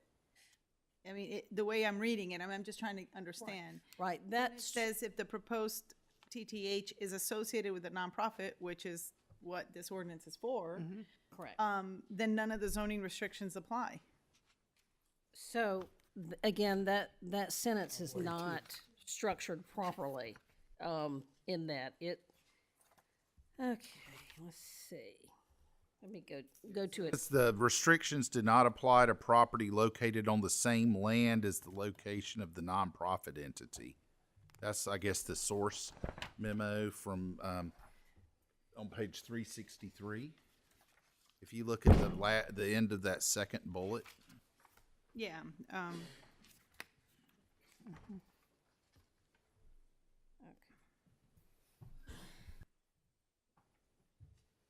Yeah, these restrictions do not apply to property located on the same land as the location of the nonprofit entity. So that reads two very different things. Correct. Yeah. So the memo is not. The memo was not clear. So do we need to amend that? The ordinance is correct because it references the amendments. If you look on page 364 through 369, it lists the amendments to the current zoning ordinance. Yeah. The blue is, I think, the draft language that is up for consideration. But where does it cover this particular part? I just want to make sure it's all consistent. It's I think it's not. Andrea is right. So in the ordinance on 364, under characteristics F1, you go down to the section, it starts in blue, where it says emergency or transitional tiny homes can also be a primary use and located on a separate parcel, provided it is in association with a religious institution, social service, or nonprofit entity. However, In order to be considered for concept plan approval, any separate parcel considered as a primary use, which means it's isolated from the nonprofit entity. Could be anywhere. Must be currently zoned residential multifamily low density RML, residential multifamily high density RMH, or any non-residential zoning district except limited manufacturing or industrial.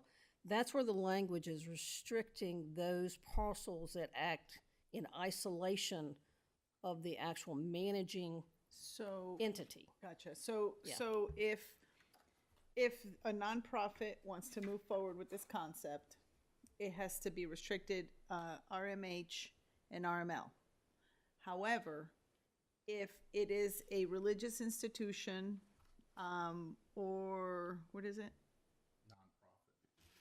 If it's or if a religious institution or a nonprofit has land that's not zoned those two things, they can basically put it on their parcel. Correct. And it would not be part of the RMH, RML. Correct. Okay. That gives the flexibility there. Yeah. Thank Yeah, you. we wrestled with that. I bet you we did. wrestled with that one. No, and then this is written wrong, so it I made know. it even more difficult. I'm good. Thank you, Maria. It's a good question. That just jumped out at Confusing. me earlier, and I was like, that makes no sense. Okay, thank you. So we don't have to amend the memo. Okay. That'll be corrected for second reading. Okay, perfect. Any other comments from council? Well, just to ask the question, and it's late, and this is the first reading, so I'm not gonna beat this thing to death right now, but the what is it called? TTH. TTH, there's nothing zoned that in the city right now. No, correct. So in order to get this, they're gonna have to come forward and ask for a zoning change, correct? Correct. And Becomes its own do it district. within the framework of all these different ones, which gets it kind of confusing. But, okay, I mean, it's got a lot of hoops to jump through, but, okay. Okay. Anyone else want to comment? Thank you for clarifying. I'll make a comment. Okay. I've had quite a few calls on this, and if this were final reading, I wouldn't be voting for it. But I'll pass it on the first reading to keep it moving forward. But I got a lot of questions to get answered between now and then. Is it not in my backyard, or where's it going, or what? A list of them, yeah. Okay. But I think he has that's an gonna answer. come up in all of us, all 6 of them. And I need to educate myself for second reading on RMH and RML and those zoning areas. But I mean, I see what's being accomplished and makes sense. I'm not familiar with those, with all the parameters listed. It's all under over those the place, zonings. but And If you could provide a list of the questions, we could get those answered before second reading in the memo. Yes. And that's fair enough. You know, I consider myself an expert in zoning, but all of that is very confusing of H and L and what all of this means. So it's going to take a little more study, but we can do that for 2 weeks. But I am glad it's moving, right? And that's a good thing. So multifamily is townhouses, apartments? But usually zonings have, like, we know the general concept, but there's a laundry list of What can be- parameters, correct? Right. And that's what I need to. Basically, So, multifamily. Generally, RML or RMH, you would think about duplexes or, like you say, townhomes or multifamily apartments. Those are what those zonings typically are used for. Or an apartment in a backyard, Correct. Well, which we see that a lot in different neighborhoods. One of the things that George and his group wanted to make sure with these tiny homes is that they have easy access to medical facilities that pretty much in walking distance, along with going to buy their groceries and shopping or what have you. So the provisions are being made wherever they go. They have good access to those locations. Am I correct? Mental health, substance abuse, they're within ample difference, distance, right? And you have your eye on something. Yes. Your eyes look straight to me. I have my eyes on it. He's got his eye, he has a We send property each in other in hand mind. signals. Any other comments from our council members? All those in favor? First reading. Unanimous, passed. Thank you. Final item under new business is first reading of an I did? Sorry. No, we continued, 9, yeah. Oh, number that's 9, the developer has walked away, so, right. Thank that's you. not coming back under its current form. Okay, Okay. scratch that. Oh, that's right. That's the thoroughbred run. Yes.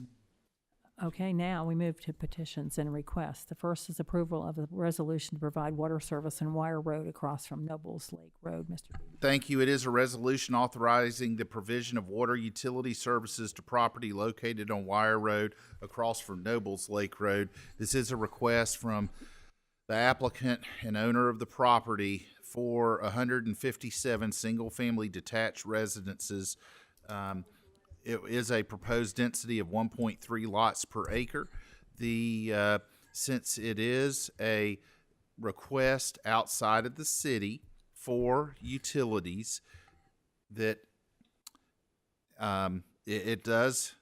we have to treat it as if it would be developed under planned residential zoning regulations, and we have a policy for provision of water and sanitary sewer service to unincorporated areas, which establishes the process, decision criteria, and conditions for city services to developments outside the city limits.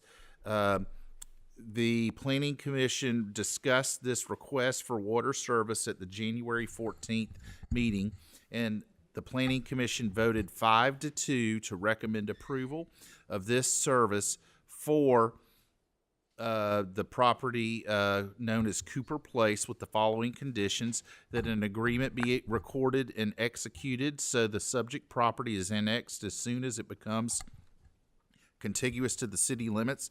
2, that the city engineer approve the design of the water service.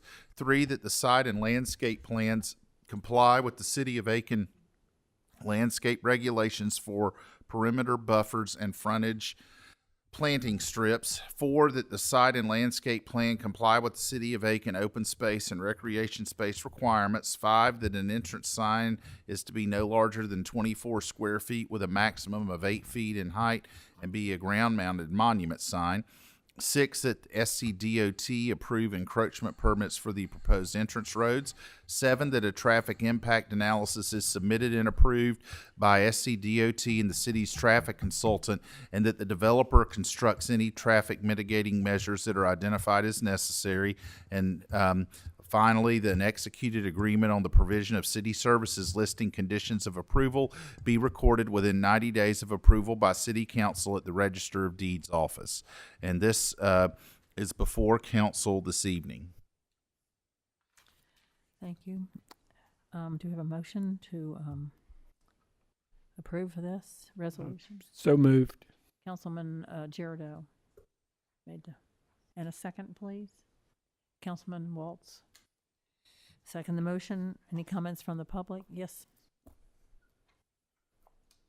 I have her. I said her first. The lady in the back is first, and then you'll be second. Okay.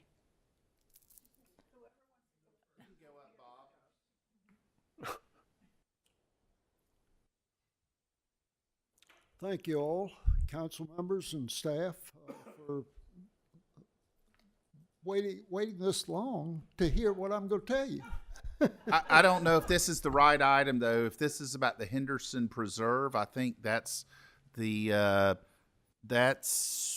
Yes, the one that's we further down. Actually, it's the next item. It's the next item. The next item, yes. Okay. Yeah. Well, I'm going to outlast you anyway. I know you will. I know how old you are, so you're going to outlast me. Yeah. Yes. You're doing great. I'm sleepy. Yes.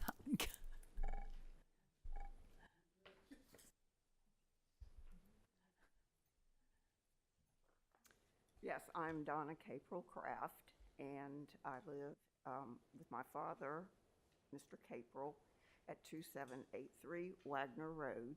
But the property my dad owns, we own the property right across the road on Wire Road.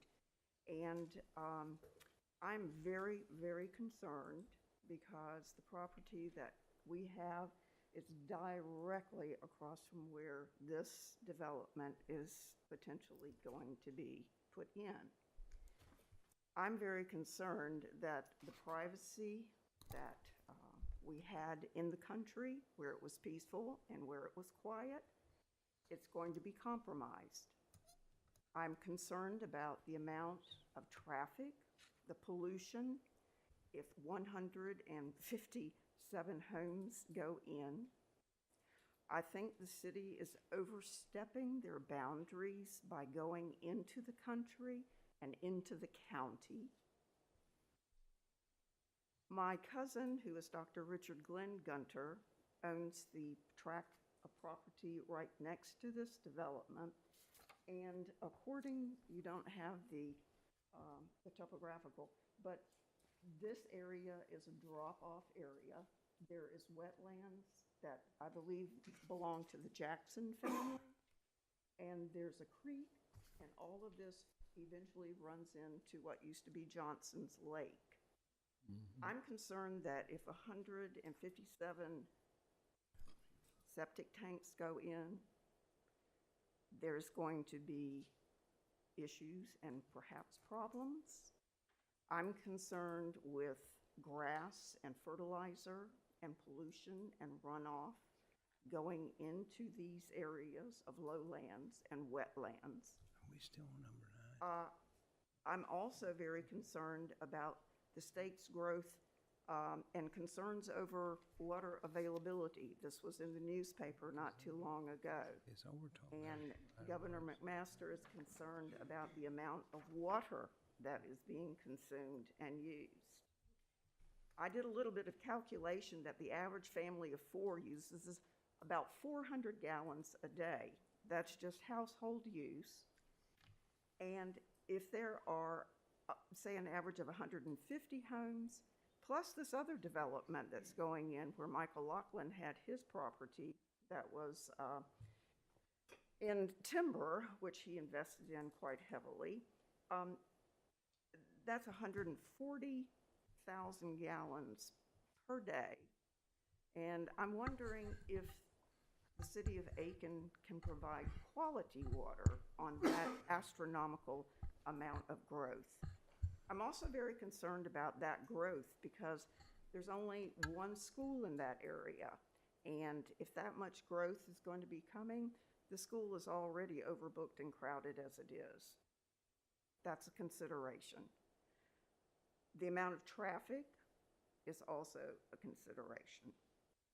Moreover, I'm very concerned about the environmental impact because we have hunting, deer, quail, turkey.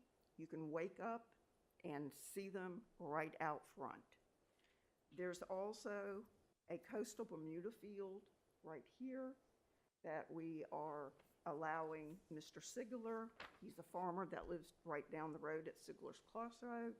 We've given him permission to use that coastal Bermuda field. And it is an agricultural area.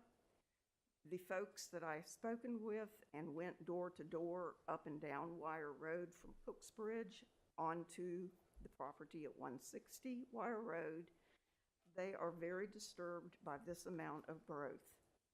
They move there with their families and with their small children to be out of the city, to be in a quiet neighborhood, to have their farm, to have their chickens, to have their donkeys, to have peace and quiet.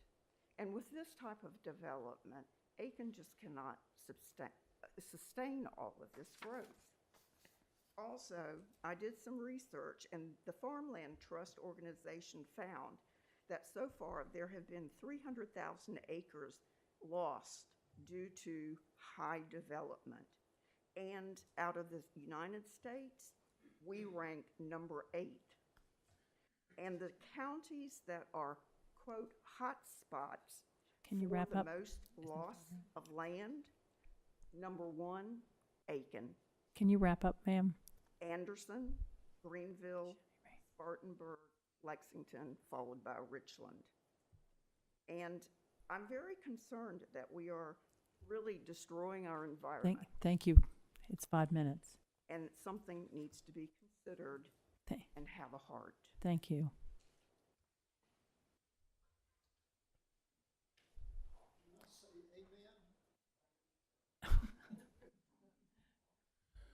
Hello, my name is Keith Pulaski. I live at 4113 Shady Oaks Drive in Augusta, Georgia, representing South Georgia Homes. We're excited about the opportunity, about the possibility of this development, and we're already taking precautions in place for the backdrop of this stream or the creek that's back behind this piece of property. And then also as part of the approval process, I know the young lady was worried about the traffic, but we will adhere and do traffic studies along that road as well and open any questions.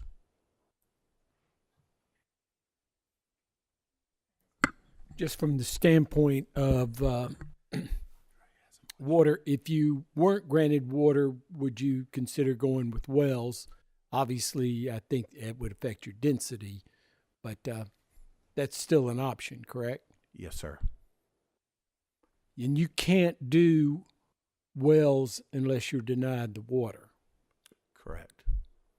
So you have both ways, but thank you. Yes, sir. And the other thing is we will have a lot of green space and buffers since it is septic tank, so we will not be clearing going into mass grading this site at all. So you're not going to do a total clear out of all the trees? No, sir. No, sir. That's excellent. That's good to hear. And, you know, we could have gone in for 60-foot wide lots and shallower lots, but we did not. What are the size of the lots? They're 70 feet by about 140 feet. I think they're almost 14,000 square foot lots. Okay. So what's the density? And they're not huge. No. They're like 1 point, yeah. So again, we're not just trying to come into here and clear cut everything and put a bunch of density. We really thought about the land.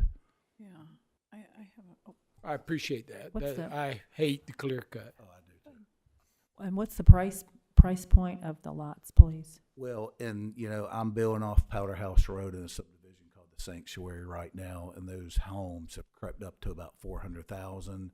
So we are trying to keep these more affordable and try to stay in the mid 300s to even low 300s. But the development costs and everything, as you know, is just through the roof.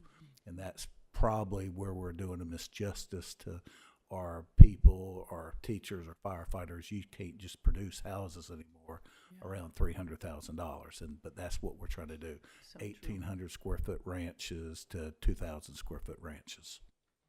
Thank you. you mentioned the creek in the back, and I know that was one of the concerns. And you said you were taking measures. If you can just share with us kind of like what it is, what kind of measures? The multiple silt fence layers that we will have and other things, we will actually have a buffer far enough away from that creek that we would not disturb that creek at all. Okay. The runoff of the waters. We'll run double types of silt fence along the backside of that property and then take other measures.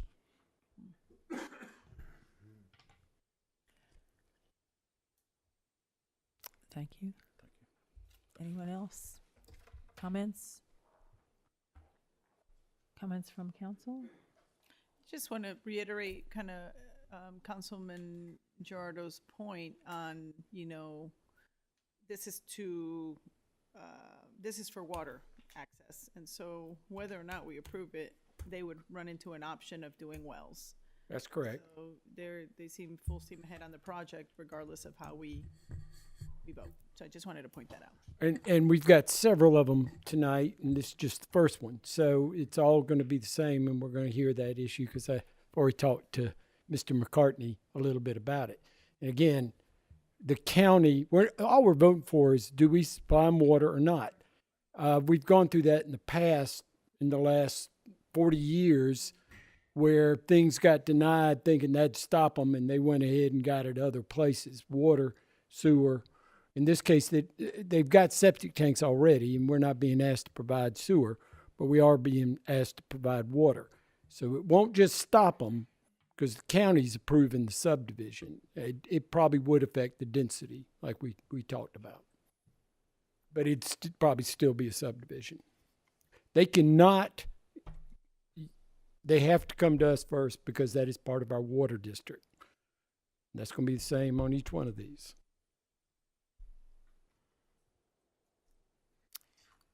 Anyone else want to make a comment?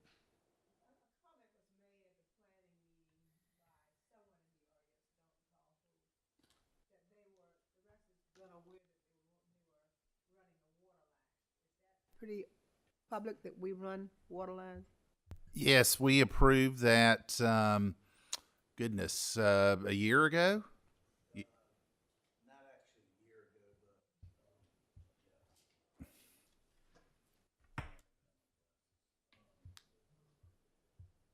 It was a vote, though, by the council for the water line extension, I believe. Time ago. Yep, so about 6 or 7 months ago. Okay. Thank you. So we've already approved it. You've approved running the Water water line. line, yes. Yeah. Part of that, I think, and Mike, correct me, wasn't this to also loop the system? Yes, sir. We heard I'm talking to the engineering director, not you. That matters. Yes, and we heard earlier today at our work session the importance of looping the water system to help with the integrity of the water system. So we did that also to loop the system. Mm-hmm. Thank you, Mike. Are we ready to vote on the first reading or first resolution? All those in favor? Motion passed unanimously. Thank you. The next item is approval of a resolution to provide water and sanitary sewer services to Bridge Creek consisting of 206.81 acres on Edgefield Highway and Allen Avenue. Mr. Biedenbow. This is an ordinance, a resolution authorized the provision of water and sanitary sewer utility services to property located near the intersection of Edgefield Highway and Allen Avenue. The applicant is requesting water and sanitary sewer service for the development of 609 single-family detached residences and 996 attached townhomes with a density of 3.41 dwellings per acre. About 4 acres are being proposed for a commercial area along Edgefield Highway frontage, for which no specific use or development plan has been provided at this time. Like the prior one, it is subject to the provision of water and sanitary sewer service to unincorporated areas, and it has availability of both. And the Planning Commission discussed this request at their January 14th meeting and unanimously recommended approval of water and sanitary sewer for this development called Bridge Creek with the following conditions. They are identical with one exception. I think the monument sign is a little bit, the ground signs must meet Aiken sign regulations. And I know otherwise the other conditions are similar or identical to what was described in the prior application. Again, this is for water and sanitary sewer service. Thank you. Do I have a motion to So moved. resolution for this? Councilman Waltz made the motion. I'll second. Councilman Girardeau seconded the motion. Any comments from the public? Yes, sir. I think he had his hand up first. He's dying to go. Let him go. Yeah.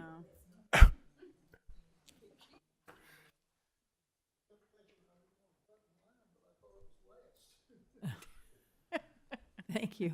Sit in the back and Good then you can see evening. what people Good are doing. evening, Don. Okay, my name's Don Moniak. I live off of Highway 19, 2 miles off of Highway 19, and 2 miles north of Exit 18, which means I use this road quite a bit. And I'm very familiar with Highway 19, having run route sales on it as well every 2 weeks for 12 years. Give me a second here.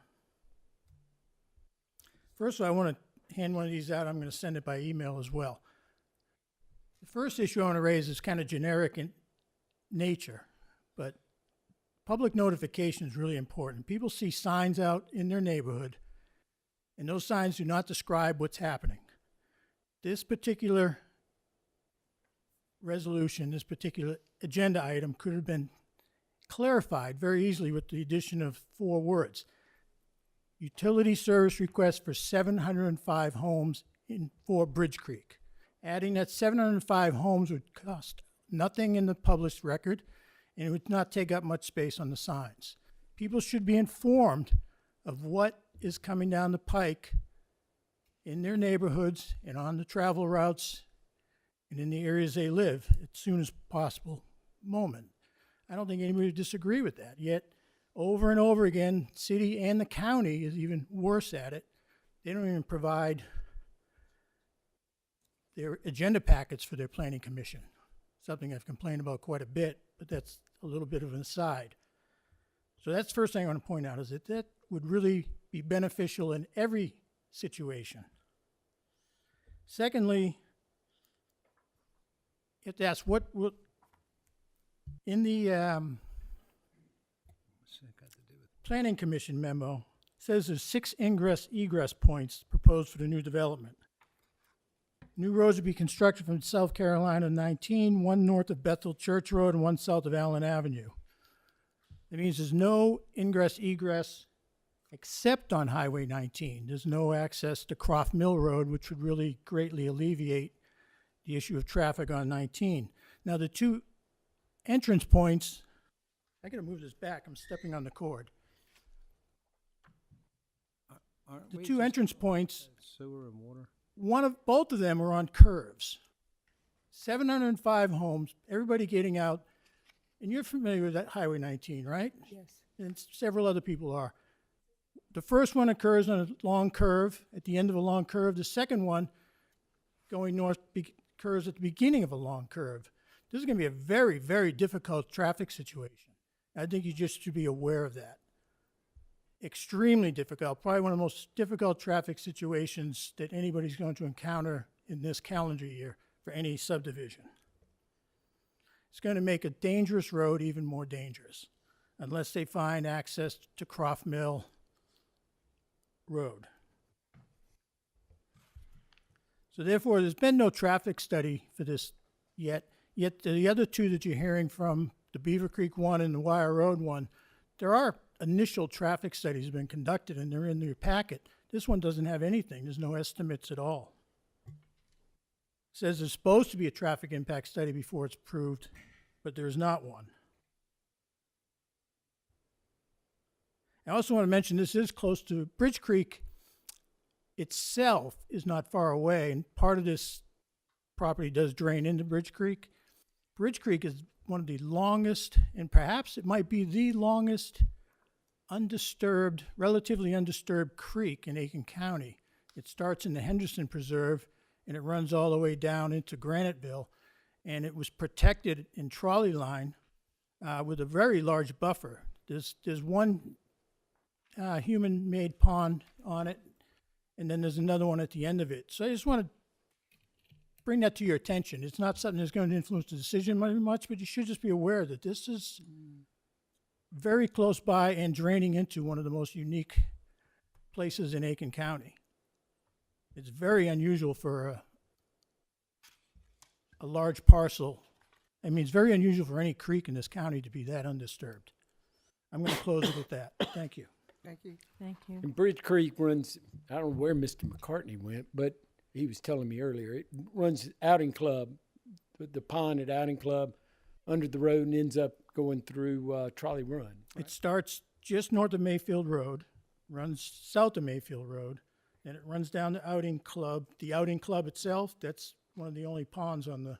That's what and then it runs into Trolley Run, where it's very well protected. Trolley Run was a very well-designed subdivision when they first started. Protected quite a bit of it. Yeah, I would agree with that. There's Mr. McCartney. Okay. Thank you. You're up. You're up finally, yes.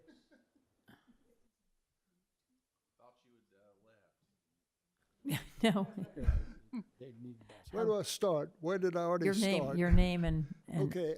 address. Glad to be here and see all you folks. A lot of you I know and know well. Name and address. Like this one right here. and that one right there predate all of you. She and I predate all of you in Aiken. Isn't that right, Sarah? Yeah. I wouldn't ask a woman that. Okay, well, anyway. Bob, say your name and address. Sir? Say your name and address. My name and address, my name is Robert McCartney, and my address is out in the boondocks in the county, but I've worked with the city for 40-some years now, so. Very good. But I can tell you it's 1119 Barnell Road, and it's got a very strict conservation easement on the land now, and can never be subdivided and can never be any more buildings built on it than what's there now. And it's got 6 federally listed endangered species of plants growing on it, and old longleaf, frequently burned. Very good. It sounds like a beautiful place. Talk about this one. Sir? Talk about this property that you came to speak about. Talk about the property that I'm here for? Right. The 705 single family. All right. I just discovered this evening that at least some of the folks here were not aware of the Henderson Heritage Preserve. Are all of you familiar with the Henderson Heritage Preserve? It's one of the jewels of Aiken. I mean, it's one of the most important pieces of land in Aiken County. And we have put this together with the Department of Natural Resources, South Carolina Department of Natural Resources, and combined a number of tracts to form this large preserve that's managed with prescribed fire, which is necessary for the longleaf ecosystem, which Aiken County was one of the top 5 counties in the country with longleaf pine acreage. It's disappeared down to the point where we're not even, probably not even the top 20 anymore. So, but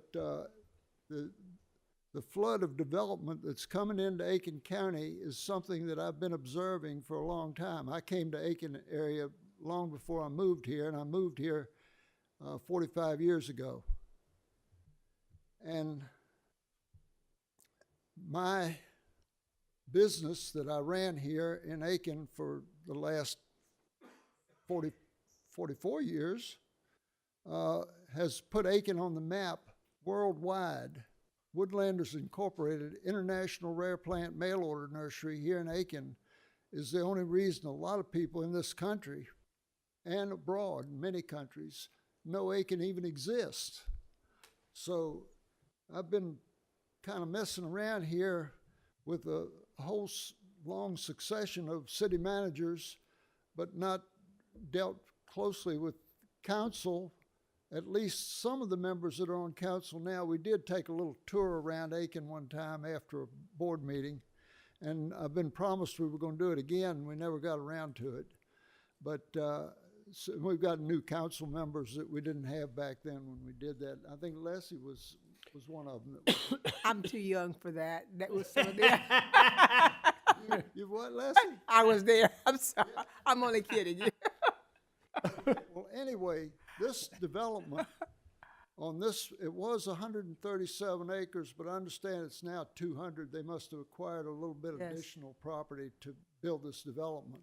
I didn't learn about this development until 3 days ago. And I was alarmed when I heard that they were going to put this huge development in there right adjacent to a long boundary, 3 separate tracts on the Henderson Preserve that we purchased in the past 15, 20 years, the Browder Tract and the Croft Mill Tract, and what's the other one? Well, there's 3 of them that border this new development. And I just couldn't imagine that the county would be so stupid and so irresponsible. And Stuart, you can tell your schoolmate, Mr. Sanders, that I said it. I don't give a damn. So anyway, I will emphasize put that thing in there, and then this group be saddled with the prospect of having to put water and sewer in there for 700 damn houses. You must have some authority to say, hell no, we're not going to give you any water and sewer. You're not going to build that damn thing there. We just have to vote on But I the don't know whether you've got the Thank you. background or the knowledge or the knowledge of what you're losing by not protecting that daggone preserve. I'm sorry? County? No, and 3 days ago I learned that the thing was going to happen because I went to the owners of that property when Vivian McCarty owned that, and she left it. She died. She lived on Edgefield Road or Highway, and left it to two daughters, one of whom passed away about 3 years ago. I'd spoken to the other one, Ms. Matheson, who lived in the South Side, and I don't know if she's still alive or not, but I told them, I said, the Department of Natural Resources would love to buy that piece of property, but they cannot pay more than fair market value for land. And the Henderson Preserve has been put together first by a tract that I was asked to go and look at by the Department of Natural Resources to know whether we wanted to accept it or not. The daughter of a former mayor of Aiken, Mr. Henderson, and that's why it's called the Henderson Preserve, because she wanted to name it for her father, who was mayor of Aiken. We've added subsequent tracts to it. So, thank you. Anyway, I'm just afraid that I told Department of Natural Resources, yes, you definitely need to accept this because this tract has got enough history, enough natural features, interesting geology, and rare plants and animals that we don't even have anywhere else in Aiken County. We appreciate your comments. Let's take a tour. Let's take a tour. Right. And so we're going to lose that if the county is so irresponsible as to have authorized these developers who are swarming in here like daggone shark food fests, you know, to get land and develop it. And the tidal wave of people that are moving in here from the north. Now, I came from the north, not the north, but southern Virginia. What north? Southern Virginia was north of here. We're going to let, there's some other people talk now. Is that okay? I'm sorry? We're going to let some other people make comments now. Yeah. Thank you. And I did text just now, for what it's worth, the planning director for the county and a planning commissioner to see if where that project stands. How can they be so blind to not know what they have here and how fast stuff like that is being lost? There was some good comments here tonight about Hitchcock Woods, and that certainly is something that everybody knows about, although Leslie, I think it was maybe your husband some years ago that came to the horse festival down at Hitchcock Woods, and on the way out, we were riding out, and he said something to the effect, or exactly, he says, I'd never been here before. We need to get going. My breakfast gonna be ready. Yes. Thank you.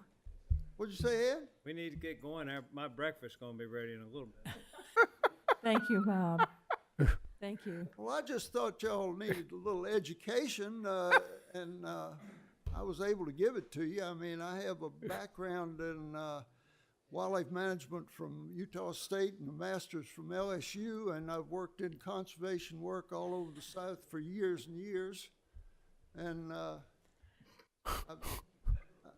not dealt with city council before, but I'm glad to have the opportunity to do it this evening. Come back and see us. Okay. Yes, because we got to see if the developer's here. I'm sorry?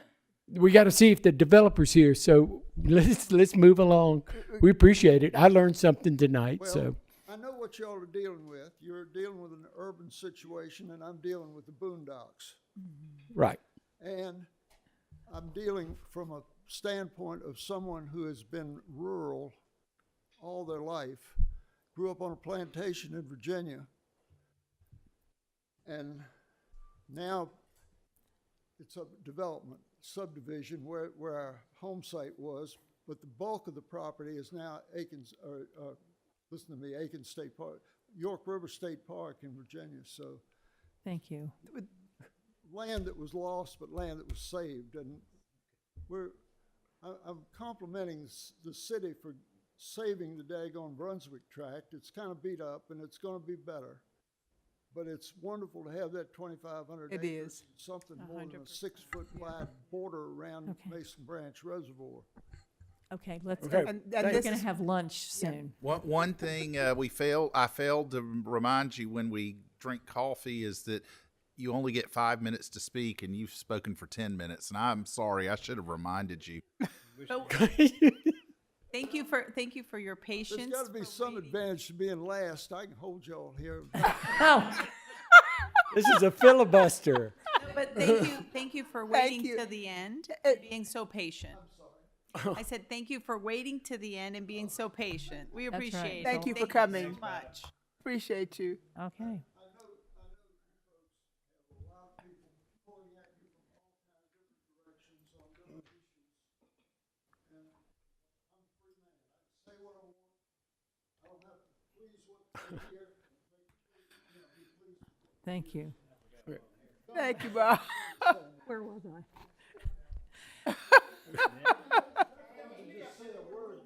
Oh, hi. All the way over here from Edgefield County. Hi. And I've been listening to you, and I'm thinking, we have developers waiting, but, you know, there should be like a 3-minute deal for all of mayor and council. And I appreciate very much your dedication to Aiken County. But I want you to know that Can you I tell was Uh, us your name? there Could we, 3 minutes. could you give us your name and address? Brendan Bancroft. Thank you. Oh, North Augusta, actually. And I was here when the ribbons were cut at Henderson. And I believe in giving back. I do. So I'll give nature back. And I'll stand up here and tell you that, yes, you do have a treasure in Henderson for Aiken County.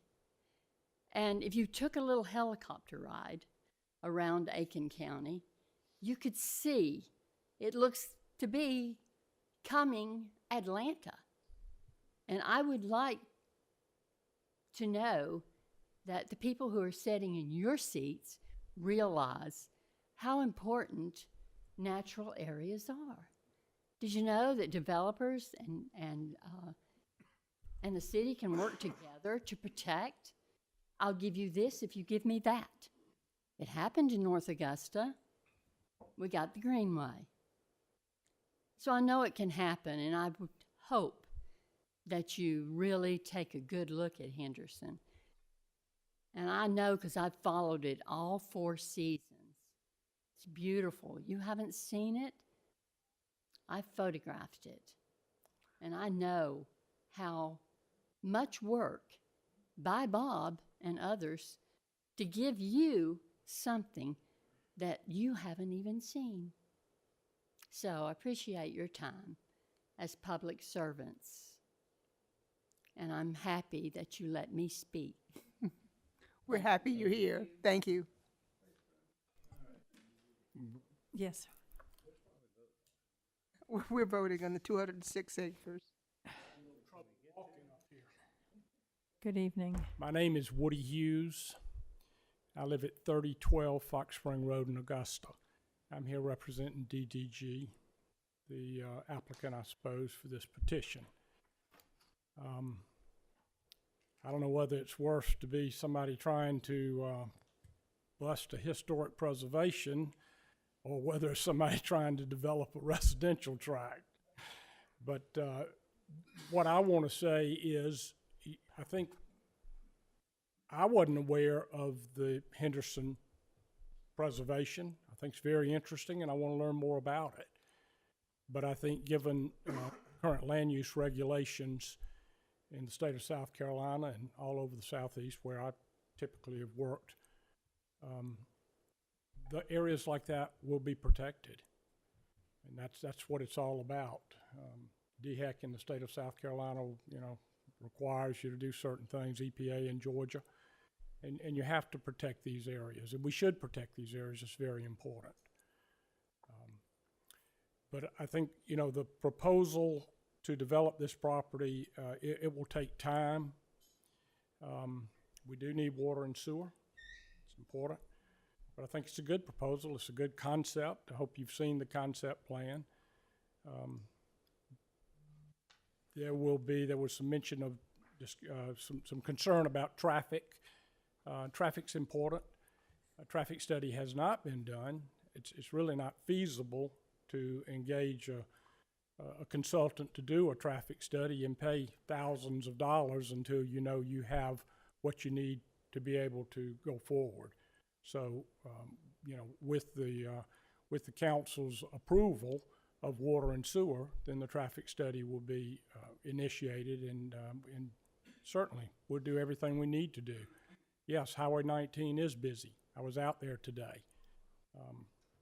But it's not something that we plan to ignore or just run roughshod over. We'll develop within the standards that we have to develop by, and we'll do a good job.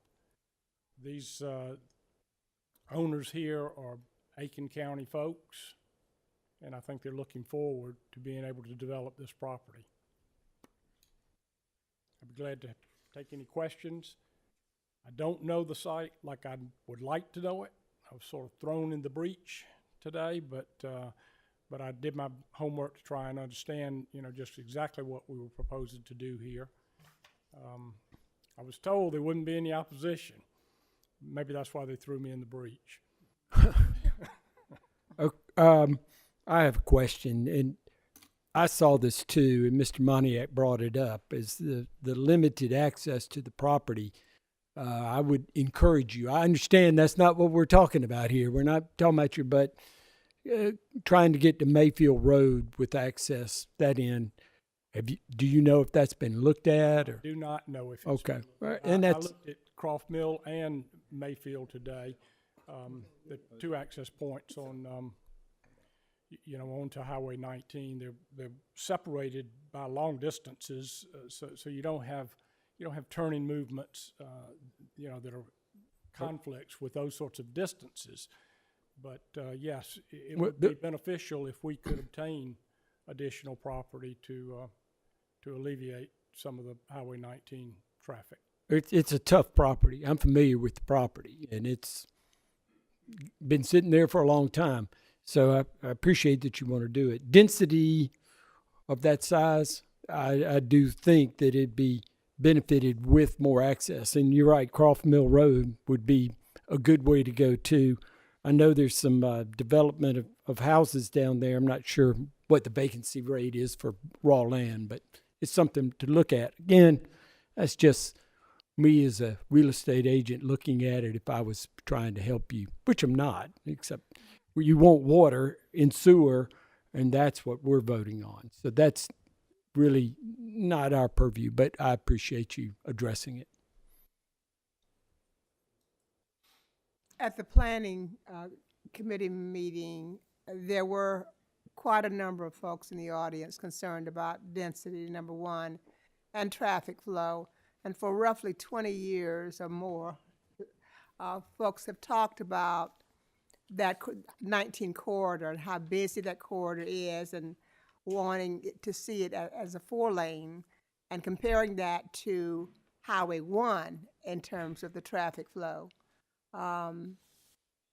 Not that much has been done in terms of pushing for the development of expansion to 4 lanes, Stuart, that you know? No, that is correct.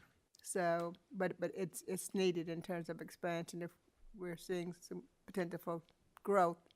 I think if the growth continues, and this is just me speaking as somebody from Augusta, Georgia, but based on what I saw today, I mean, I would think DOT would have to begin to address that growth out there and the Right. traffic.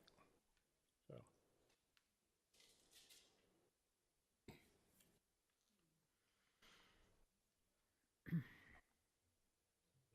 Thank you. thank So- you. Thank you. Comments from council? Well, we can reiterate what we went through on the last one, and the fact that they could do wells and they could do any number of things. Now, the sewer's a little different. Sewer adds to the Yes. complexity of this because there's no sewer.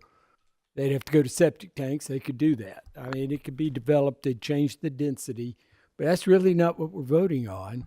It's in our land district. It's in our sewer district, and I do not agree with using that as a tool to make people do something that we have nothing to do with. They haven't even gotten to county council yet, so it's kind of odd. But again, it's not up to us. We can't make designations on this property and say, well, you got to make it less dense.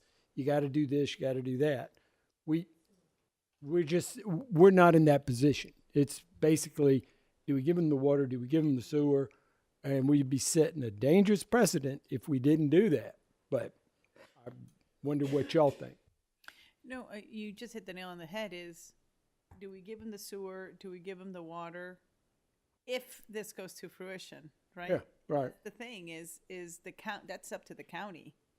All these parameters have to be met by the county, and if the county goes and pushes all this forward, are we going to be the supplier of the water, the sewer? And that's really the question. I feel like we're kind of putting the cart before the horse, but when you word it like that, it makes more sense, in my opinion. So they're wanting to know because of costs. That's why. Well, they in order for any development to move forward, they have to set the infrastructure and they have to set the utilities. And so Before they start on And- anything. is this also a case where if we didn't give you the water or the sewer, would you go well? I don't think so. I appreciate your honesty. Oh, yes, thank you. Yes. But, I still think but it's not. they're going to go to these people who spoke. They're going to the county and put pressure on the county. So this is the easy leg of what's in front of you. I'm in favor of granting them water and sewer, and I'll go visit. I didn't know about that plantation. I'm curious to learn more about that.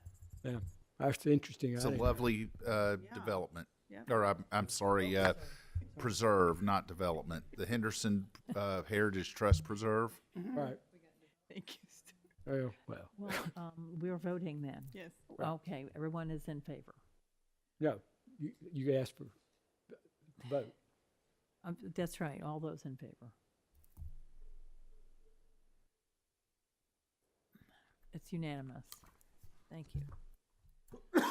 The third item is approval of a resolution to provide water and sanitary sewer services to 31.9 acres on Columbia Highway and Beaver Dam Road, Edenville. Thank you. It is a resolution authorizing the provision of water and sanitary sewer utility services to property located at the intersection of Beaver Dam Road and Columbia Highway North. This is 214.4 acres. The first phase is 31.9 acres. This would consist of 726 single-family detached homes with over 50 acres of open space. Like the other two, it has falls under the policy for provision of water and sanitary sewer service to unincorporated areas. And the Planning Commission unanimously recommended water and sanitary sewer service with the conditions identical to the others. Number 6, the entrance signs are to be ground-mounted monument type, no larger than 24 square feet, with a maximum of 8 feet in height. And is before council for consideration. Thank you. Is there a motion to approve this resolution? So moved. Councilman Girardeau made the motion. Councilwoman Brohl seconded the motion. Any comments from the public? Yes, sir.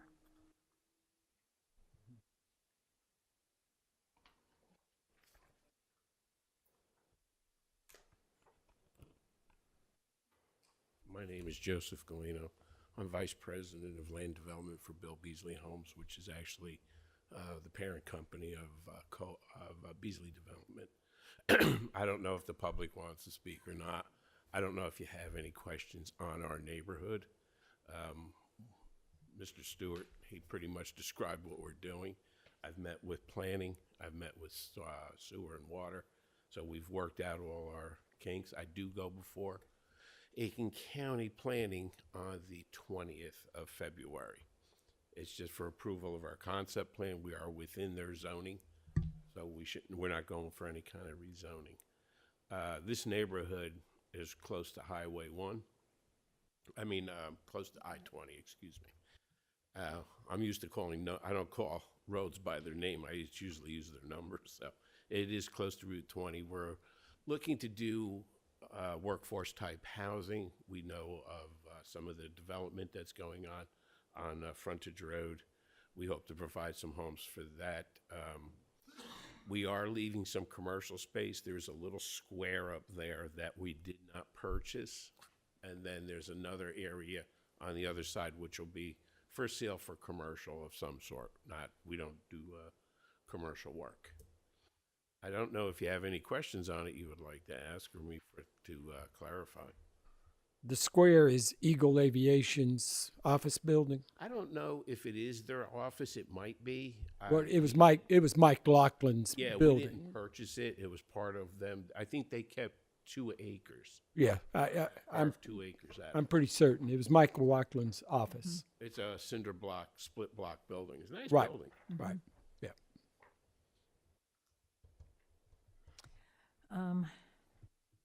Thank you.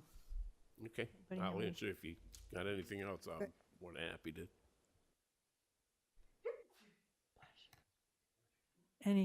Are we ready?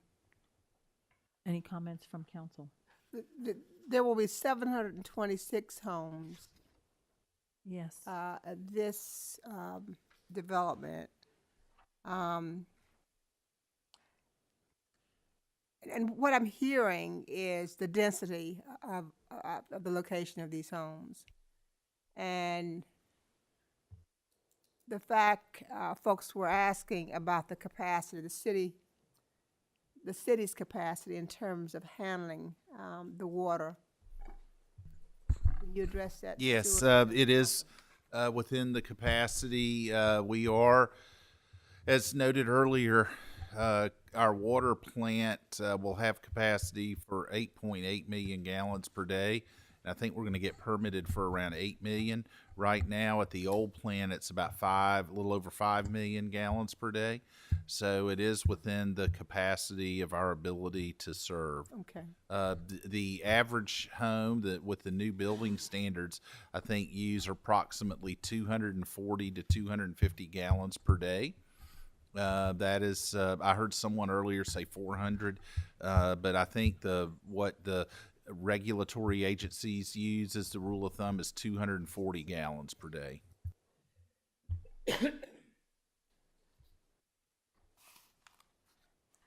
Madam Mayor, I have Yes. a comment.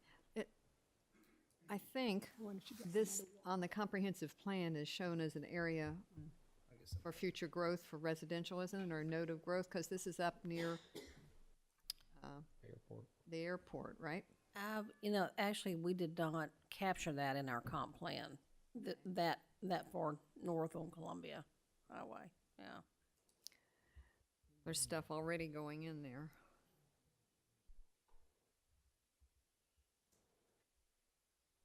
But again, all we're approving right now is water to this front section, Right. not the back section, which that could change dramatically as time goes on, and who knows what that's going to be. But it's rather small.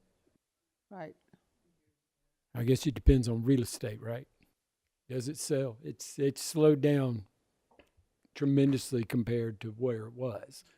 But we're getting back to normal. 30 days is not normal. I know y'all are going to miss that. We miss it too. Call for the question.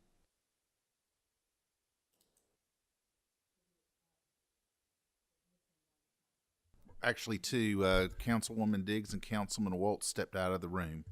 And, Councilwoman Diggs has left the building. well, she's leaving, and Councilman Waltz got a police officer We to wanted to make escort. sure, we wanted to make sure she got to the car. Well, safely. she had a little So- procedure today. She went the extra mile for us. She really did. The hospital. So we'll vote. We're gonna, all those in favor? It's unanimous, minus, The two. the fourth item under petitions and requests is approval of a resolution to provide water and sanitary sewer services to property owned by Aiken County on Gun Range Road. Thank you. This is a resolution authorizing the provision of water and sanitary sewer service to property owned by Aiken County on Gun Range Road. As you remember, we dedicated a portion of our CPST 5 money for this project for the Fire Training Center.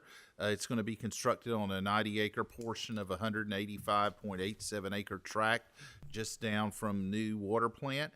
And the conditions are a little different. The Planning Commission unanimously recommended by a vote of 7-0 that this be granted with the following conditions: that it annexes as soon as it's contiguous.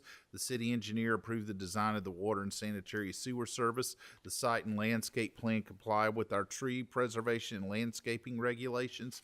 The site and landscape plan comply with the city open space and buffer requirements. Any new sign be a monument sign in compliance with the city of Aiken sign requirements, and that an executed agreement for the provision of city services be reported within 90 days at the ROD office. Thank you. I need a motion, please. So moved. Councilwoman Gregory Second. And I second. and Councilwoman Broll second the motion. I think everybody. Any comments from the public?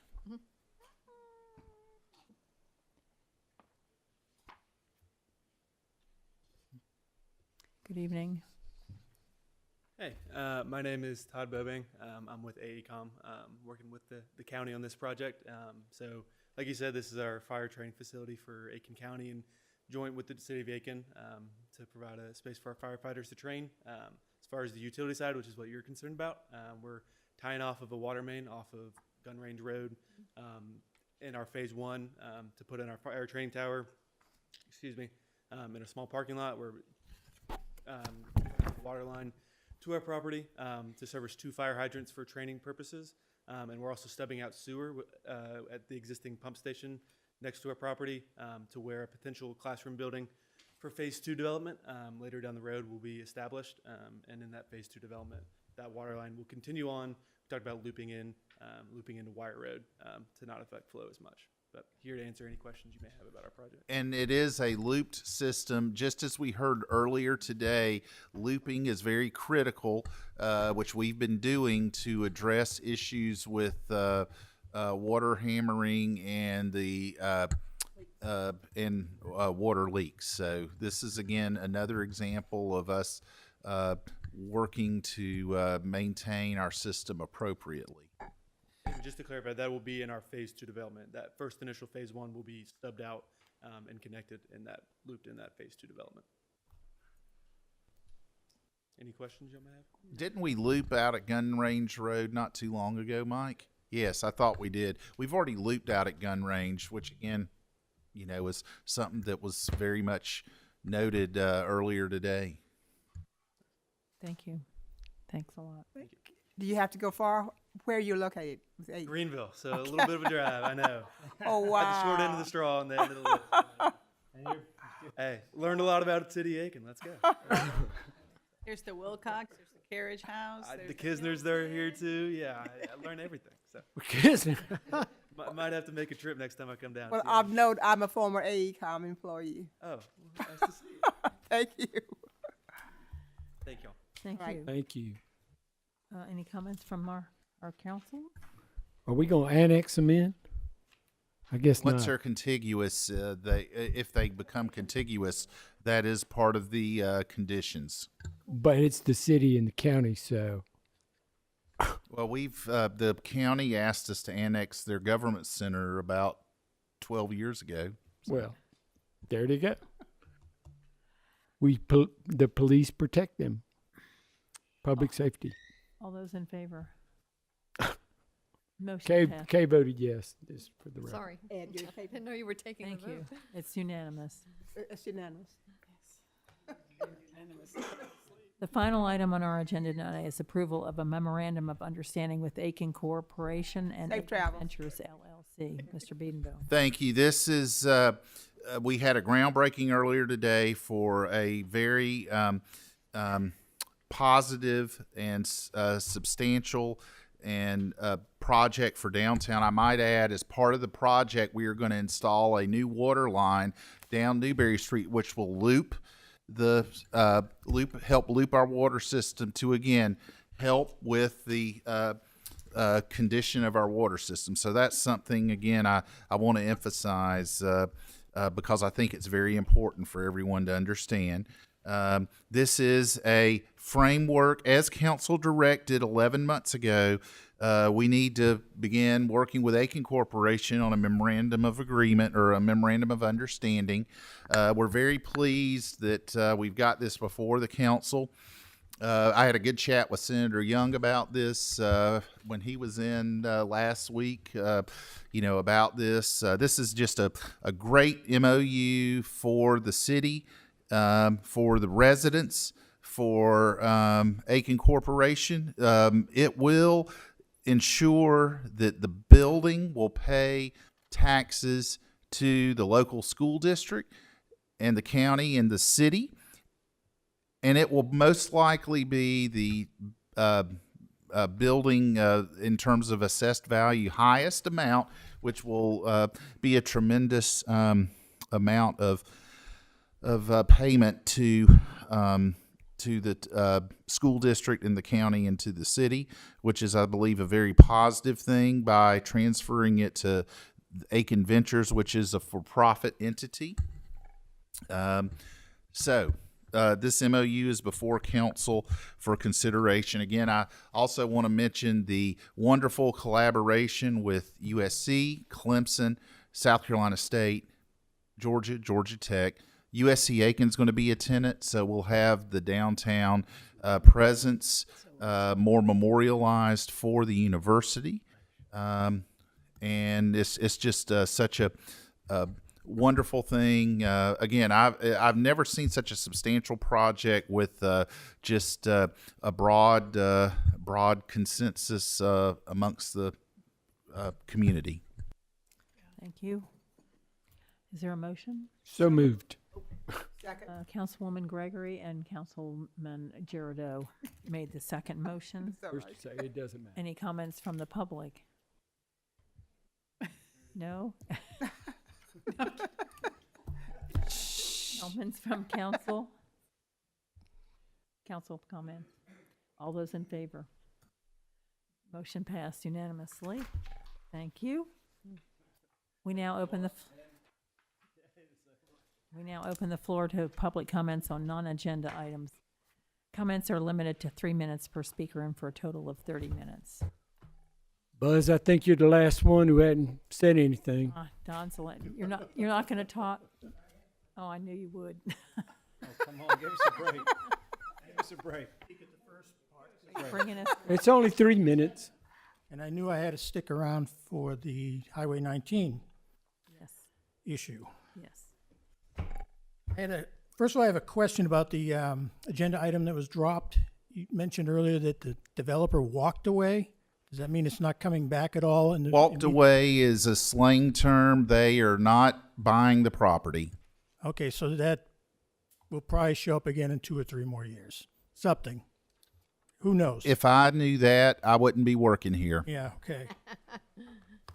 I just wanted to confirm that because there was some misunderstanding elsewhere. So the other question I had about the Powder House Connector Road, are all the right-of-ways been obtained? Because like through that Ware property, it showed that there was a right-of-way. Not on that. obtained right-of-way yet until we get through the FHWA process, which we're well on our way to. FHWA. Federal Highway Administration. Federal Highway Administration. Sorry to be talking in jargon. Federal Highway Administration, we have to get their approval for Phase 2 because we receive federal money. So we cannot begin acquiring right-of-way until they sign off, and we are very close to being able to do that. Okay. The final thing I had is that I would think that one of the lessons learned tonight is that you might consider special called meetings for really hot subjects. It would save a lot of time, and then people who are coming for the rest of the agenda items don't have to wait till 10:30 to speak. Thank you. Hey, thank you. I don't think we disagree with that at this point. This was kind of a unicorn type meeting, just with the confluence of a tremendous number of items. So, yeah, I don't think it's going to be the norm. No. Madam Mayor, I have a quick question. Yes. Well, who knew it'd be this? I had to step out of the room when we were doing the appointments. Is it too late for me to put my name forward for a reappointment? Yes. No, I would didn't leave ask that you. to the city attorney. That's what I was going to say. Okay, I just want to reappoint Brendan Doherty to BZA. Oh, but that was easy. Okay. That's all I wanted to do. Okay. Mr. Beedenbow, are there any more items from this? See everybody Friday. Who is, will you? Oh, well, Council- we need to start an hour later Need two because of motions. this. Now we need Councilwoman, to finish an hour Councilman earlier. Gregory and Councilman Beedenbow. Immediately. No, Girardeau. What? Second. Let's go. Thank you. All in favor? Yeah. Beedenbow, Aye. Girardeau. Stand That's up. what he does. Just like